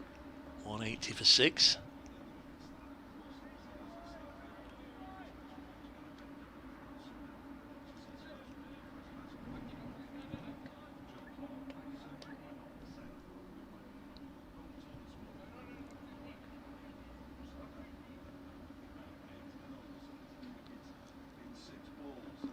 Patel again advances and Rees bangs this one in short this time.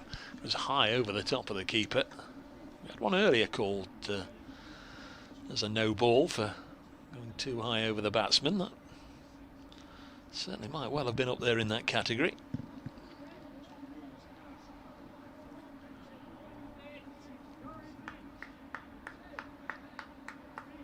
Dave doing his report next door for Radio Derby, confirming that Tom Moores has had a life, so whilst I was doing my report, obviously did nick that one behind, very low down, that Sane couldn't hang on to.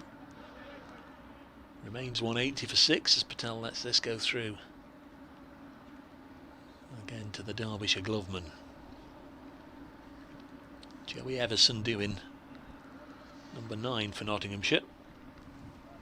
And Tom Barber, another one on debut, and Jake Ball to bring up the rear.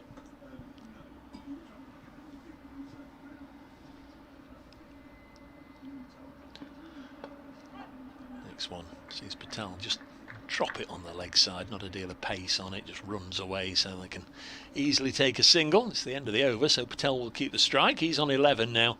181 for 6 here on BBC Radio Nottingham, BBC Radio Derby. Dave Bracegirdle and Dave Fletcher with you. First day of the domestic county cricket season, the Bob Willis Trophy. New competition which is likely to only last for the one season. The county championship on hold. Be no relevance to the promotion or the relegation standings that were achieved last year, so assuming that we can pick up where we left off next year, Nottinghamshire will be in Division 2 after being relegated at the end of last year as Patel defends. Finished at the foot of the Division 1 table, 8th as we call it, and Derbyshire finished 7th in Division 2. So there should be a couple of meetings next year for fans to look forward to and to enjoy.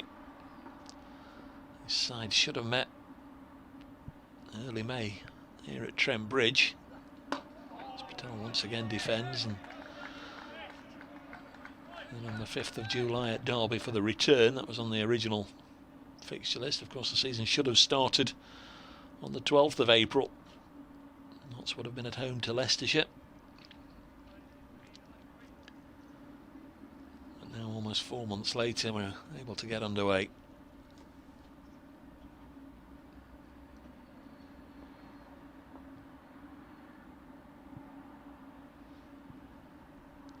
Hudson Prentice bowls. Patel being kept quiet. Some disciplined bowling here from Finn Hudson Prentice at this end and Lewis Rees at the other. Not too much on offer, this partnership. Scored 21 from 50 deliveries so far.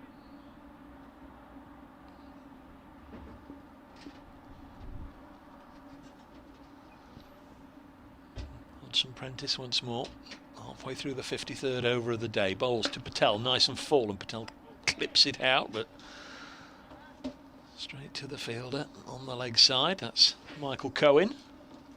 No run there. Another dot ball. They're starting to rack up a little bit, the dot balls. As Dave Fletcher returns, socially distanced from me to my right.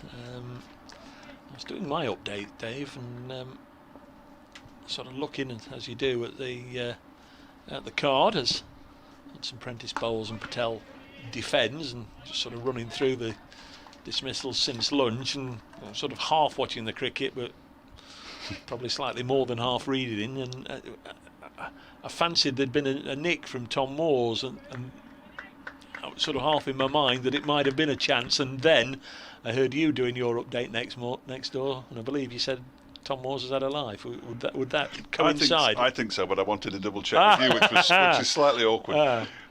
Next ball sees Patel work it into the offside. Has this one got enough pace to go? I think it might have from Samit Patel. They've run one, they've run two, and it has gone for four to Samit Patel. 185 for 6. Moores has 9, but Patel, now with a couple of boundaries to his name, is on 15, end of the 3rd over. And Hudson Prentice 9 overs, 2 maidens, none for 34. Might be about to see some leg spin as well from Matt Critchley.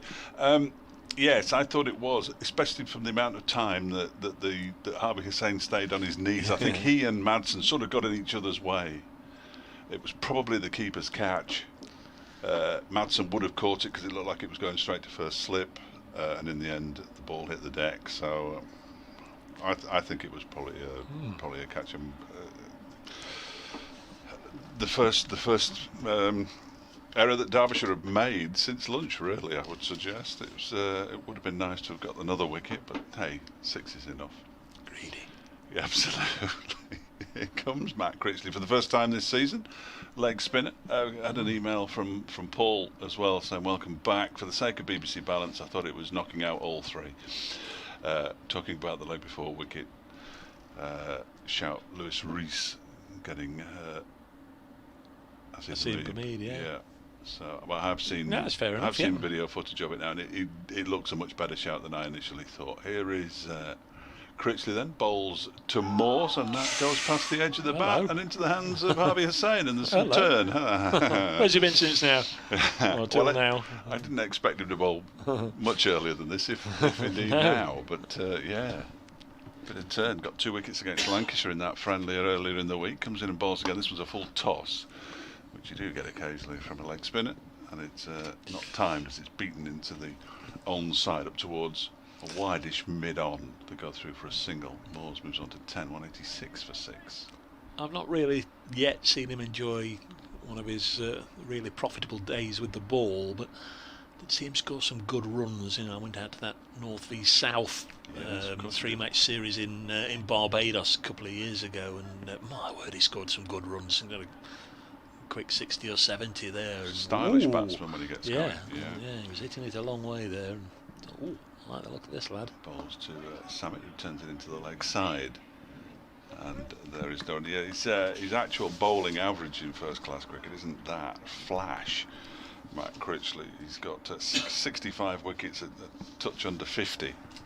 But he's a decent operator. This one is a full delivery, and Samit plays it out towards a wideish mid-off.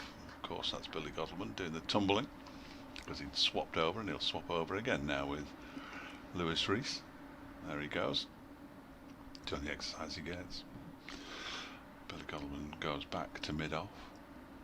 But we got a 10 for, I think it was 2 years ago, against Nottinghamshire at Chesterfield in a match. And this one is turned into the leg side by Moores. down to Leicester-Ploy, who's operating at short-ish fine leg. He's not even halfway back there for the top edge from the attempted sweep as Critchley bowls again, and this is whipped into the leg side this time by Moores. He thinks about 2 and then he thinks again, because Cohen was in very quickly there, and he released the ball quickly as well. I don't think it would have necessarily run them out, but it prevented them from going for the second run. And one thing that Matt Critchley does do is get through his overs very quickly, as long as the ball's not being fetched back from the stands, which can happen. Moores has 11, Patel has 16. 188 for 6 with 6 overs to go until tea. It's sort of been a fairly lengthy afternoon session. We should have had tea 4 or 5 minutes ago now, but still 6 overs. That's going to be 20 minutes or so at the very least, probably a little longer. Yeah, the last thing that Samit Patel in particular wants is a mix-up and an embarrassing run out against Derbyshire. I can promise you that one. Ridiculous figures for that run out in 2013 where he slipped over batting with James Taylor. It was Godalman who threw the ball in, Harvey Hussain who whipped the bails off, but it was the manner in which Samit Patel slipped over. 188 for 6 when he tried to put the brakes on, and it was a greasy surface that day, and his feet just went completely from underneath him. Nobody likes to see a batsman on his backside, do they? Nobody. 188 for 6. There's been a lot of tales told about the reaction of the Nottinghamshire dressing room. The likes of Stuart Broad and Alex Hales were in there, and 188 for 6, and they knew what the reaction would be, and they got out of the way, but just couldn't suppress the laughter once Samit came back, and apparently Mick Newell broke the silence by saying, "Samit, where there's blame, there's a claim," and that just sort of, got everybody sort of back on track, and a bit of a laugh at his expense. But it was quite an embarrassing run out. Here's Hudson Prentice round the wicket, bowls. Oh, and Tom Moores has nicely bisected second slip and gully for another boundary. Second time he's done that, and Notts are now within 8 runs of a batting point. 192 for 6. Couple of bowling points, of course, to Derbyshire. Going along at a decent enough rate, 3.5 and over. It's been quite entertaining today in different ways. But whatever, good to have cricket back, as this time it's defended. If they just blocked all day, I'd have still enjoyed it. And the same if it had been Derbyshire batting, just blocked all day, whatever. Just nice Block to get to 100. Nice to see a bit of cricket. No question. Just looking at tweets from Ian Watmore. It wasn't directed at us. He's watching 4 different matches on 4 different streams at the same time. Good man. Including ours, we're delighted to say. 192 for 6. Finn Hudson Prentice bowls, and Tom Moores misses out because he's larruped this into the offside, but straight on the bounce to Aitchison. He wrings his hands a lot, Aitchison, doesn't he? He does, yeah. His left hand's taken a bit of punishment today, and that was his right hand this time. Got the second wicket to go down. That a Ben Duckett. Good low catch from Leicester-Ploy. Tea up and down the country, 1 or 2 grounds. Lancashire 171 for 4 against Leicestershire at New Road. 192 for 6. That's a lovely, lovely delivery, and Tom Moores has nicked that one through to Harvey Hussain. Really nice bit of bowling, and now all the Derbyshire seamers have taken a wicket. First of the day to Hudson Prentice, and Tom Moores has gone for 15, caught behind. Yeah, lovely delivery. Brought him forward. Just shaped the ball away slightly, perhaps moved a bit off the pitch as well. Derbyshire, of course, will have to bat these conditions, but they'll be more than happy. 15 from 28 balls for Tom Moores. It's a lovely delivery, wasn't it? Yeah. Just kissed the outside edge. The interesting thing about it, well, one of the interesting things about it, was the fact that it almost looked routine, didn't it? Yeah. Just a very simple catch for Harvey Hussain. All he had to do was make sure the ball ended up in his gloves, and Hudson Prentice punched the air, because, as you said, Davey now joins the rest of his bowling colleagues in taking a wicket, one each for Connors, Aitchison and now Hudson Prentice, two each for Rees and Critchley as Joey Evison walks out. And I nearly said that all the bowlers got a wicket, then I just remembered that Critchley had just come on. Oh yes, I forgot about him as well. You're right, they haven't all got a wicket. And when I asked for 6 wickets to get them back on level terms, they've now surpassed that with just a couple of 3 or 4 overs left to go until tea. Yeah. So yeah, fair play to Derbyshire. It's been a good fight back. Now Joey Evison is on his way out to the middle. Played or made his debut last year, back end of last year here against Warwickshire. Became the first and so far only Nottinghamshire player born this millennium. Is that the way of saying it? Yes, I think so.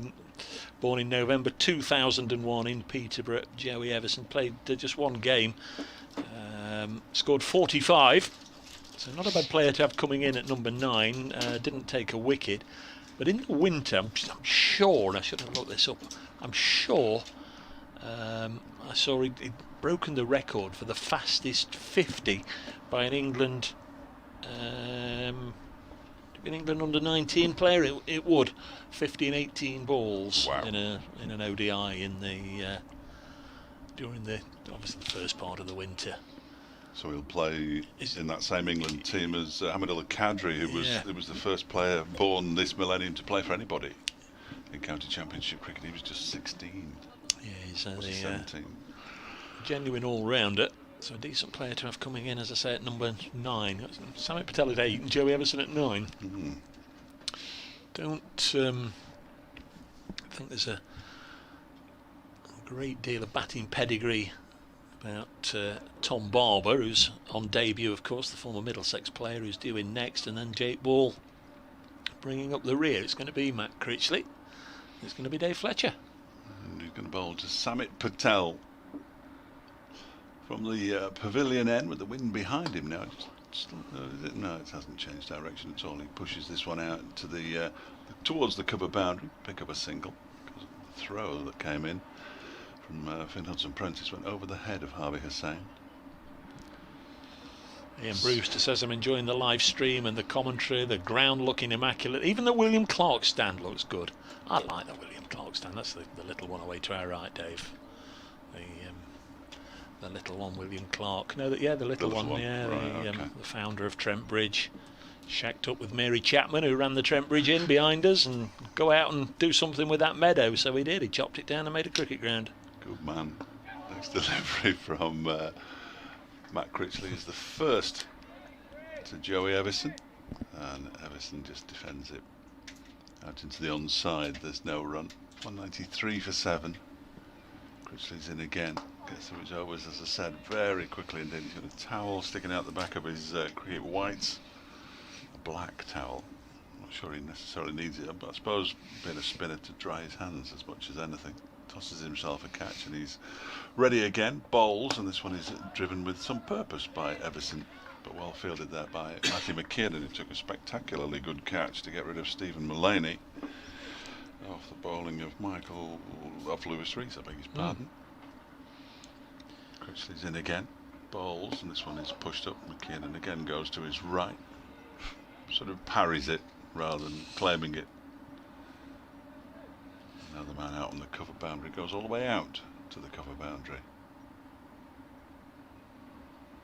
As Critchley completes his second over, 4 conceded so far. He's in and bowls. And has that taken the edge as well? And Hussain's missed another one. By the look of Critchley's reaction, I think Harvey Hussain missed another one. No, it's a bye. It's a bye. Oh, it's a bye. So he hasn't missed another one. It's a bye. I apologise to Harvey. The only thing is if he was drawn forward, but no, I don't know.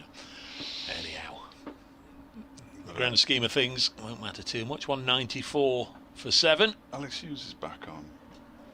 Yeah, it's the time of day, I think, where players will be taking quick comfort breaks, won't they? He's got the fielding pads on underneath his trousers. Yeah, yes, yeah. I didn't even notice him in that, but he is definitely on the field. That's where he normally fields when the spinner's on. It's been quite a lengthy afternoon session. 8 minutes or so away from 4 o'clock. Still 4 overs to go until tea. Hudson Prentice, who's now got his first wicket in the previous over, removing Tom Moore, is going to bowl to Joey Everson, yet to get up and running. Where's squad number 90, Joey Everson? Joe 90. Very good.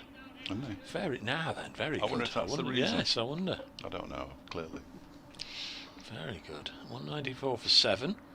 Standard 2 slips and a gully that we've had pretty much all day, and Everson is up and running. It's his first single. Cohen's off the field again, which is a slight concern. I'm trying to work out who had gone, and I think I'm fairly sure it's him. It's maybe more accoutrements rather than his body letting him down. So Had problems with his footwear, didn't he, for yes. a wee while. Maybe a tactical one, as you say. Alex Hughes coming on as the sub with the pads on. 195 for 7 as Hudson Prentice bowls, defended by Patel. Been very quiet since Tom Moore's disappeared. I suppose that wasn't that long ago, was it? But not seen that much of the strike. Neil Malinder and Billy Godleman again engaged in conversation.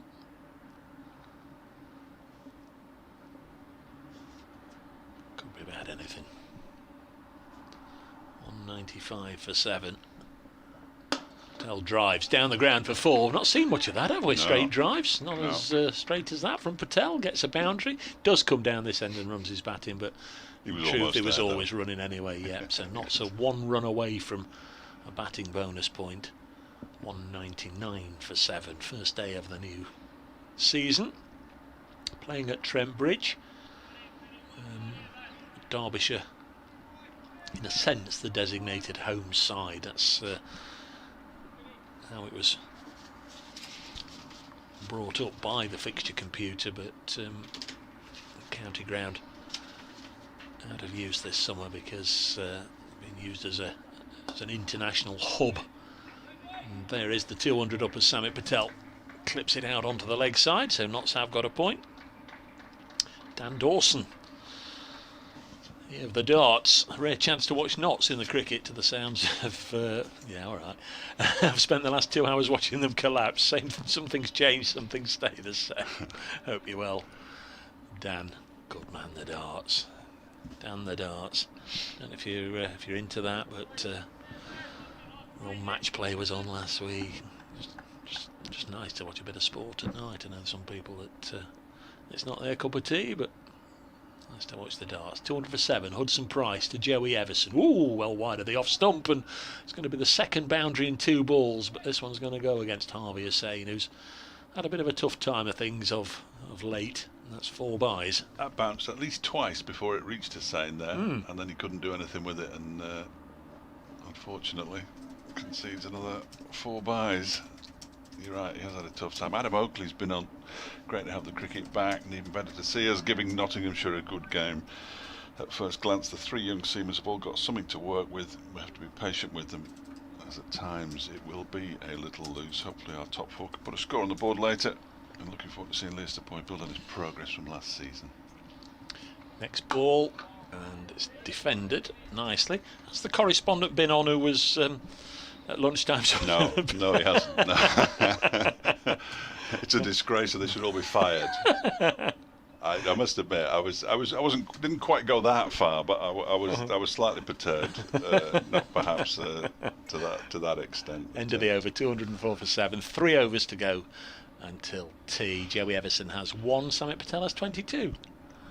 And Adam also says something really nice about something that myself and David Griffin have been doing throughout the lockdown. It's very kind of him, but I'm not allowed to advertise it here. Of course you are. Of course you are. He says he's learned a lot about the history and heritage of the club, but not as much as I have, I can tell you. David Griffin has got a tale to tell. Here is Matt Critchley continuing from the pavilion end, bowls to Samit Patel, who pushes it out into the offside square. Mark Hefter has a good point here. He says if anybody told you Samit Patel's coming in at 8, you'd have to think that batting line-up must be pretty special. Yes. Yes.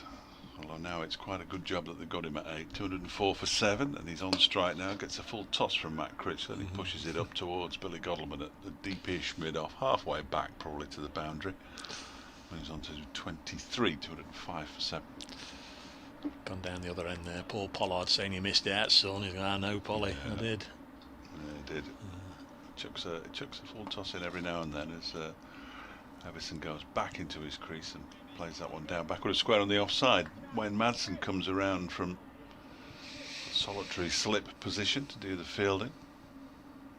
There's a man at short leg, that is Alex Hughes, as Critchley is in. Oh, that's edged and just past the right hand of Wayne Madsen. It was probably a little bit too low and a little bit out of his grasp. Is it going to go all the way to the boundary? It is going to go all the way to the boundary, but it wasn't the most judicious shot by Everson. He does pick up runs for it though.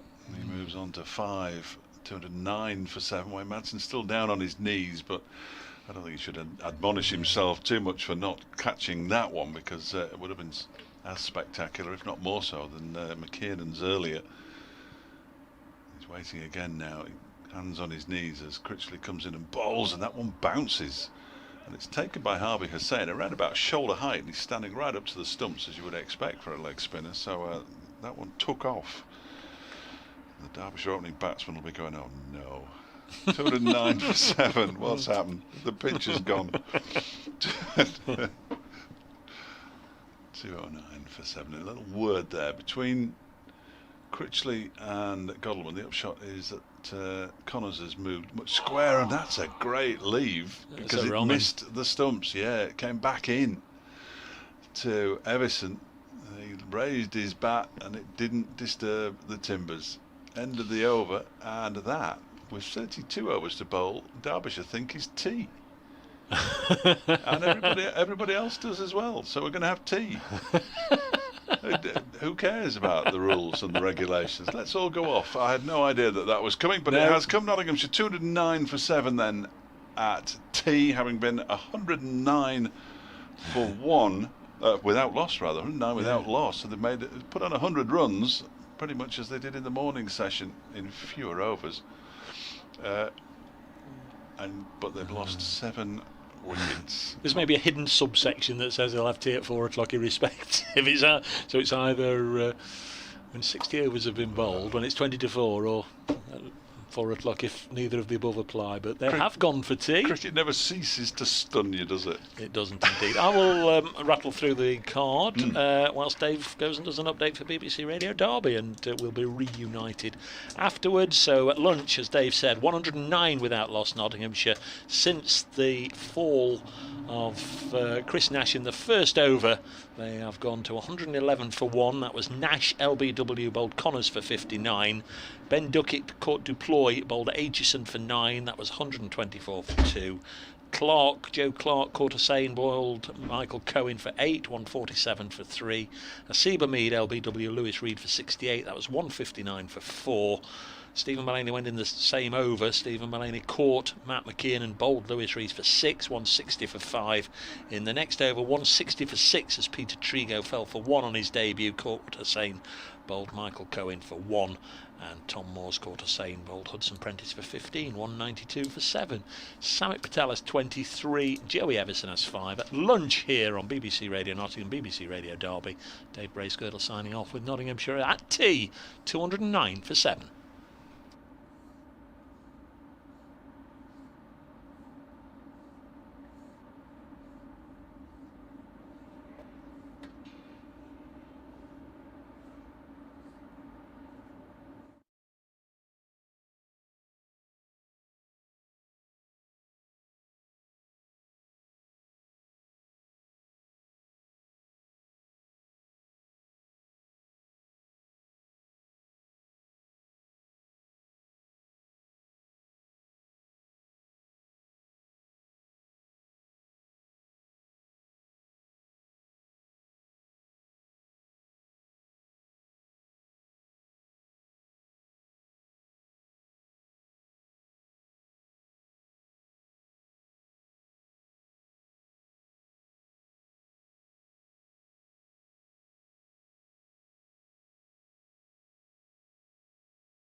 Trent Bridge. Got quite heavy for a while, it has to be said. The covers are now,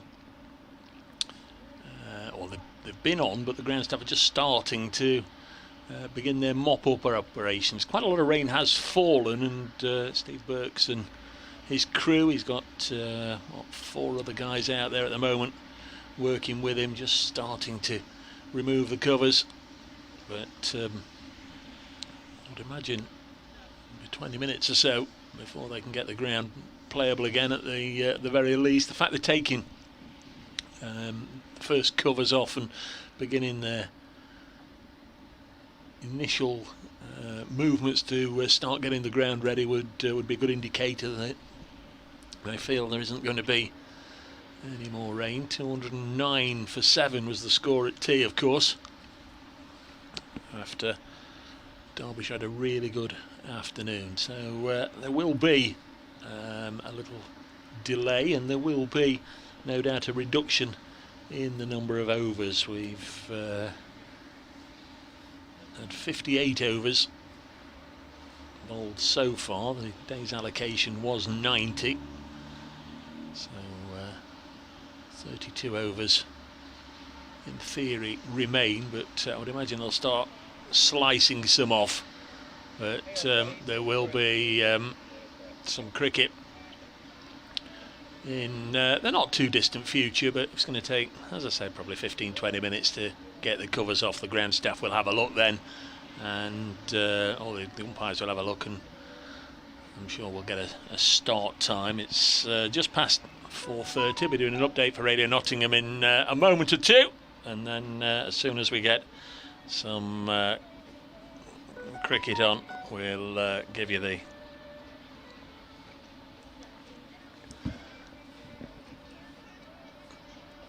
ball by ball action. So just waiting for an update for BBC Radio Nottingham to give them an update as to what's happened here during the tea interval, and then there'll be a short break until the players return to the field. 209 for 7 was the score. Remember, at lunch Notts were 109 without loss, so they scored exactly 100 during that afternoon session. But 7 wickets going down, couple to Michael Cohen, who's on debut for Derbyshire, couple to Lewis Rees, another debutant, Ben Aitchison getting his first wicket for Derbyshire, and wickets also to Sam Connors and Finn Hudson-Prentice. Samit Patel has 23, Joey Everson has 5. They're the not out batsmen, but they, like the rest of us, being kept waiting until the play restarts. So once it does, we'll resume with the commentary.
Well, get the hover cover out there, and then began dragging the tarpaulins on, and then it really did start to get very heavy for about 10 minutes. A lot of rain fell, so a first workout of the season for Steve Burks and his crew. They've done really, really well to get the ground ready to get us going again. Just doing the sums there. They've just changed the board. We've had 58 overs. There are 26 overs to go in the day. 58, 70, 84. I'm doing the Rachel Rileys, and Dave Fletcher's sagely nodding beside me. We've only lost 6 overs. Only lost 6 overs, yeah, remarkable really, isn't it? But yeah, we've lost 6 overs, so it's going to be a couple of hours. You would have thought a bit less, possibly. So a nice little 10 past 7 finish on the first day of the season. But we're not going to complain because we're at the cricket. We're at the cricket. We're not going to complain. We're not. No.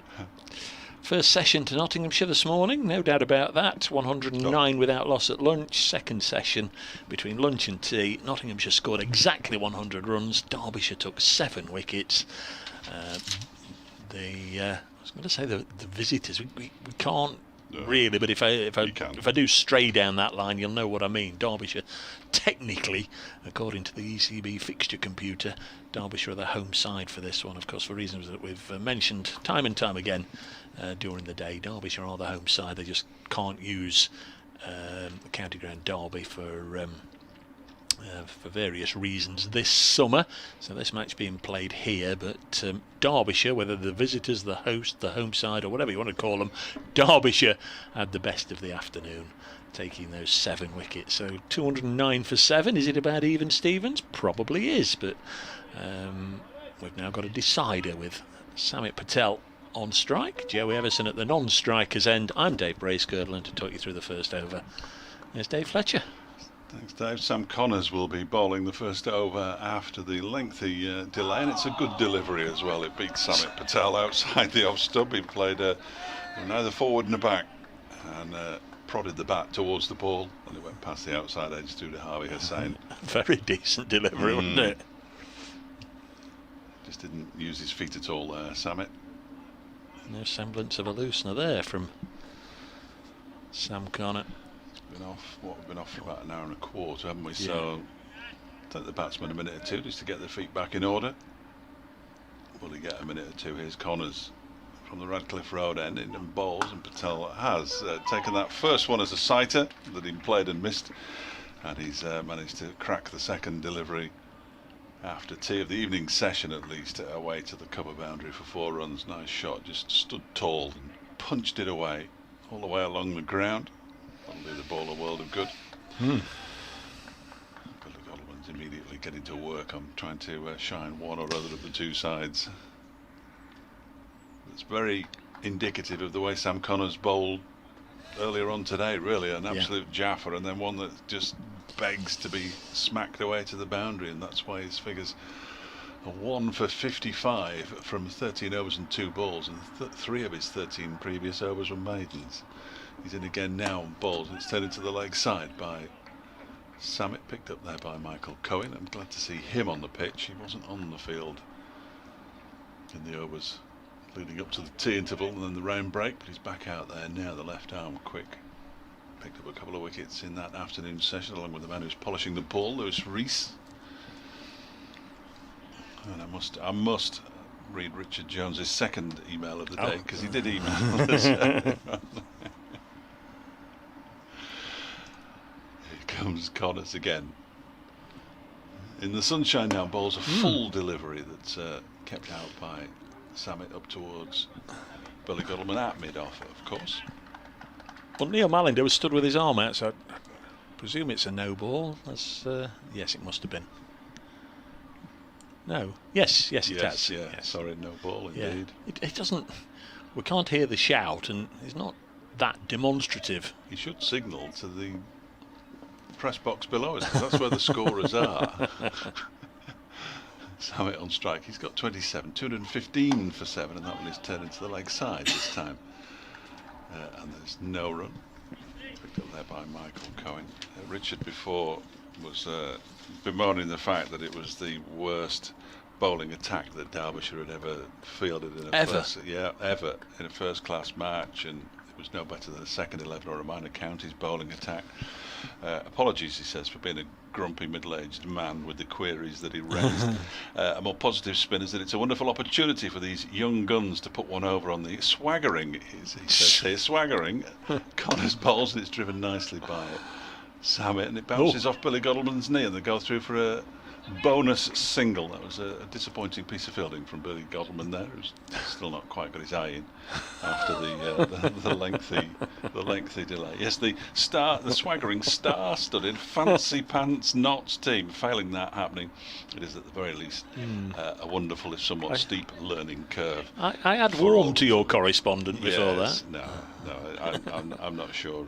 He says in a few years' time, these kids could become the next De Freitas, Cork and Malcolm. I'm not sure about that either. If Derbyshire can keep them at the county ground, yes, it'd be quite something if they did. Here's Connors again and bowls, and that's defended by Everson. And that's the end of the over. 216 for 7. They've added 7. Alan Ward, throw Alan Ward into that. He was one of the first Derbyshire quicks I can remember as a kid. He ran in and gave it some. Yes, I'm not sure if De Freitas, Cork and Malcolm, that would be something worth watching. That really would. Anyway, good to hear from you, Richard. We don't say well. Or a Mark Footed. Don't forget Mark Footed. Well, yes, never the same once he left. 216 for 7. Going to be Ben Aitchison, who has picked up 1 wicket on his first class debut. It's Ben Duckett, England player, England international in all 3 formats, so it's one to have in the back pocket. Nice one to get up and running. Here he comes, 14 overs, 1 for 43 to bowl to Samet Patel, who, as he often does, just goes deep into his crease, gets high on his tippy toes, or as high as Samet can get, and then just pulls it gently onto the leg side, all the time in control of the ball. A single to Patel, 217 for 7. In the North Group, in the very north of the country, Durham all out for 103 at Chasterley Street against the Yorkies. Lancashire 243 for 5 in their home match against Leicestershire at Worcestershire. Don't ask. Here's Aitchison to bowl to Joey Everson. Blocks this one. Central Group, Gloucestershire 228 for 4 against Worcestershire. Somerset 256 for 9 against Glamorgan. 13 wickets have gone down at Edgbaston. Northants 142 all out. Warwickshire 85 for 3. Kent were 30 for 3 this morning. They're now 304 for 5. Everson plays at that, gets nothing on it. Heino Kuhn is the man of the moment. Only century I think I've seen is 126 not out. Ollie Robinson put on 78 with him earlier.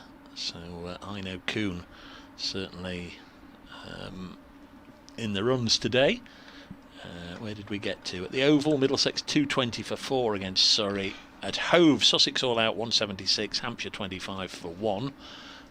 As the next ball from Aitchison to Everson, 2 young guns. Everson clips it down to long leg, gets a single, and in the ODI, just a couple of overs left in the Ireland innings at the Ageas Bowl. Ireland 201 for 7. That against England, of course. Here, 218 for 7 is the score. Everson's now got 6, and Samet Patel back on strike on 29. To cross the T's and dot the I's, Nick Gubbins is on 123. Oh, bless you. Not out for Middlesex, where Tom Lace isn't playing. I knew it'd happen. You go back and you don't play. 218 for 7. Next one pulled away by Patel for 4. Now is he going to go down the other end? He stopped himself. Yeah, he's doing it to spite you now. It's him and his crazy rituals. I tell you what else he didn't do and does and alls as well. After the run down to the other end and grounds his bat, then he's almost like a Morris dancing procedure with the opposition batsman. There's a very, on guard, there's a touch of bats and then a punch of gloves with the non-striker. He's not doing that either.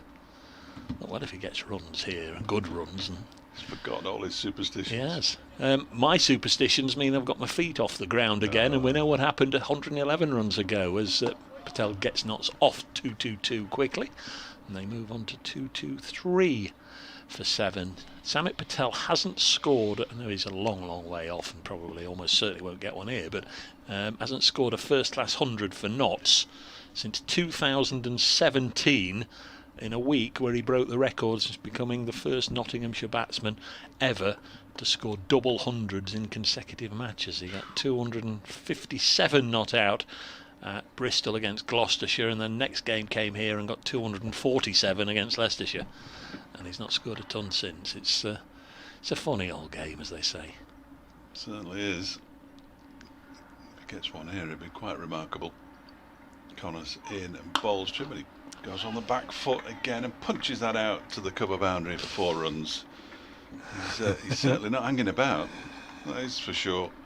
He's moved on to 38 now from 53 deliveries. 227 for 7. He's been a terrific of Nottinghamshire cricket. He's been a terrific cricketer over the years. He's I'm looking forward to him coming to Derby. 2002 he made his first class debut, so what's that? Would this be his 18th first class season or 19th? I don't know. That's a great question, and I'm not sure either. He's 19. 227 for 7. That was a lovely shot.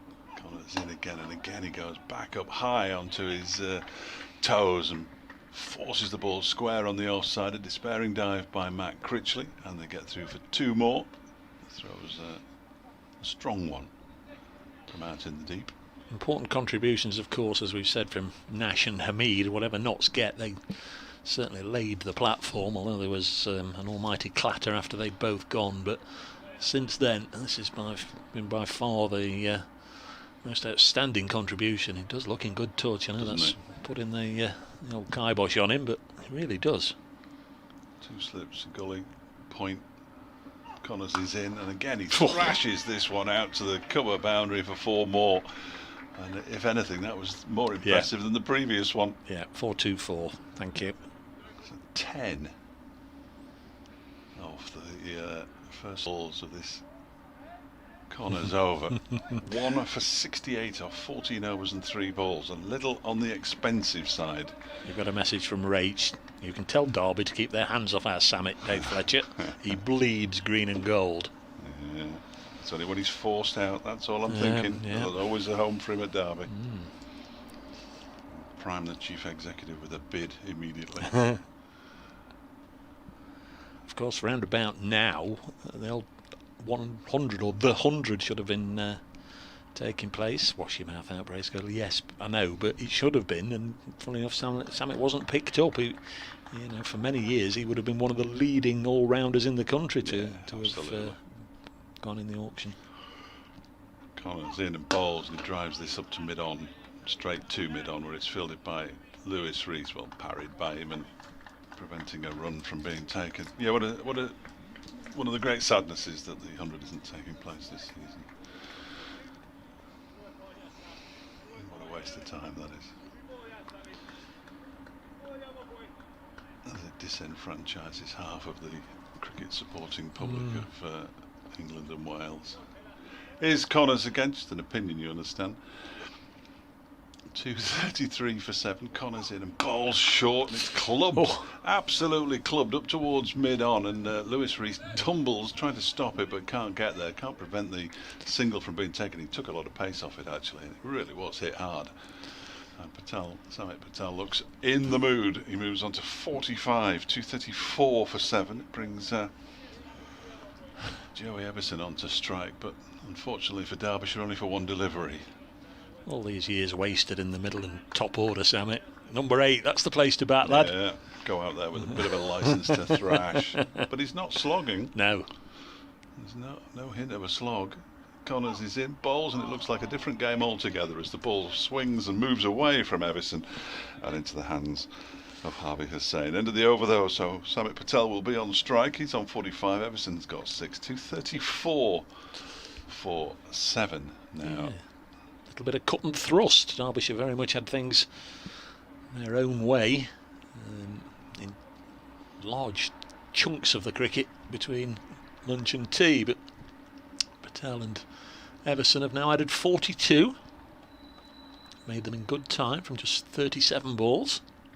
I think we're going to see Connors again.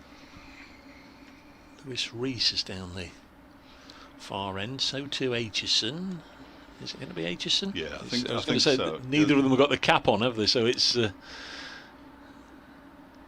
Lewis Rees has just been in deep conversation with Billy Godleman as well. Yeah, I think yeah. half of it was to do with what we're going to do with this over, and I think some of it was to do with Sam Connors needs to be brought out of the attack to save himself as much as anything. He's gone for 69 runs in his 15 overs. 3 of those were maidens, so in 12 overs he's gone for 69 runs. So Patel on strike, Patel off strike as he punches this into the vacant gaps on the leg side, takes a single. Well, he's on Godleman and Cohen, and they don't seem to be looking towards each other. I just wondered if might give Cohen another go, but it doesn't seem as if that's going to be an option. Like you say, he was chatting to Lewis Rees, but at mid-on and mid-off they are going to be doing a lot of chatting together, True. aren't they? Yeah. 235 for 7. Joey Everson's hardly played a shot in anger. He's said before, he's got a decent reputation. Not very much encouraged by what they've seen from the youngster so far. 235 for 7, made 45 as I said earlier on his first class debut, his only previous appearance last summer, back end against Warwickshire.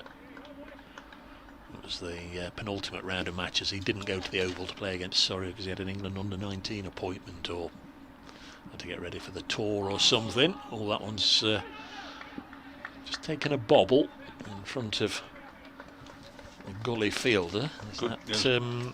McAlane? Yes, it is. McKiernan, I beg your McKiernan. pardon. Matty McKiernan. He got a goalkeeping style. He got his wrong hand to it, Yeah. then, didn't he? Sort of dived to his right, but it was his left hand that he stopped it with. Still 235 for 7.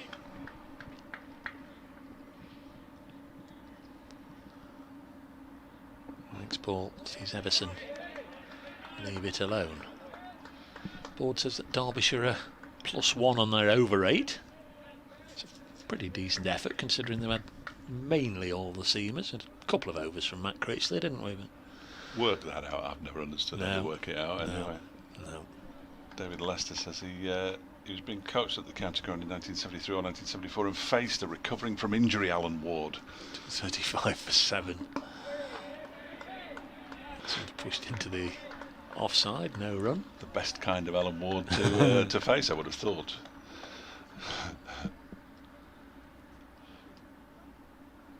Should really mention, I suppose, on this day of days that I played against Bob Willis. Really? Yeah. Were you bowling to him or facing him bowling? I 235 for 7 as next ball pushed into the offside by Everson. He was I had a look at some point. He was 45, and I think he only sent down 1 over. But Bob Willis of course Surrey and Warwickshire and England fame, but also the SS Canberra 11 fame, and I played against the Canberra SS 11 for the Italian national team. Now there's a there's a an unlikely match on the fixture schedule. Yeah, it was when I was in Italy and was asked to play for the Italian national team against the SS Canberra, and it used to be on the back of the Cricketer magazine, you know, go on cricket cruises, cricket holidays and whatever, and there'll be specialist first class coaching and all this, and it's Bob Willis and Bob Taylor, so it was pretty much a cruise ship full of cricketers and cricket fans and whatever, and obviously on board there were cricket quizzes and a net down there for Willis and Taylor to do some coaching and whatever, and they were on their way, I don't know if it's to Crete or Corfu to play some games there, and they stopped off in Italy to play against the Italian national side as a bit of a warm up, and yeah, your man's back. They've definitely got a cricket pitch in Corfu in the city centre of Corfu town, haven't they? I think that's where they used to have a little bit of a festival. 235 for 7. Michael Cohen to have a bit of a bowl. An update for Radio Nottingham.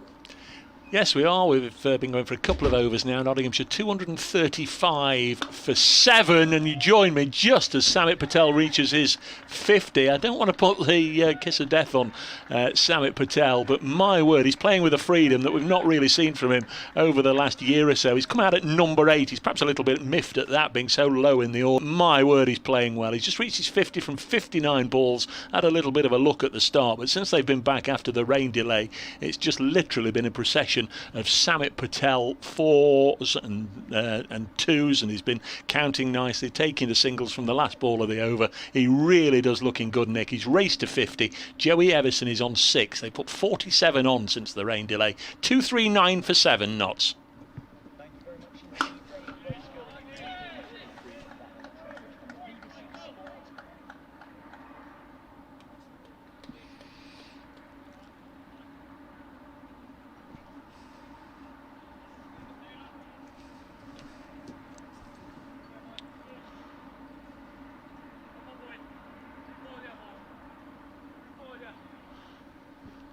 239 for 7. There's the score. Patel has really looked the part. There's Michael Cohen, left arm, quick, South African born, around the wicket, slingy action, fires it down the leg side, and Harvey Hussain skips across and takes it. 3 catches today for Hussain. Don't think it's been tremendously easy for him out there today. Got one on the finger end early on.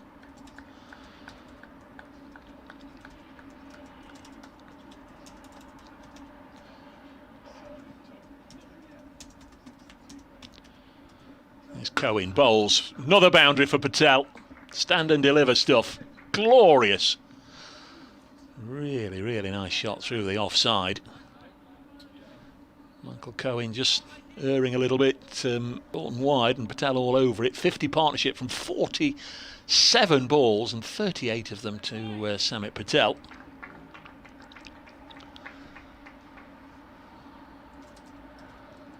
That's 243 for 7.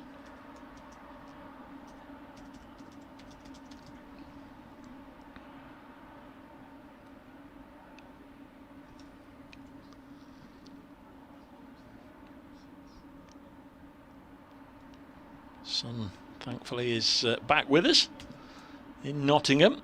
Looked a little dreary, I must admit, when it was raining heavily during the tea interval. Next ball from Cohen, again short and wide, and he's got away with this one, Patel. He's got another boundary. Now the pressure that Patel has applied to the bowlers has helped him there, because Derbyshire for the first time today have released the second slip. Loose deploy, moved out a second slip, and Patel has flashed hard at that one, and it's gone regulation, catchable height, but like a tracer bullet through second slip. There was never any chance that Wayne Madsen at first could get anywhere near it. It was almost going over the ropes before Madsen would have had a chance to react, but had deploy been there, again it would have been really going quickly, a real old stinger, but it did fly through that gap, and Patel on to 58, 247 for 7. Next ball sees him drive into the offside. That's 4 more. Patel absolutely going for this now. He's on to 62, and that's the second batting point. 251 for 7. And I've got to admit, with talking to BBC Radio Nottingham at the start of the over, I'm not sure how many boundaries he hit in that over, but he's really got a gallop on now. 62 from 64 balls.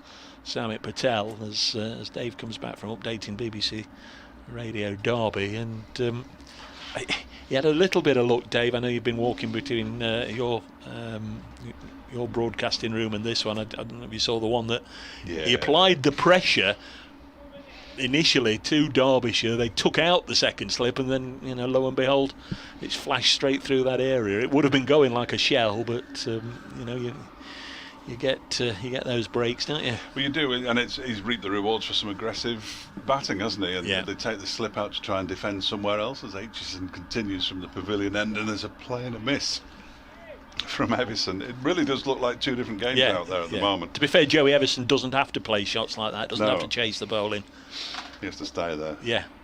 He stays there, and Patel will make hay at the other end. As Well, he is at the moment. We've we've often seen little Samit cameos,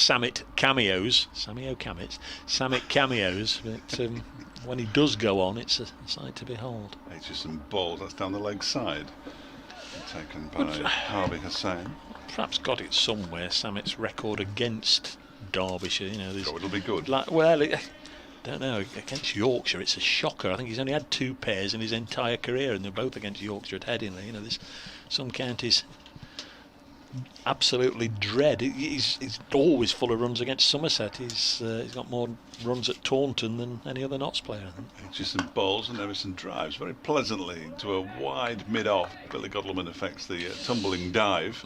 Versus Derbyshire, this is his 7th first-class match, and his highest score is 89 not out. Oh, so that's something for him to aim for.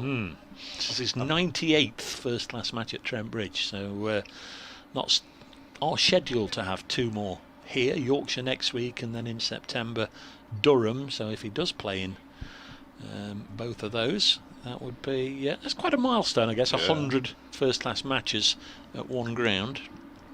I bet he wasn't batting number 8 when he got his 89 either. No. Here's the next delivery from Aitchison that is defended by Samit Patel off the back foot up to mid-on. In this innings earlier, now I'm looking at his bits and pieces, he went past 12,500 runs, career average of 36 or thereabouts, and throw on top of that 313 wickets. It's not a bad career, is it? No. Not a bad career. He waits now as Aitchison bowls to him. He defends this one. Good delivery out into the offside when it's fielded by Finelson Prentice, possibly. No, it's Dustin Melton. Who's gone off? Somebody else has gone off now. Do you like the look of what you've seen today? Cohen, Aitchison, Connors? Yes. Yeah, I mean, it's clearly a work in progress because they're all very, very young. But if and when Tony Palladino gets back on track and Ravi Rampal comes in next week, Ravi would play, and he's a skilled operator as Aitchison bowls. It's a short delivery. It's crashed away towards the point boundary where it's fielded by Matt Critchley. Didn't get hold of that one, but he has kept the strike, and he moves on to 253 for 7. Yeah, 7 to Everson. It's a funny old game, as they say. The players, as you're watching the live stream, you'll see that the Derbyshire players have vacated the scene. They've done a runner, governor. They've all gone to the boundary edge to they've all gone to the same sanitise. That might waste a little bit more time. We did make the point that this morning they were literally running to these tables with the hand sanitisers and whatever, all around the boundary edge. They were running and running back, almost apologising to the umpires that they were taking a full 20 seconds to get there and back, and now it's far more of a dawdle. Yes, we know running after 4 o'clock. These two have already added 61. Yeah, from 55 balls as well. Yeah, so it's becoming a concern, this, for Derbyshire now. Although, having said that, 253 for 7, given where they were at lunchtime, is not a bad position to be in. It's just tilting back in Nottinghamshire's favour at the moment. It's one of those, as they say, at 111 without loss. You think for 253 for 7, there's been an almighty collapse, and there has. But at whatever it was, 192 for 7 or 160 for 6, they've had a 93 for 1 since then. It was a bit of a mess, wasn't it, in the middle? But either side of it. It can happen. Absolutely. It can happen. Players just, they haven't had the cricket, have they? No. Jake Ball, I interviewed Jake Ball in the week, had a good chat with him, and he said ideally we'd have another week of preparations and another friendly game, another warm-up game, but nobody's going to make any excuses. 4 weeks ago they were all furloughed, they were working at home or whatever, but they've been brought in, and everything's alien to everybody. It must be Really a is. little unusual. No spectators here.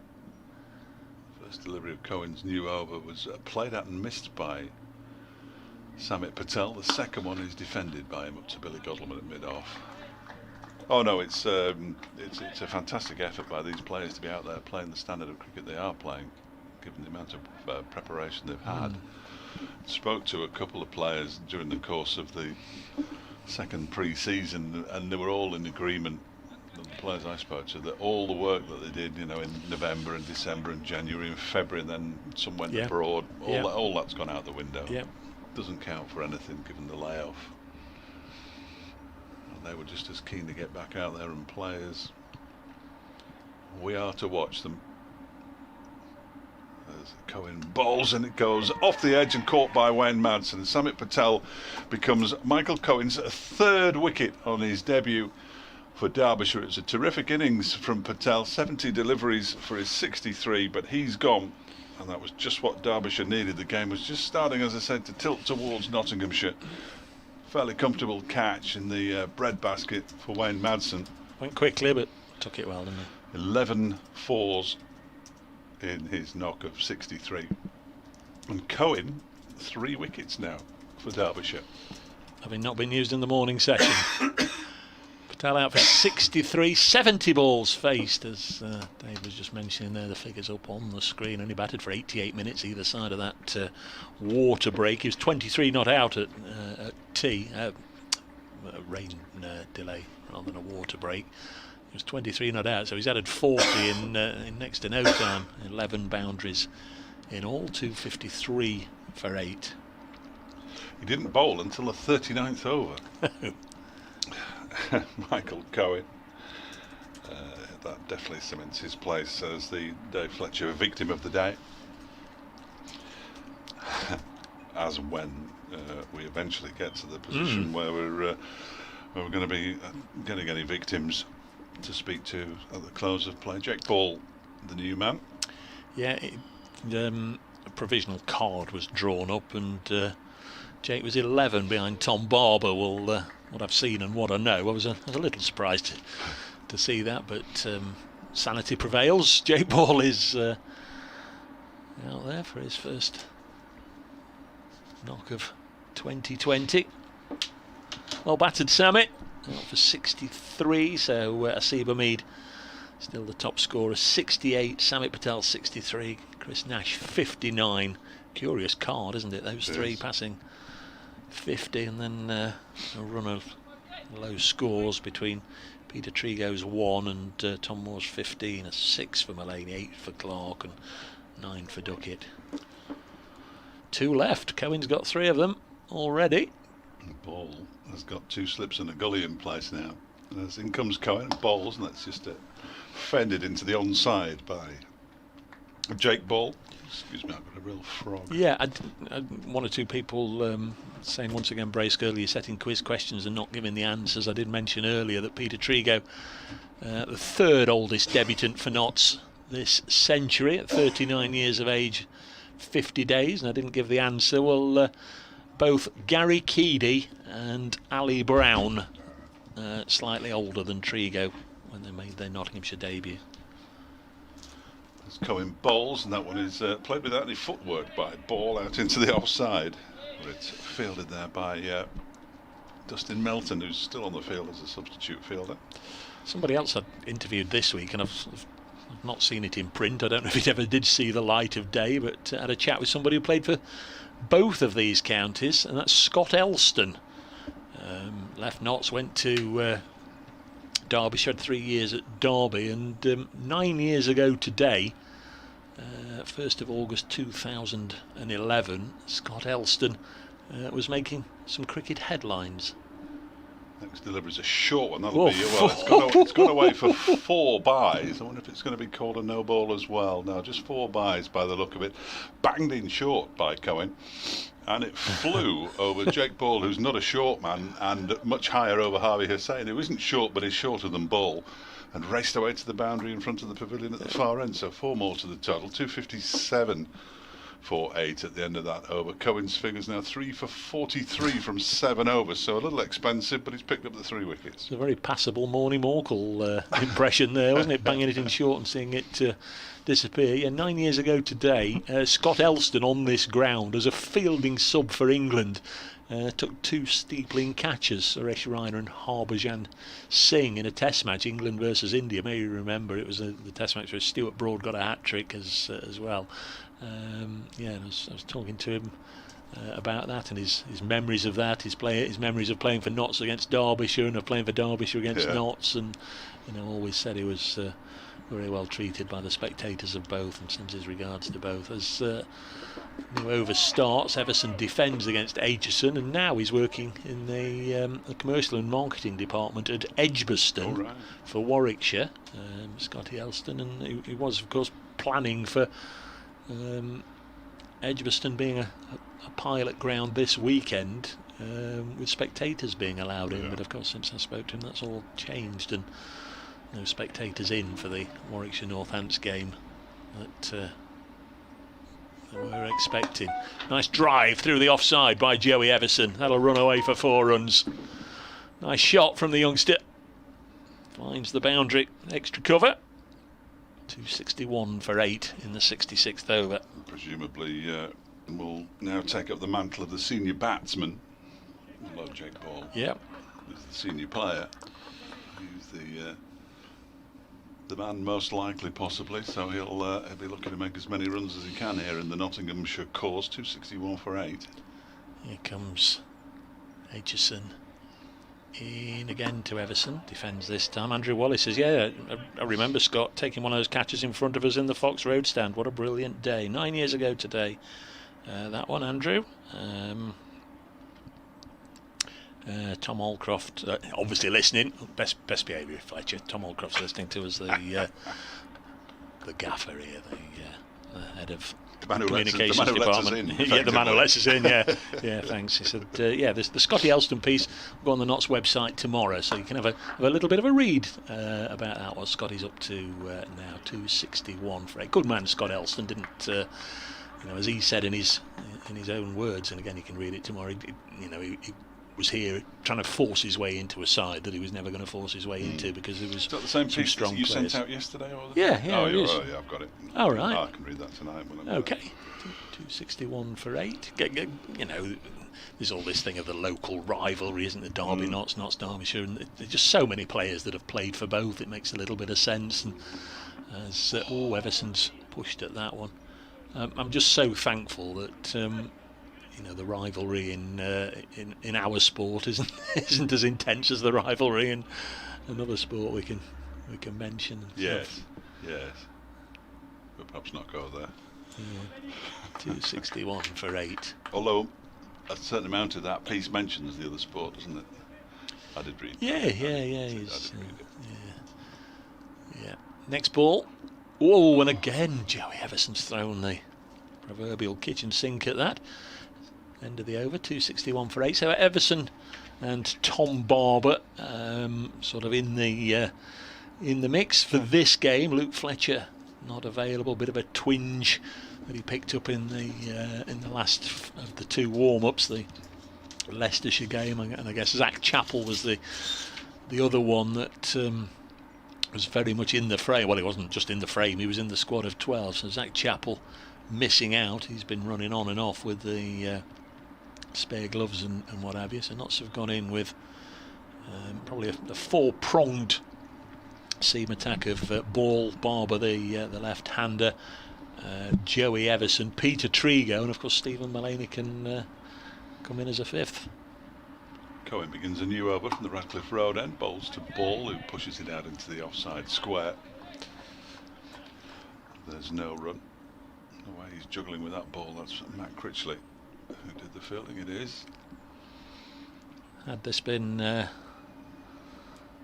3 or 4 months ago, Nottinghamshire would have hoped to have been fielding Mohammad Abbas, the Pakistan international, who presume is at Derby. Yes, I'm fairly certain. They're at Old Trafford now. Yeah, they went up today. Yeah, well, I'm fairly certain he's in the squad, but Not so we're going to have him as their overseas for the championship season. Going bowls and without any footwork and bowl drives up to mid-off. Kottleman does the fielding, 261 for 8. Yeah, Wahab Riaz is in the squad, for goodness sake. Did he play for Derby all He the certainly time? did. Yeah. He came in as a T20. Yeah. Yeah.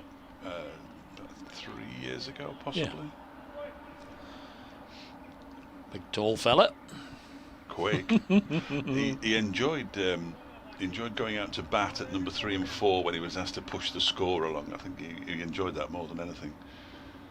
Could hit a long ball, but you wouldn't want to put your house on him scoring runs as Cohen bowls, and ball goes back in towards his stumps and pushes it out into the offside. Again, it's a different game now that Samit Patel's departed the scene for that terrific 63 from 70 deliveries. 253 for 8 when he went, 261 now for 8 as we've got some evening sunshine, which is very pleasant indeed. Still 17 and a half overs to oh, goodness sake. The testing us to the limits on day one. It's good to see. If they've got to be tested, we should be tested. He's on his way in now. He's Cohen, left arm around the wicket, and there's an attempt to uppercut from Jake Ball. That would have been spectacular, because that would have been 6. No question about it. It was going at some velocity as it went past his bat. I'm not sure how close his bat got to the ball as he attempted the uppercut. Somebody sitting next to the main door of the pavilion who may well have been forced to scatter. When stumps are drawn tonight, Mr. Fletcher, how many wickets will have gone down today? Ooh. 12.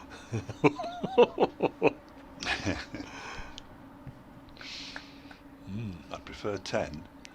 Here's Cohen in and bowls, and that one is turned into the leg side for a quick single by Jake. Well, I've no idea why I said 12. He was desperate to get that run, wasn't he? Did you hear him? Yes. Easy one there. He wanted to get off the mark. I'm not sure I'd fancy facing this particular bowler, if I'm honest. Well, either of them, to be honest. They're both bowling with great enthusiasm and generating a fair amount of pace. It's good to see. Final ball of Michael Cohen's. He's been used sparingly. 8th over, 3 for 44 his figure. So as I said, a little expensive, but 3 wickets, and he's in now and bowls, and that's bang on target and well defended by Evison. Cohen does the fielding in his follow through, and of the over, 262 for 8, 11 to Evison. Now Ball's got that single that he scampered in that over. Well, Samit gave him a little bit of tap when he first came back, but then he got Patel out and sort of arrested things since then. You look at the pace that he bowls, and he's not a huge man, is he? He's very much along he's like a left-handed Mark Wood almost, shortish, and very much a shock bowler. Don't mention to anybody in the northeast that I said that. Need to have a little look here at Taunton with news of a record last wicket stand for Somerset. 296 all out. Jack Brooks, number 11, who I'm pretty sure has a couple of first-class centuries. Yeah, I think he does actually, yeah. Made 72, batting with Steve Davis, who was 81 not out. And for the last wicket, they put on, what's 96 and 11, 107 for the last wicket. Decent. Good cricketer, Jack Brooks. Yeah. Very good cricketer. The headband warrior. He's just a good fella, nice fella. Absolutely. A couple of times I've been and covered games at Oxford United, and he's been there, comes and says hello, big fan. Yeah. That's where he hails from. Began his career, of course, with Northants, then went up to Yorkshire. Late starter, wasn't he, really, in the first-class game? Yeah. Enjoyed real success there. Got on very well with Ryan Sidebottom, the two of them. Quite a formidable opening attack, weren't they, in Yorkshire's twin championship winning years? A lot of hair between the two of them. Yeah. 262 for 8. Who have we got here? Critchley. Yeah. Some twirly-whirly stuff from Matt Critchley. Bowled 3 overs earlier on, none for 9. What's he got? 1 slip, 4 on the offside. 4 others on the offside as the first ball was pushed away by Jake Ball, who might not be able to resist the gentle tossed up floater. Might want to try and spank it down into the middle of West Bridgeford. Let's have a look. Oh, he's restrained himself, pushing it out as far as loose deploy.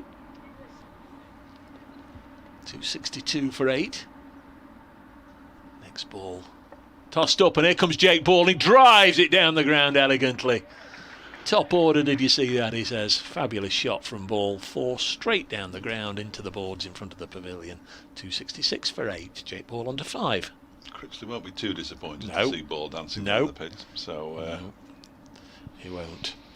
Cue an ST in the or on the scorecard.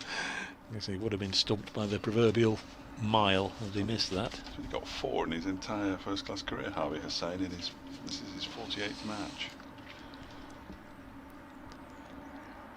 266 for 8. Halfway through the 68th over. 16 to go after this one, so that's a good hour left. Here comes Ball, and this time he's given that a bit of a slap, and that's gone all the way for the second maximum of the day. Fabulous shot. 6 runs to Jake Ball, and he's on to 11. Now he's in double figures. It almost doesn't matter if he gets out.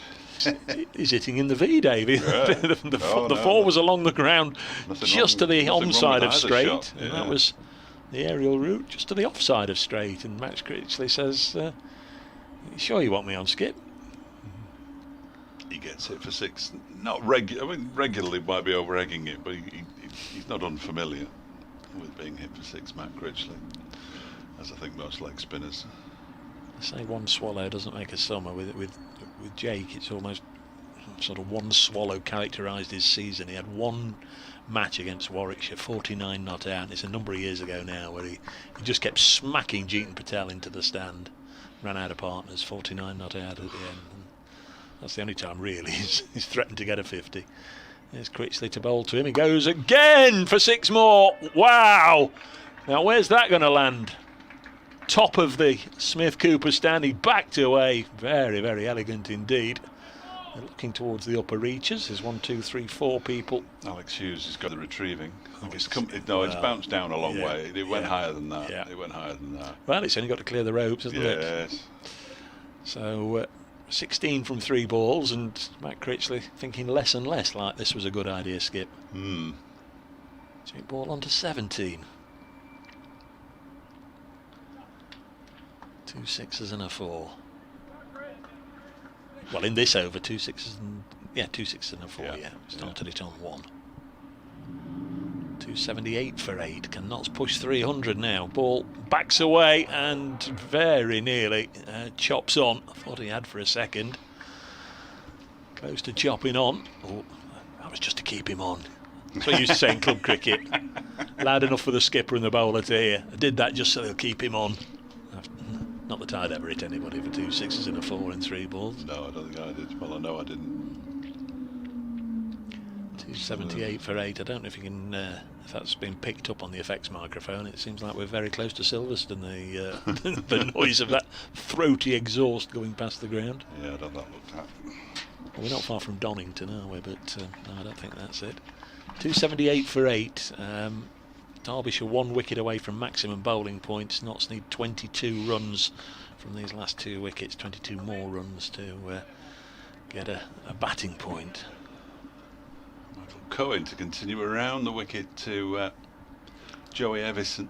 He's in now and bowls, and that one's on leg stump and turned away. Very fine. It's a good piece of fielding down in the deep by Aitchison. They only get through for a single. Yeah. And suddenly Jake Ball finds himself at the wrong end. But he was keen to get off that end in the previous over ball to by Cohen. So there's a considerable speed difference between Cohen and Matt Critchley.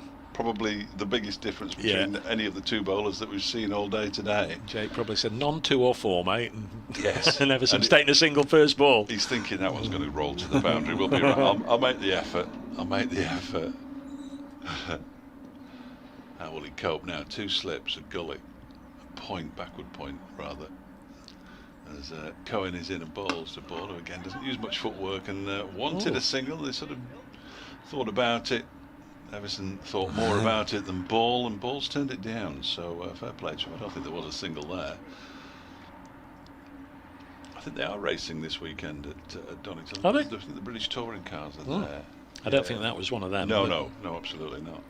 His sat-navs led him astray if it was. That left-hand bend became a right-hand bend, and he's ended up in Nottingham city centre. I think they'd hoped to have a few spectators in as well, but not to be.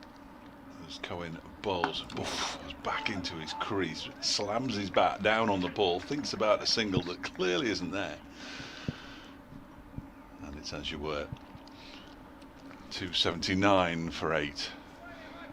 15 overs, 3 balls left in the day's play.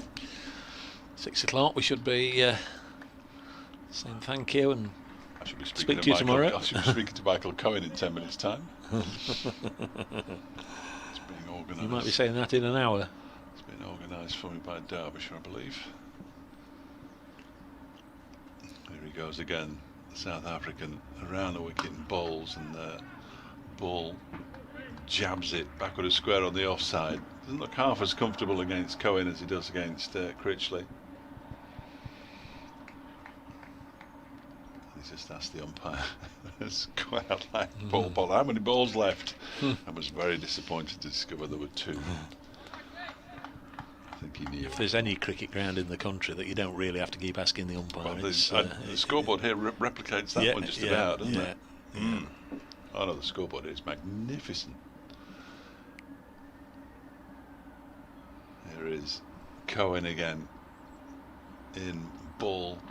Just turns this down to a fine leg for the single that he really wanted, because it means he's got one more ball of this over and he'll be back on facing back Critchley. It's a minute past 6. Close of play at Bristol. Good effort. Good effort. How have they managed that?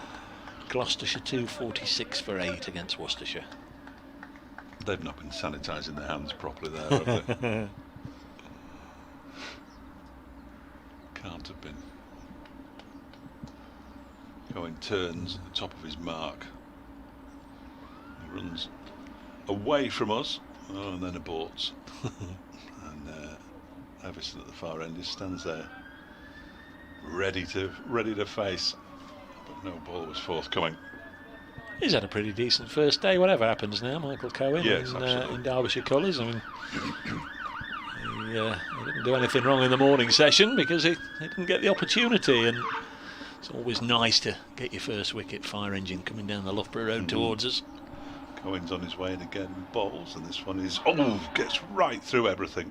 Goes down a fine leg for a leg by, I fancy. Must have been. Off the bat. Inside edge. Yeah. 281 for 8 at the end of the over. Now then, is Max Critchley going to get another one, because Everson's on strike.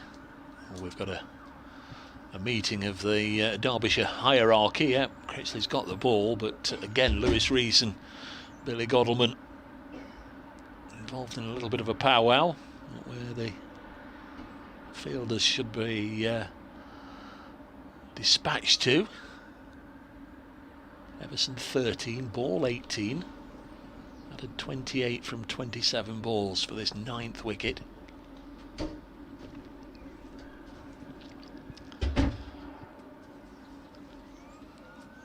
Wayne Madsen also involved in that latest powwow. 281 for 8. So Critchley, 4 overs, none for 25 to bowl to Joey Everson. Outside the off stump and punched as far as extra cover. McKiernan makes the stop. Next ball turns sharply away from Everson. Good work, good glove work by Hussain. Not only took it, but just delicately flipped off a bail. Knots need 19 for that 3rd batting point. 281 for 8. There's one of them as Everson just backs away and caresses the ball out into the offside. Takes the run, gets down to the other end Everson on 14 now. Jake Ball on 18. Here we go. Fun and frolics in the previous over. Players scattering to all Yep. parts. One of his sixes went fairly straight. The other one, he just opened himself up and lifted it high over extra cover. Critchley's just sent Lewis Rees back to the boundary as well at long on. So Matt Critchley tossing the ball from hand to hand. Now Bowles, and Ball has punched it away square of the wicket. A really authentic, proper cricket shot. And gets a single. You know how to hold a bat if you've played Test cricket for England. Yes. There have been one or two exceptions, but he knows how to hold a bat. 283 for 8. Everson. It's it. Well, he hit that too firmly, didn't he? He absolutely drilled it to deepish mid off and couldn't take the single because it hit it so hard. Straight to deploy. Not sure Devon Malcolm could necessarily hold a bat. No, this was one or two notable exceptions. 283 for 8. Next ball sees Everson take the aerial route here. I think it's going to clear the ring, and it's going to be pulled inside the rope, and they get a couple of runs. He was more pitching wedge than driver there, wasn't he? He was, and if Lewis Rees had been back on the boundary where he had been for Jake Ball as the players depart momentarily for the hand sanitizer, he might have been in with a sniff there, because it probably landed a yard inside the rope and pretty much plugged, didn't it? Yeah. It would have meant him moving about 15-20 yards to his left. He might have been in with a shout, but then you could say if he was there, would he have played that shot? Probably yes, but well, yes, absolutely. Yeah, it's a game of ifs and whats and buts, isn't it? Legitimate question. He's done all right. He's on 16. Joey Everson, 19 to Jake Ball. We've got this sanitary break again. They're doing really well, I think, to keep remembering. The umpires are no doubt being charged with just ticking it off every 6 overs. You do realise, of course, we will have one with 2 overs to go, because there are 14 left now. They'll be sensible and have 2 at 7, or they're not allowed to? Is there no discretion? I honestly don't know. And of course, there might be a change. If 2 wickets go down, there might be. True enough. We don't know, do we? No. We don't know what we're going to get. We don't know what we're doing. Well, that pretty much rings true with most days in the commentary box, doesn't it? David Lesser says I'm incorrect. He was still very, very fast, was Wardy. Yeah, I can imagine. I was just suggesting that might be the best way to face him when he's coming back from injury. But we're going to see Lewis Rees bowl. I think we are. Has he been at this end before? I don't recall him being at this end, certainly, because we haven't been able to see any of the see any of the swing that he may or may not have got. He's mainly been from the far end, hasn't he, from the pavilion end. It does seem as if it's been quite a while since we first came into this commentary box this morning. Yes, and we were relatively late, weren't we, given the strict hours. 285 for 8. Rees bowls, and that's a non-footwork 2 runs to Jake Ball, who just dabbed it backward of square on the offside. Didn't bother to use his feet at all. Stuck out the bat and guided it down towards a sort of squarish third man. I'm not sure he had to, really. It was wide enough just to, like you say, dab it away. Just dab it away. 287 for 8. They get 300, I think they'll be relatively happy. If Derbyshire Bowl knocks out for 300, I think they'll be relatively happy. Yeah, absolutely. No question about it. I think and certainly from 111 without loss. Rees is in again, bowls to Ball, who again just pushes it, prods it out into the offside. There's no run on this occasion, because it's fielded by Hudson Prentice. Derbyshire players travelling to and from Trent Bridge every day from their various homes. Some the other side of the border, some not. Makes sense, doesn't it? Really? Yeah. They'll be doing the same to Leicester, I gather, assuming we play there. Not so with Durham. In comes Rees again and bowls, and it's driven very pleasantly by Ball up to Billy Godalming at mid-off. A couple of other games have wound up for the day. Really good fight back from Kent. They were 30 for 3 against Essex at Chelmsford this morning. 344 for 6 at Stumps. That 100 from Heino Kuhn, the standout innings. Century, as Dave said earlier, for Nick Gubbins for Middlesex. They finished at the Oval 264 for 4 in that one. Reese is in again, bowls to ball. Is a little bit hurried by this one and pushes it out into the onside up towards Cohen at mid-on, no run. Most wickets today at Edgbaston, where Northants were bowled out for 142, Warwickshire 119 for 4. Now finished at New Road, Lancashire 265 for 6, Lancashire Leicestershire.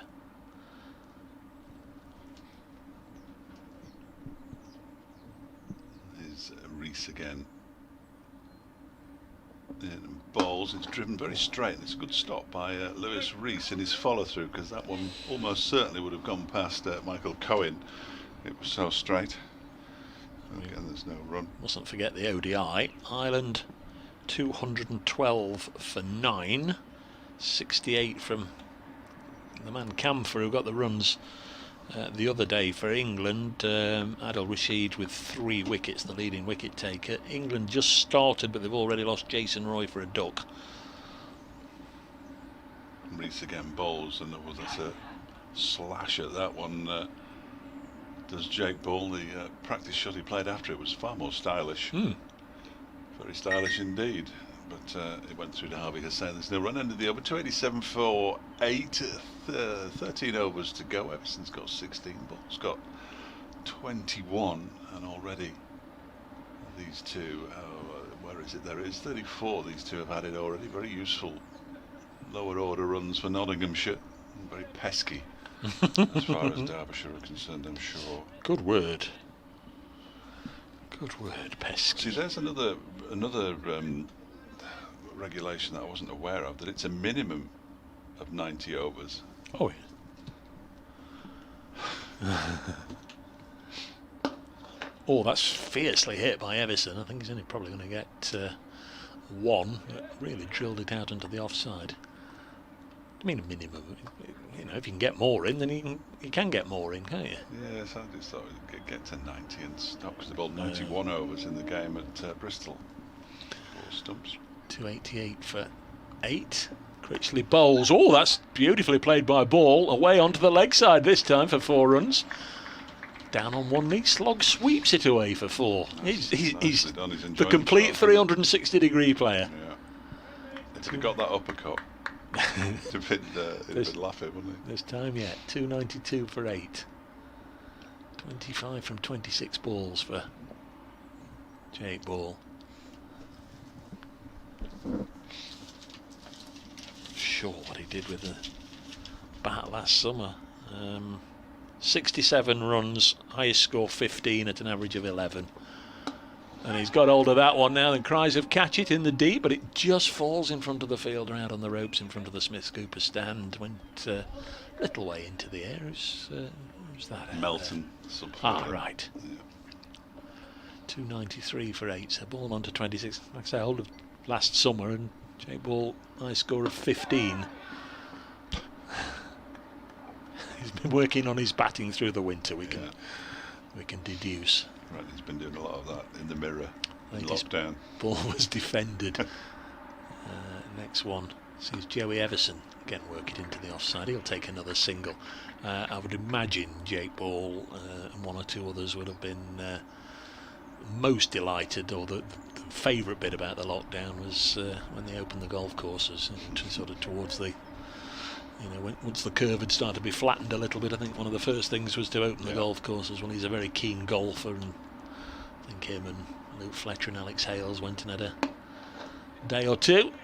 Clips this one straight back to the bowler, nicely stopped by Matt Critchley, who still waiting for that little bit of fortune that most leg spinners thrive on. 6 overs, none for 36 to Matt Critchley so far. 294 for 8, 12 overs remain in the day.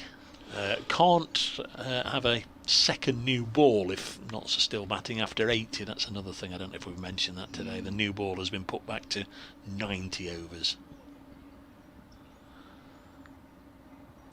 Interesting regulation, that, but I couldn't work out exactly what it was for. whether it was to stop the quicks having to come back for a 5-over burst at the end of the day, or help the spinners maybe get more overs. yeah. Anyway, it's another one of the Yes, it does mean they can't have they can't have two in the same day, of course, doesn't it? yeah. Here is Lewis Rees to continue, bowls on leg stump, but it's turned away nicely by Joey Everson for a single down to fine leg. He'll move on to 19, 295 for 8 now.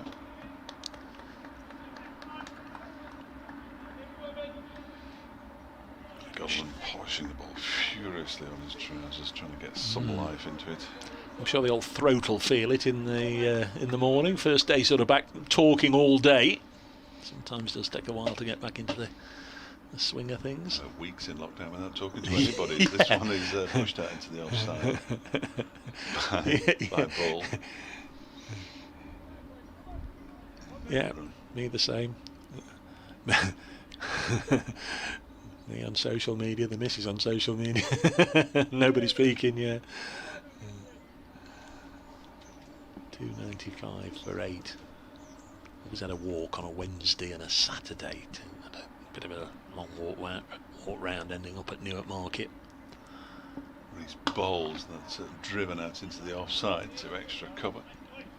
No run. Ball has 26 from 31 possibly. In that area, isn't it? Yeah, and already ticked over. They're very quick on the board. Yeah. Plenty of information up there. 42-run partnership from 48 deliveries, these two. When you add Everson's contribution in just being there while Samit Patel was going mad, he's done his job quite nicely. This ball waits and drives. It's a real thick inside edge on that one, and it bounces into the ground, and it's claimed by Lewis Rees in his follow-through. You wonder if the little bit of rain had, I'm sure, even though they were out there so quickly, I'm sure there'll have been a spit and a spot fallen on the strip, and I wonder if that just deadened it a little bit, because certainly when they went back after the rain delay, it was just, Samit Patel was absolutely latching onto everything, wasn't he? Yeah, it was a short delivery this time from Lewis Rees, one for the over, says umpire Malander. Slippery, isn't he? Put everything into that one, Lewis Rees. Oh, I've been watching Cohen, haven't I? But even that was good pace. Yes, I don't think he can do 6 in a row like Cohen can. Like a lot of cricketers, a lot of bowlers, quick bowlers, Rees tends to polish the ball sort of around about his tummy area, doesn't he? He's been shot. This one is driven very nicely by Jake Ball for 4 runs. There's a chase on, but it's a forlorn chase for Michael Cohen. That was a glorious straight drive by Jake Ball, who moves on to 30 from 33 deliveries, and it's 299 for 8 now. Can't pick out the individual comments from the Nottinghamshire players scattered here, there and everywhere all around the far end of the ground, but they're loving it, can't you? You can hear the odd comment. 299 for 8. It's this will have been pretty unexpected, and I say that knowing full well that Jake's family are probably listening. But all cricketers love late order runs, don't they? Yeah. The batsmen who are getting them and the batsmen who've already batted love a few late order runs, because it sort of masks what happened earlier, and it gets you up to a decent total. Critchley to continue to Joey Everson, long on and long offer posted. This time he just works it to mid-wicket and there's no run. So Notts need a single, and we'll get them to 303rd batting point. Derbyshire need a wicket to get them a 3rd bowling point, and Joey Everson, leaving his bat foot firmly anchored, went hard at that one, didn't get anything as it bit and turned away from him, and was well taken again by Harvey Hussain, the Derbyshire wicket keeper. Critchley again bowls down the leg side, well taken by Hussain. Might have been a plan. Can we draw him forward and get a leg side stumping? 299 for 8. Matt Critchley bowls once more, and Joey Everson's got hold of that, and Ball thuds into the boundary boards, and it's gone there on the full for 6. Through extra cover or over extra cover, but just cleared the rope, going like a tracer bullet. And that's a 50 partnership from 55 balls between Everson and Ball, but it also does bring up the 300 for Nottinghamshire, and they have got that 3rd point, which is already on the board. 3 points to Notts, 2 for Derbyshire. Critch the balls again, and Everson nudges this to mid-wicket. He's on 25, Jake Ball on 30. And useful lower order runs. These to go with the 3 players that passed 50 for Notts. Hit away again by Everson behind square. They've got one, they'll settle for one. In case you weren't with us earlier, Asiba Mead on debut 68. Chris Nash 59. The 2 openers put 111 on, and then after Notts had a little bit of a collapse, to put it mildly, through the afternoon session. Samit Patel, when they came back out after a delayed tea interval due to a bit of rain, Patel got hold of the bowling, went to 50 from 59 balls, and was then dismissed for 63, so 3 half-centurions. But since he fell with a score 253 for 8, this pair have also made merry. Indeed. Lewis Rees is going to continue. I don't think Matt Critchley is. Billy Godwin's having a word with him here. Thanks, Matt. Take a blow. I wonder if we'll see Leas deploy. I'd rather. We took 2 wickets against Lancashire, along with Critchley in that friendly. Well, what about McKiernan? We've not seen McKiernan bowl all day. McKiernan's just wielding his arms around, isn't he? So you could well be right. Deploy comes out of slip and goes into sort of extra cover. Sees it as an opportunity. It might be the 6th or 7th bowler used in the day, but use it as an opportunity. And it's Rees in and bowls, and it's defended immaculately by Everson. And there's no run. 306 for 8, Nottinghamshire. That ball was the first of the last 10 overs of the day's play. Yep, 59 deliveries left, or a maximum of 59 legal deliveries. Yeah, Matty McKinnon's got to be coming on, hasn't he? Oh, he's warming up there as Rees around the wicket comes in and bowls to Everson, who smashes this one away for 4 runs out towards a wide mid-off. Really, Billy Godwin is no more than a fetcher of the ball, because he gave up the chase long before the ball had hit the boundary rope. He's played a really cute innings here, Joey Everson. He can play, but he has to have his head, let him get on with it. And then Jake Ball came out, all guns a blazing, and he's sort of stood at the other end. You know, he's done what he had to do, but at the same time, he's picked up his own scoring rate, and when the opportunity has been there to cash in, he's played some nice shots himself. He's now on to 30. He's caught Ball up. The overall scoring rate for the day is over 4. Yeah. As Rees is in and bowls to Everson, who defends this one back to the bowler. 310 for 8. McKinnon's not bowled in first-class cricket.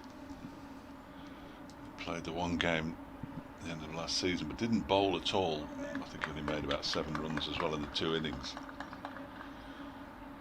But we're going to see him. We're definitely going to see him. He's been warming up throughout this over. If we're not going to see him, he's wasted his time there and energy. Here's Rees in again and bowls. Watch him get 2 wickets and 2 balls. Oh, no, he won't. That one was guided down towards McKinnon. It did the fielding. There's no run. South African come on Rees there, but I couldn't tell you which one of them it was.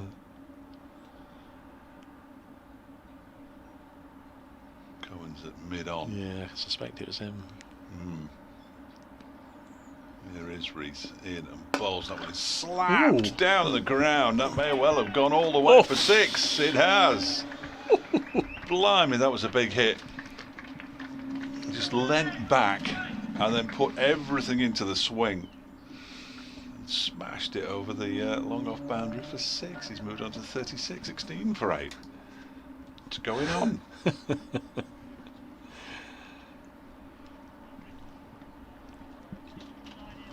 It's a remarkable shot from Joey Everson.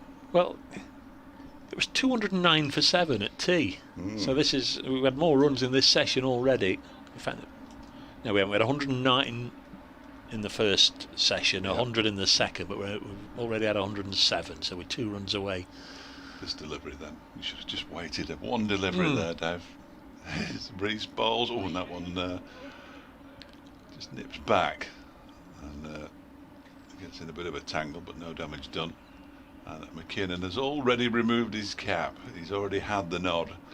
So we're going to see for the first time in first class cricket with a leg spin from Matty McKinnon. He did play one T20 2 years ago at Old Trafford. Didn't pick up a wicket, but bowled very nicely, very economically. On a pitch that it very much favours spin, of course. Picked up a good catch to get rid of Stephen Mullaney earlier, so should have a little bit of confidence. Born on Merseyside, club cricket and his education spent in Lee. Played against Sussex last year, scored, as Dave said, scored 7. That's all I've got on him. It's more than I've got. I didn't know he was from Merseyside. There we are, and that's Alfie Gledel, the picture. Is it? Yeah, definitely Alfie. That's not his picture. If anybody's listening, that's Alfie Gledel. Who's no longer at the club. And it's an interesting spelling of Matty as well, isn't it? M-A-T-T-I-E. Yes, and he does like to be called Matty. Yeah. So he's a leg spinner. A leg spinner, very studious as well, but he looks studious because he wears specs. Jake Ball on strike. We saw what he did to the previous leg spinner that came on from the pavilion end. Ball has been overtaken. He's on 30. Joey Everson now on 36. So here is the first one. It's a full toss, and Jake Ball does nothing more than bunt it down the ground for a single. It was an economical action. Well, you watch his action very closely. He missed most of last season with a stress fracture of his back, and I'm not entirely surprised. Bit Paul Adamsy, wasn't it? Yeah, frog in a blender. It's a bit. There's a lot of moving parts. Yeah. 317 for 8. Long shadows across the ground now. Pleasant conditions. Balls again. Oh, Joey Everson's come after that and he slapped it right up in the air. And it's going to fall safe. It does, and they come back for a second run. He would have been hugely fortunate to have got a wicket from that ball, but B, a little unlucky that he didn't get a wicket from that ball because it went a long way up. But again, with the scouts deployed here, there and everywhere, it had plenty of green stuff to land on, and it didn't deserve one, did it? No. 319 for 8. He hasn't pitched one yet. No, Everson came at it, almost met it halfway down on the full, round about throat height. Next ball pitches, and that's nice. That was good. He'd like to start again from that one. Use that as a reference point. Nicely bowled, nicely played. Everson 38. Can he become the 4th half-centurion in the innings? It's a highest score of 45 from his only previous first-class game. Next ball, short, and he's bowled. Oh, well, he's not bowled him. Oh, well, I can't believe it's not been given. Might have been going over. Can't believe Everson actually got anything on that, because he went across his stumps, so far across his stumps, to try and play it, I think, almost down towards the long stop. Had a big hit at it. I thought he'd missed it completely, and the only thing that, if it didn't hit the stumps, it must have hit his pad, but not given out. I thought he'd bowled him. There is one of the bails is darker than the rest of the set of stumps, and I thought it had been dislodged, but it's still there. He's given us leg byes, 321 for 8. Next ball. Here comes Everson, and again he's given it a club on the leg side, and he's been taken. And a wicket for McKiernan, and Joey Everson's entertaining little knock goes. Been dismissed for 38, 321 for 9, and that's been nicely caught by the skipper, Billy Goddleman. 321 for 9, and Everson out for 38. 12 wickets, I said. that 12 wickets will be very, very bad from a Derbyshire perspective, clearly. If that is how many fall, I think Derbyshire should settle for 10 and get off. Joey Everson batted for an hour and a half. Faced 59 balls, 3 4s and 2 6s, 321 for 9. Yeah, good innings from him. As you said just a few minutes ago, it was the right innings at the right time, really, wasn't it? Yeah. He supported Samit Patel. He then supported Jake Ball when both of them were obviously in good nick and firing the ball to all parts. And then decided he'd have a little bit of a go himself, and why not? 38 runs to his name. Matty McKinnon picks up his first wicket in first-class cricket. That's in his first over of first-class cricket. Indeed. It's a good strike rate. He's got 1 for 3. In fact, he's still got 1 delivery to go, so he might pick up 2. Who knows? Well, Tom Barber is the new man on his Nottinghamshire debut. Left arm quick, just played 2 previous first-class games for Middlesex, his previous county. So another youngster, another fairly inexperienced player getting an opportunity. Been bowling absolute rockets, I understand, in the nets and in the warm-up games. 321 for 9. He's on strike to McKiernan. And he defends his first ball. We're squad number 18 as well. I know those of you that can't be here would like to make a note of some of the new players. Their numbers: 321 for 9. So McKiernan 1 over, no maiden, 1 for 3. Thanks, Skip. Is that all right? Matt Critchley's going to come on at the Radcliffe Road end. In fact, so he was merely being swapped ends.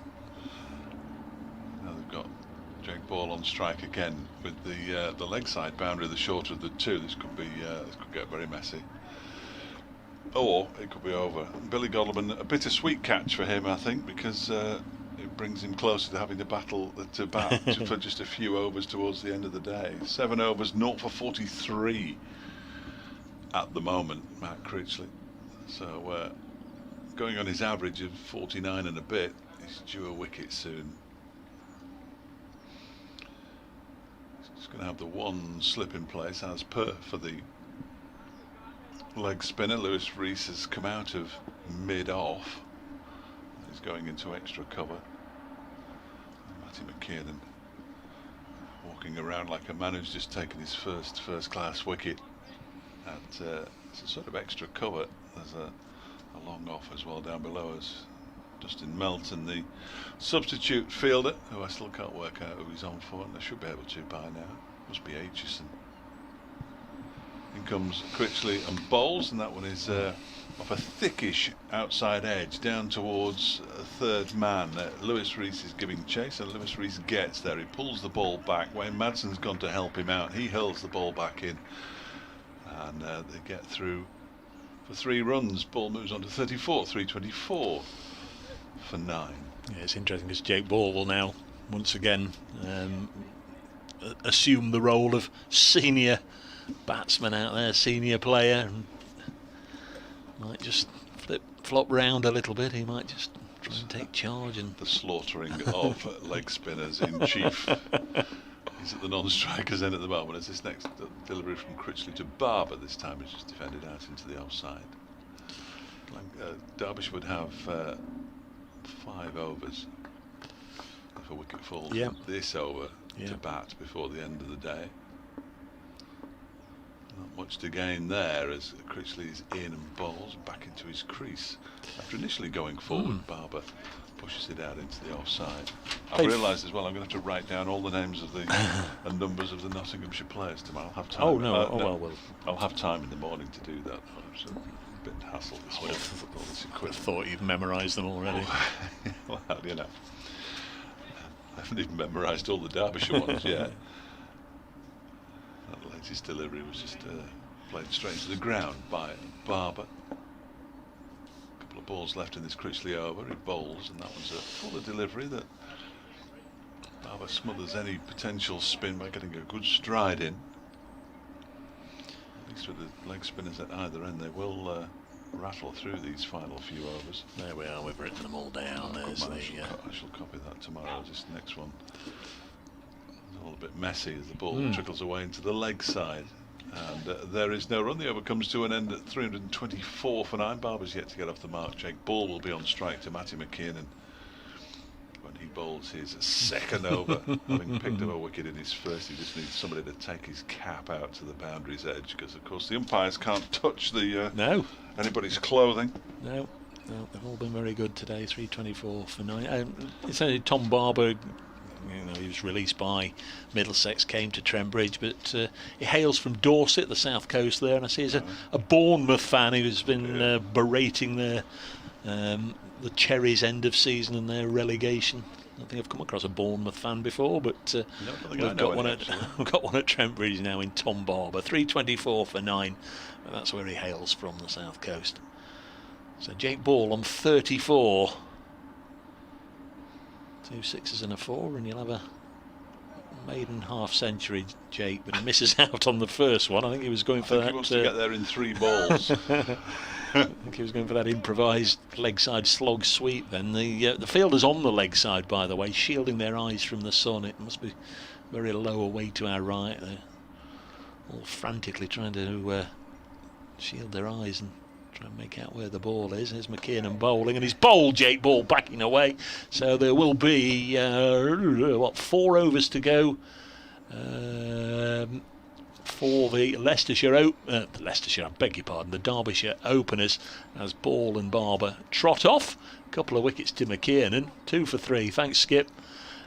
Give us a call when you need me again. Jake Ball bowled for 34. 324 all out. Nottinghamshire in 77.2 overs, and it remains to be seen as ever how good a score that is.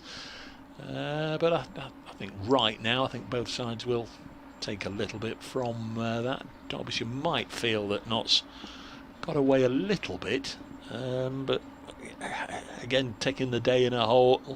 We've seen the openers put 111 on for the first wicket.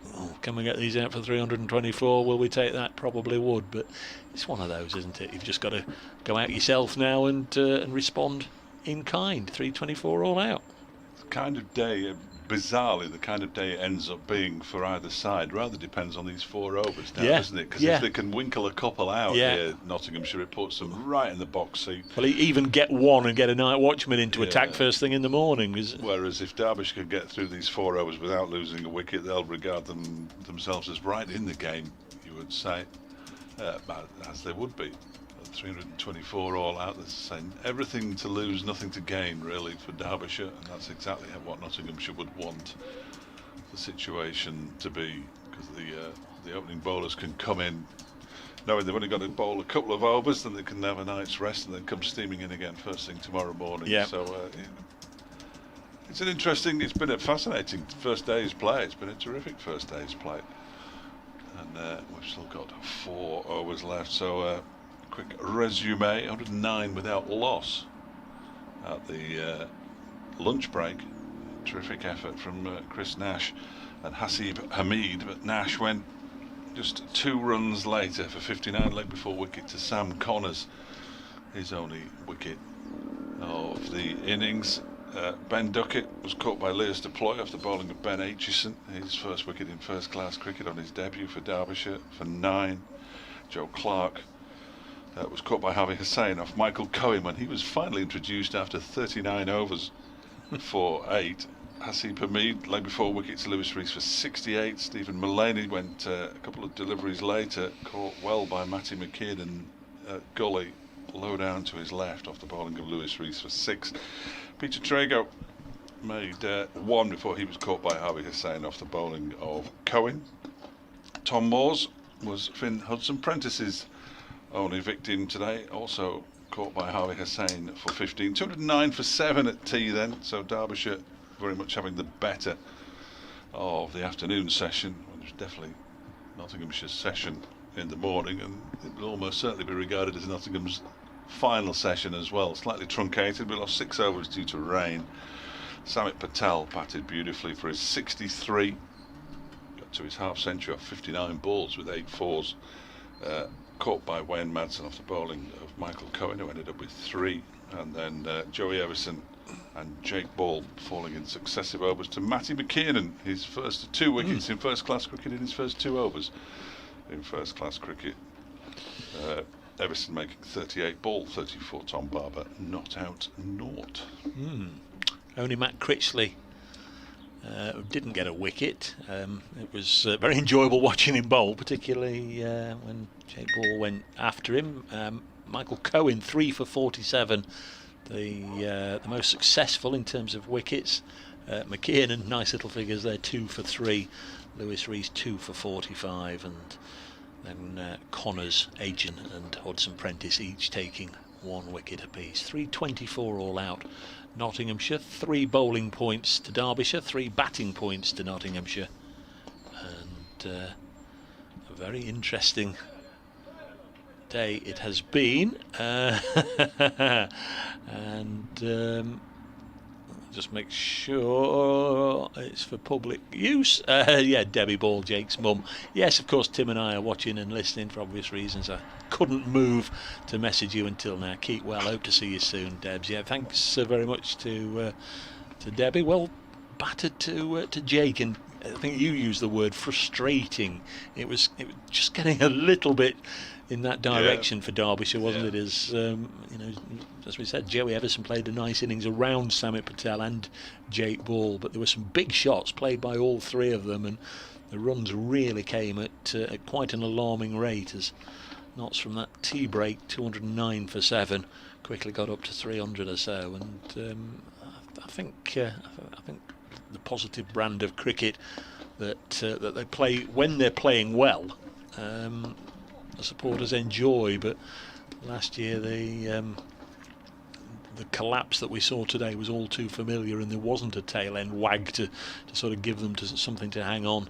That the way they quickly slid to 160 for 6 last year would have probably been 175 all out far too many times, but they managed to sort of double that from 160 for 6 to 324 all out, thanks to the contributions of the lower order, and it was quite a canny move in the end to put Samit Patel down at number 8. All part of the plan. All part of the plan. Those late order runs that we've spoken about, frustrating for Derbyshire, but what a boost they will give the Nottinghamshire fielders as they just get together in a huddle and 1 or 2 bowlers go through their bowling action, because it's now given them a very decent total to bowl at, hasn't it? Yeah. The 3-2-4.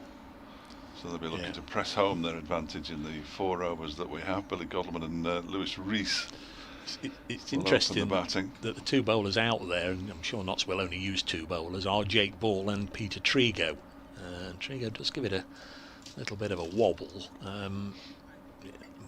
Barber, raw, pacey, but you don't want to waste these 24 deliveries, do you? You want to make the batsman play. And it's interesting, the man with the gloves on down there, Derbyshire connection, Ant Boter. Oh yes. And of course the Notts physio, James Pipe, is out there on the outfield as well. I can see at the far end, former Derbyshire wicket keeper. So there's lots of links. Players are back on their way to the middle. No idea what time of day it is. It could be.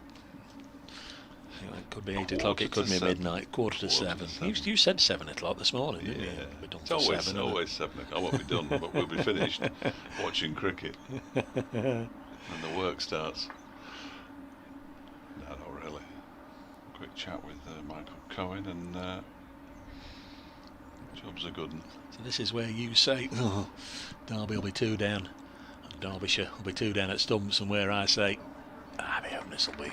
Well, the openers will be still there. They'll see this through. Whereas I said 12. If it's 12, one of the openers and the night watchman will do. Yeah. I'm not sure who the night watchman will be. Tony Palladino's done it in the past. Trying to work out what the batting order is likely to be. In all honesty, Finn Hudson-Prentice, if he batted at 9, I'd be absolutely staggered. I think Harvey Hussain will probably bat at 9. Which order Critchley, McKeon and Hudson-Prentice come in will largely depend, I think, on how they've been doing in this shortened pre-season that that the players have gone through. Hudson-Prentice averaging 23, Critchley 28. We've got no real no real numbers for McKiernan, but they certainly like his batting. That is for sure. Harvey Hussain, over the course of his career, is batting at 31 as an average, but he's more of the kind of batsman who sticks around rather than expansive. Perhaps he might come in at 3. Who knows? Who knows? Who knows? Michael Cohen, come in as the night watchman just to cap off a terrific first day for Derbyshire. Follow up his 3 for 47. Jake Ball's going to start, and I'm already nervous. There's going to be a ball then from down below us, the Radcliffe Road end. 3 slips in a gully. Attacking field, there's ball wide of the off stump. Good pace, and just listen to that encouragement. I love it. What a delivery. It was a good pace. There's a good yard outside the off stump as well. 2 left-handers. Guess a lot of the practice will have been done against right armers, but Ball and certainly Trigo experienced enough to adapt and cope straight away. That's a good delivery. Left alone by Lewis Rees. Didn't score any runs against Lancashire. Batted twice as well in that friendly. Out quite cheaply on a couple of occasions. Billy Godleman didn't bat in the second innings, having made a few in the first, along with Wayne Madsen. His deploy approaching a half-century when the Derbyshire second innings came to a close. The top 4 is crucial for Derbyshire, crucial. Ball again, over the wicket. Past umpire Malinder this time. Batsman has to play the ball on its merit, nice and straight, defended. Lewis Rees, perhaps a little bit of nervous energy, again goes down, does some gardening. Duck it up first slip. Mulaney at second. Seabermead in at third slip. Here comes ball again. In and bowls, clipped away on the leg side, no run. Fielded by Joey Everson, who's got the white floppy sun hat on.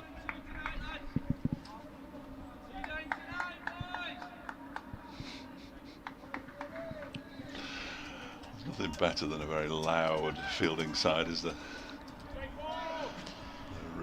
They're right behind Jake Ball here. They know how important it is if they can just nick 1, if not 2 out. I'm sure that's been the message in the huddle. Get behind the bowlers, give him encouragement, boys. Well defended again by Lewis Rees, who's 5/6 of the way through the opening over here. They'll be just ticking them off, won't they? Let's get through this first over, and only 3 to go after that.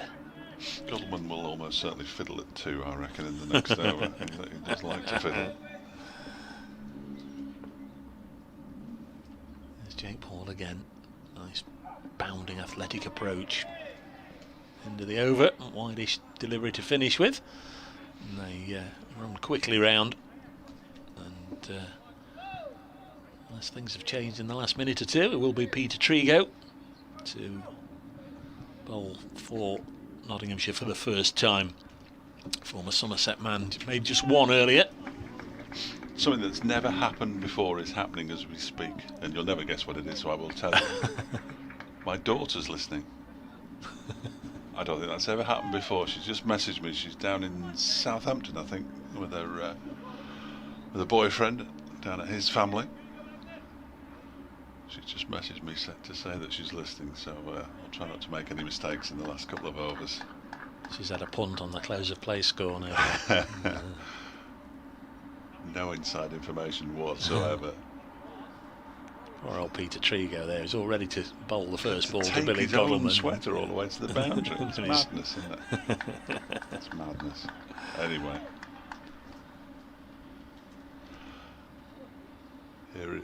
I was going to say here is Peter Trigo, but of course Billy Godleman makes him wait. He's batting, it looks like, quite a long way outside his crease from here as Trigo comes in and bowls, and it's effectively a full toss because Godleman's batting so far down the pitch. Ball hurled in by Jake Ball from mid-on. I've not noticed anybody batting that far down No. the pitch.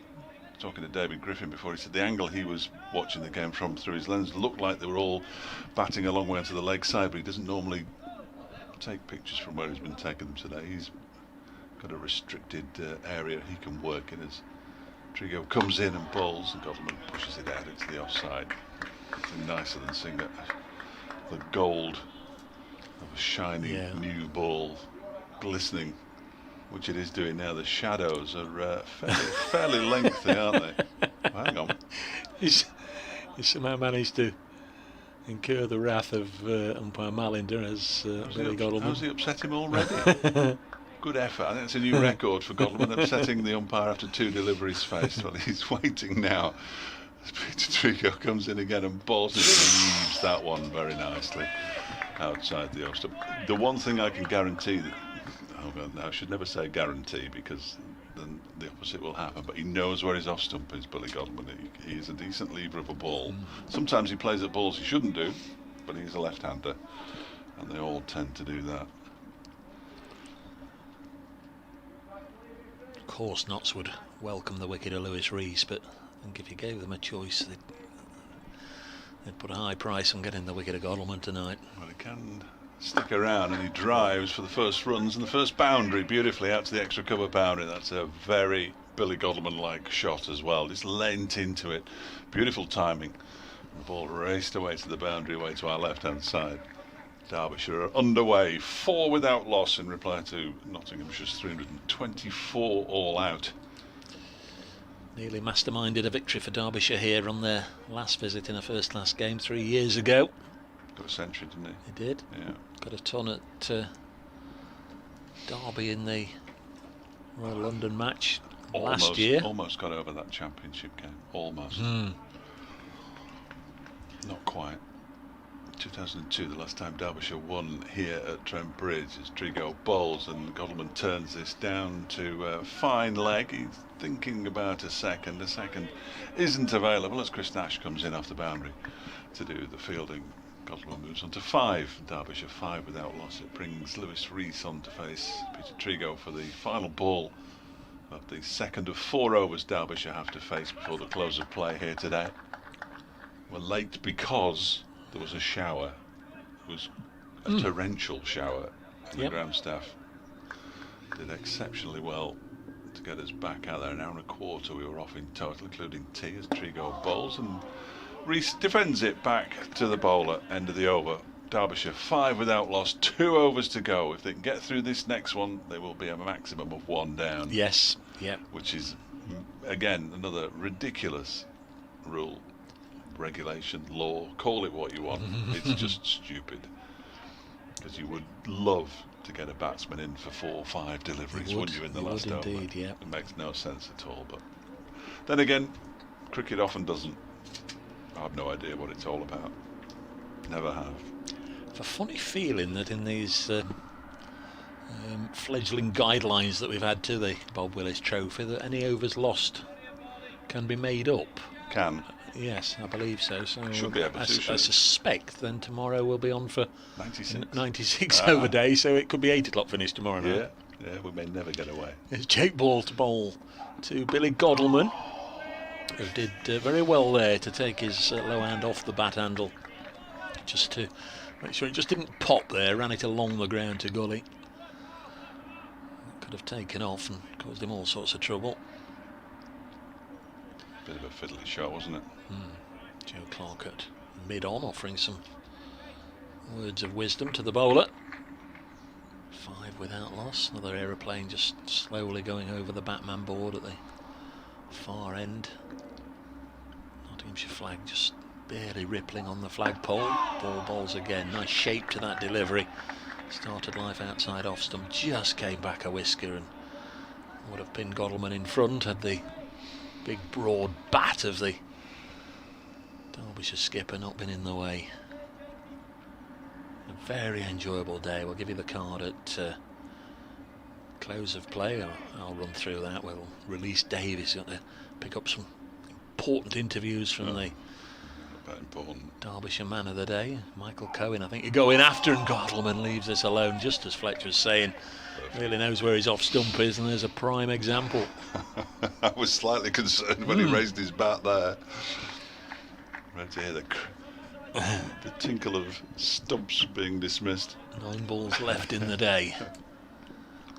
Derbyshire 5 without loss. Notts made 324. Having been put in to insert the side, you really are looking to bowl them out in the day, and Derbyshire did that. Nicely bowled, nicely just worked along the ground by Gottleman into the gully region. 5 without loss. Yes, I think Billy Gottleman will feel vindicated. I'm not sure whether he read any of the social media at lunchtime. At 109 without loss, when he was getting pelters, but he'll feel reasonably vindicated. I wouldn't have thought so. Here's Jake Ball again. Runs away from us. A long shadow escorts him up to the crease, and again right on target, but Gottleman defends. No devilment in the wicket. The only time we've really seen the ball take off is when the bowlers have bent their back and really banged it in short, and on occasions it really has taken off, almost a rubber ball bounce. Harvey Hussain had 1 or 2 disappear over his head. Had a no ball for Hyde, didn't we? We did. His ball again, final delivery of his second over, and Gottleman's managed to work it away down to long leg, so he'll keep strike. Lewis Rees will be happy about that. I'm sure Gottleman will, because he's got him another run, but that means Derbyshire 6 without loss, and as Dave said, there can only be 1 wicket down now, because if a wicket goes down during this over, then they'll troop off no matter how many balls remain. Everybody can take their pads off in the Derbyshire changing area. I was told where they were. The Nottinghamshire are in the top floor of either side, so in whatever that, at the top of the pavilion, whatever that room is. Right. That's where Nottinghamshire are, and in their own changing room. And Derbyshire are in the long room, and their own changing, or the away changing room downstairs. For this match, all players have to be given plenty of space. That's right. Not quite sure how it works with the showers, if they're on, or you've got to sort of do it in shifts, or just take your kit and get off home. Yeah. And the amateurs can't shower, can they? Here's Peter Trigo in from the pavilion end, bowls to Godwin, who drives him out towards extra cover. I'm not sure it's got the legs to go all the way to the boundary, and they're running 2. They're going to think about coming back for a 3rd, and they're going to come back for a 3rd. It was chased down by Tom Barber out in the far distance, and they pick up 3 more runs, all of them to Godleman. 9 without loss. Derbyshire 5 deliveries to negotiate for a satisfactory day for both sides, I think. Probably. Derbyshire might have wanted to get Nottinghamshire out for under 300, but it wasn't to be. Nottinghamshire, having been 160 for 6 and 192 for 7, will be more than happy to have got to 324. Billy Godleman's making everybody wait by picking his glove up off the floor. Peter Trigo, he knows every trick in the book, in and bowls, and that's left pretty much on length by Lewis Rees as the ball goes high over the stumps. I'm not sure that it was over the stumps, but it wasn't too far away from being a straightish delivery, and Rees was able to leave it on length, trusting the pitch. We won't see many August pitches like this in future years, hopefully. Barely a mark on the square. Magnificent view here at Trent Bridge as Trigo comes in and bowls outside the off stump. Rees leaves it alone. 3 to go.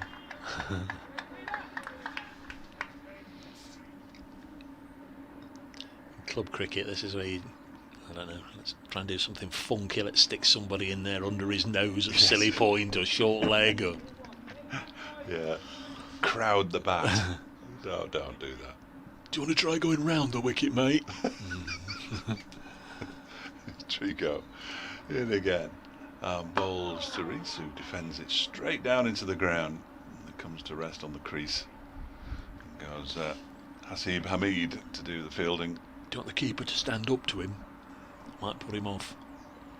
We've heard them all, haven't we? Yeah. Big win for Blackrod today.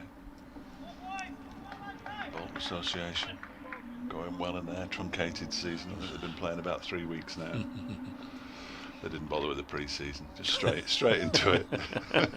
First night, T20, thanks very much. His trigger, 2 balls left, balls to Reese, and Reese defends it. Back to the bowler, and there's no run. 9 without loss, 1 ball to go in the day's play. It's been a terrific day. It has indeed. Thoroughly enjoyable. I hope everybody's enjoyed listening to it and watching it, along with the commentary on available via links on both clubs' websites.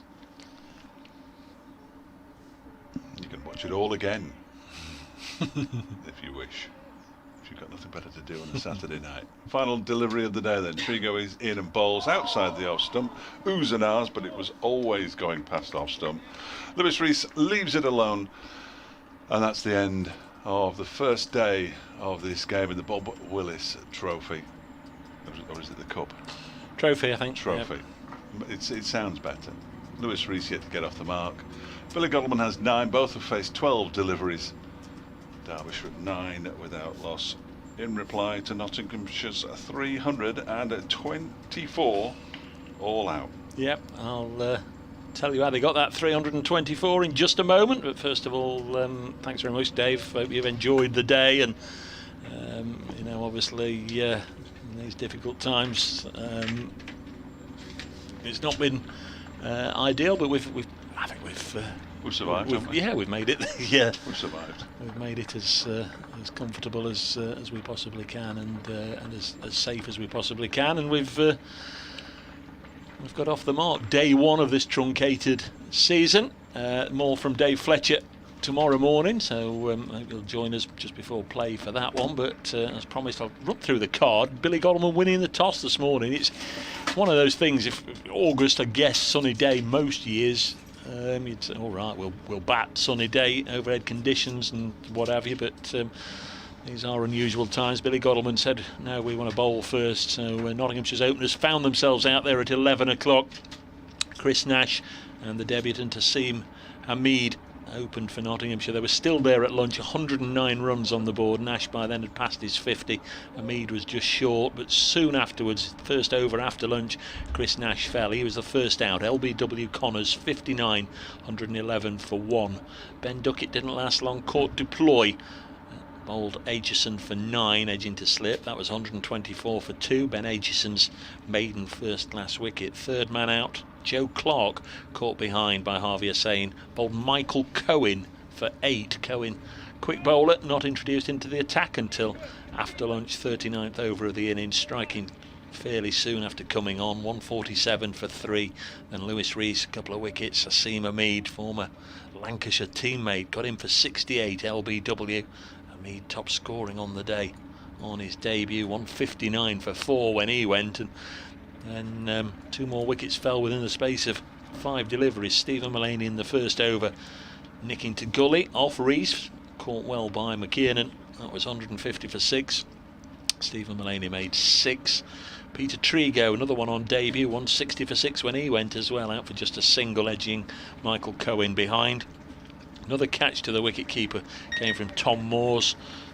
Finn Hudson-Prentice was the bowler there. Moores made 15. That was 192 for 7. Became 253 for 8 after tea, after they'd been off the field for an hour and a quarter, which included the tea break. We'd had some rain. Samit Patel really played very well indeed.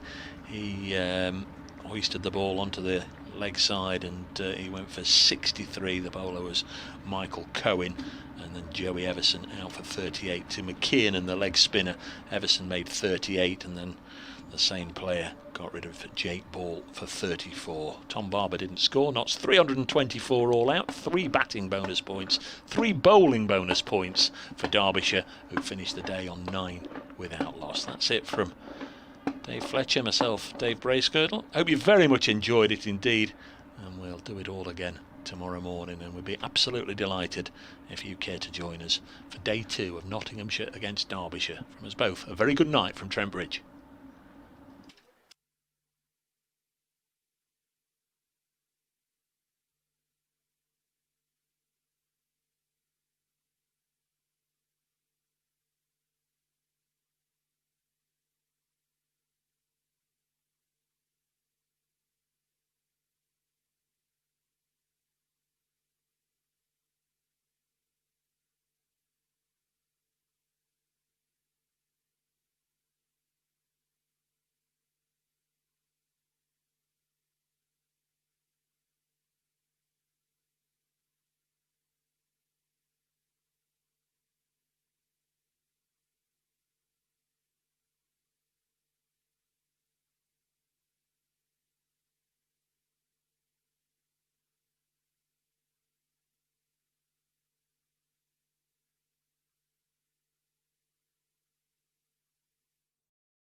So that is stumps on day one for today's fixture against Derbyshire.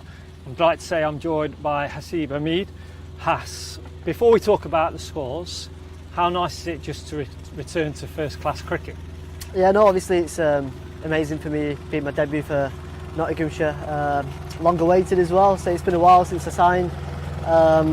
But no, it's been good to obviously put the work that we've put in over the winter into a game situation in first class fixture. So no, very happy with the debut. And you can tell that we're post-match because the roller's just driven past there. But after obviously scoring, your score, what's your overriding emotion? Are you just pleased to get that 50, or a little bit disappointed that you couldn't quite kick on to get the 100? I guess it's a little bit of both, to be honest. Obviously nice to get a score and help us contribute to what I think is a really challenging total, actually, 324 on that wicket. Because I feel like it's a very good cricket wicket, actually. It's one of those where if you bowl in a good area, I think it's difficult to score and you feel like you can take wickets, but if you miss it, as we've seen today, you can score as well. So yeah, no, happy with my score, but would have been nice to go on. But that happens, and hopefully I can push on next time. There's always a second innings. Yeah. Anyway, 68 runs for yourself. You were part of a 111 opening partnership with Chris Nash. How's that sort of partnership been working? Because you've had a few chances to open the batting with him. Yeah, no, we had our first opportunity to bat together the other day against Leicester, which didn't last too long, unfortunately, because I got out early. But obviously Nash is a very senior and experienced player now, and he's awesome to bat with. He simplifies things and takes a lot of pressure off you as well, which is good. So no, I really enjoyed batting with Nash today. He batted beautifully for his 59, I think it was, and yeah, really enjoyed our partnership. I mean, you mentioned it earlier, but obviously joining Nottinghamshire, over the winter, how have you been? How's your confidence been? Do you feel like you're sort of returning to what people know of you and expect of you? Yeah, no, I mean it's obviously a change for me from being locally from Lancashire and playing there all my life to joining a new setup and environment. But it's I've really enjoyed it, actually, to be perfectly honest. It's been a refreshing change. The lads and the coaches have made a very good environment where it's easy to walk into and be yourself and be comfortable being yourself. So I've really enjoyed that, and I enjoy the mix that we've got as a group as well. We've got obviously senior heads like Mull and Fletch and Bawley, coupled with younger lads who are aspiring to go on to play for England, hopefully. So it's a really nice environment, and hopefully we can all get together and produce some good performances for Nottinghamshire. Sure. I mean, we've talked about yours and Nash's opening partnership, but I mean, I think we have to sort of talk about what happened after that as well. 109 for no wicket at lunch, and then into tea, obviously 7 wickets down for 209 runs. As a batter, can you try and sort of put into perspective why that potentially sometimes happen? To be honest, I think we were having similar conversations upstairs, and what I felt was, I don't think the first session was a direct reflection of the wicket that we were playing on. I think it was a combination of Nash playing really well and getting off to a really good start, and I was able to support him through that, and they probably didn't hit their areas as they would like, and they probably got their rewards for holding length a bit better in their second session. And obviously it's never nice to lose 7 wickets for 80 odd runs as we did, but there's some good balls in there which a few of us will be going away and just accepting that they were good balls and you couldn't do much with it. So it's obviously, we go away and we think about how we can prevent that from happening going forwards, but sometimes you got to just accept that teams are allowed to bowl well and these things happen. I mean, if we look at our first innings total, 324, 4 overs at the end there for Derbyshire, how do you kind of see the match situation at the moment? Well, I think from 190 for 7, we're very happy with 324. I think the way Samit and Bawley played, supported by Joey, was brilliant. And we feel if we can hit our lengths tomorrow and hold in there for a long enough period, we can hopefully get rewards. So, like I said, we're happy with the total, and it definitely gives us something to really push towards tomorrow. I mean, finally, because I know you've got to go because you've got other media duties as well, but you did mention it earlier, but this morning you received your county cap. How does it feel representing the badge that's on that cap? Well, it's everything for me right now. I mean, it's it's a massive honour, absolute privilege. There have been some unbelievable players that have come here and played. It's a very special place to come and play. I've enjoyed playing here already as an opposition, and to now call it my home ground is very special. And hopefully I can do that for a lot of years to come. Okay, well, once again, congratulations, and we'll let you go and do the rest of your media duties, but good luck tomorrow as well. Thank you. Cheers. Thank you. Okay, so that is day one. Just to run through all the facts, Nottinghamshire all out for 324, and that is it for today. So the live stream will be back tomorrow at 10:45, but until then, thank you very much for watching and enjoy the rest of your evening.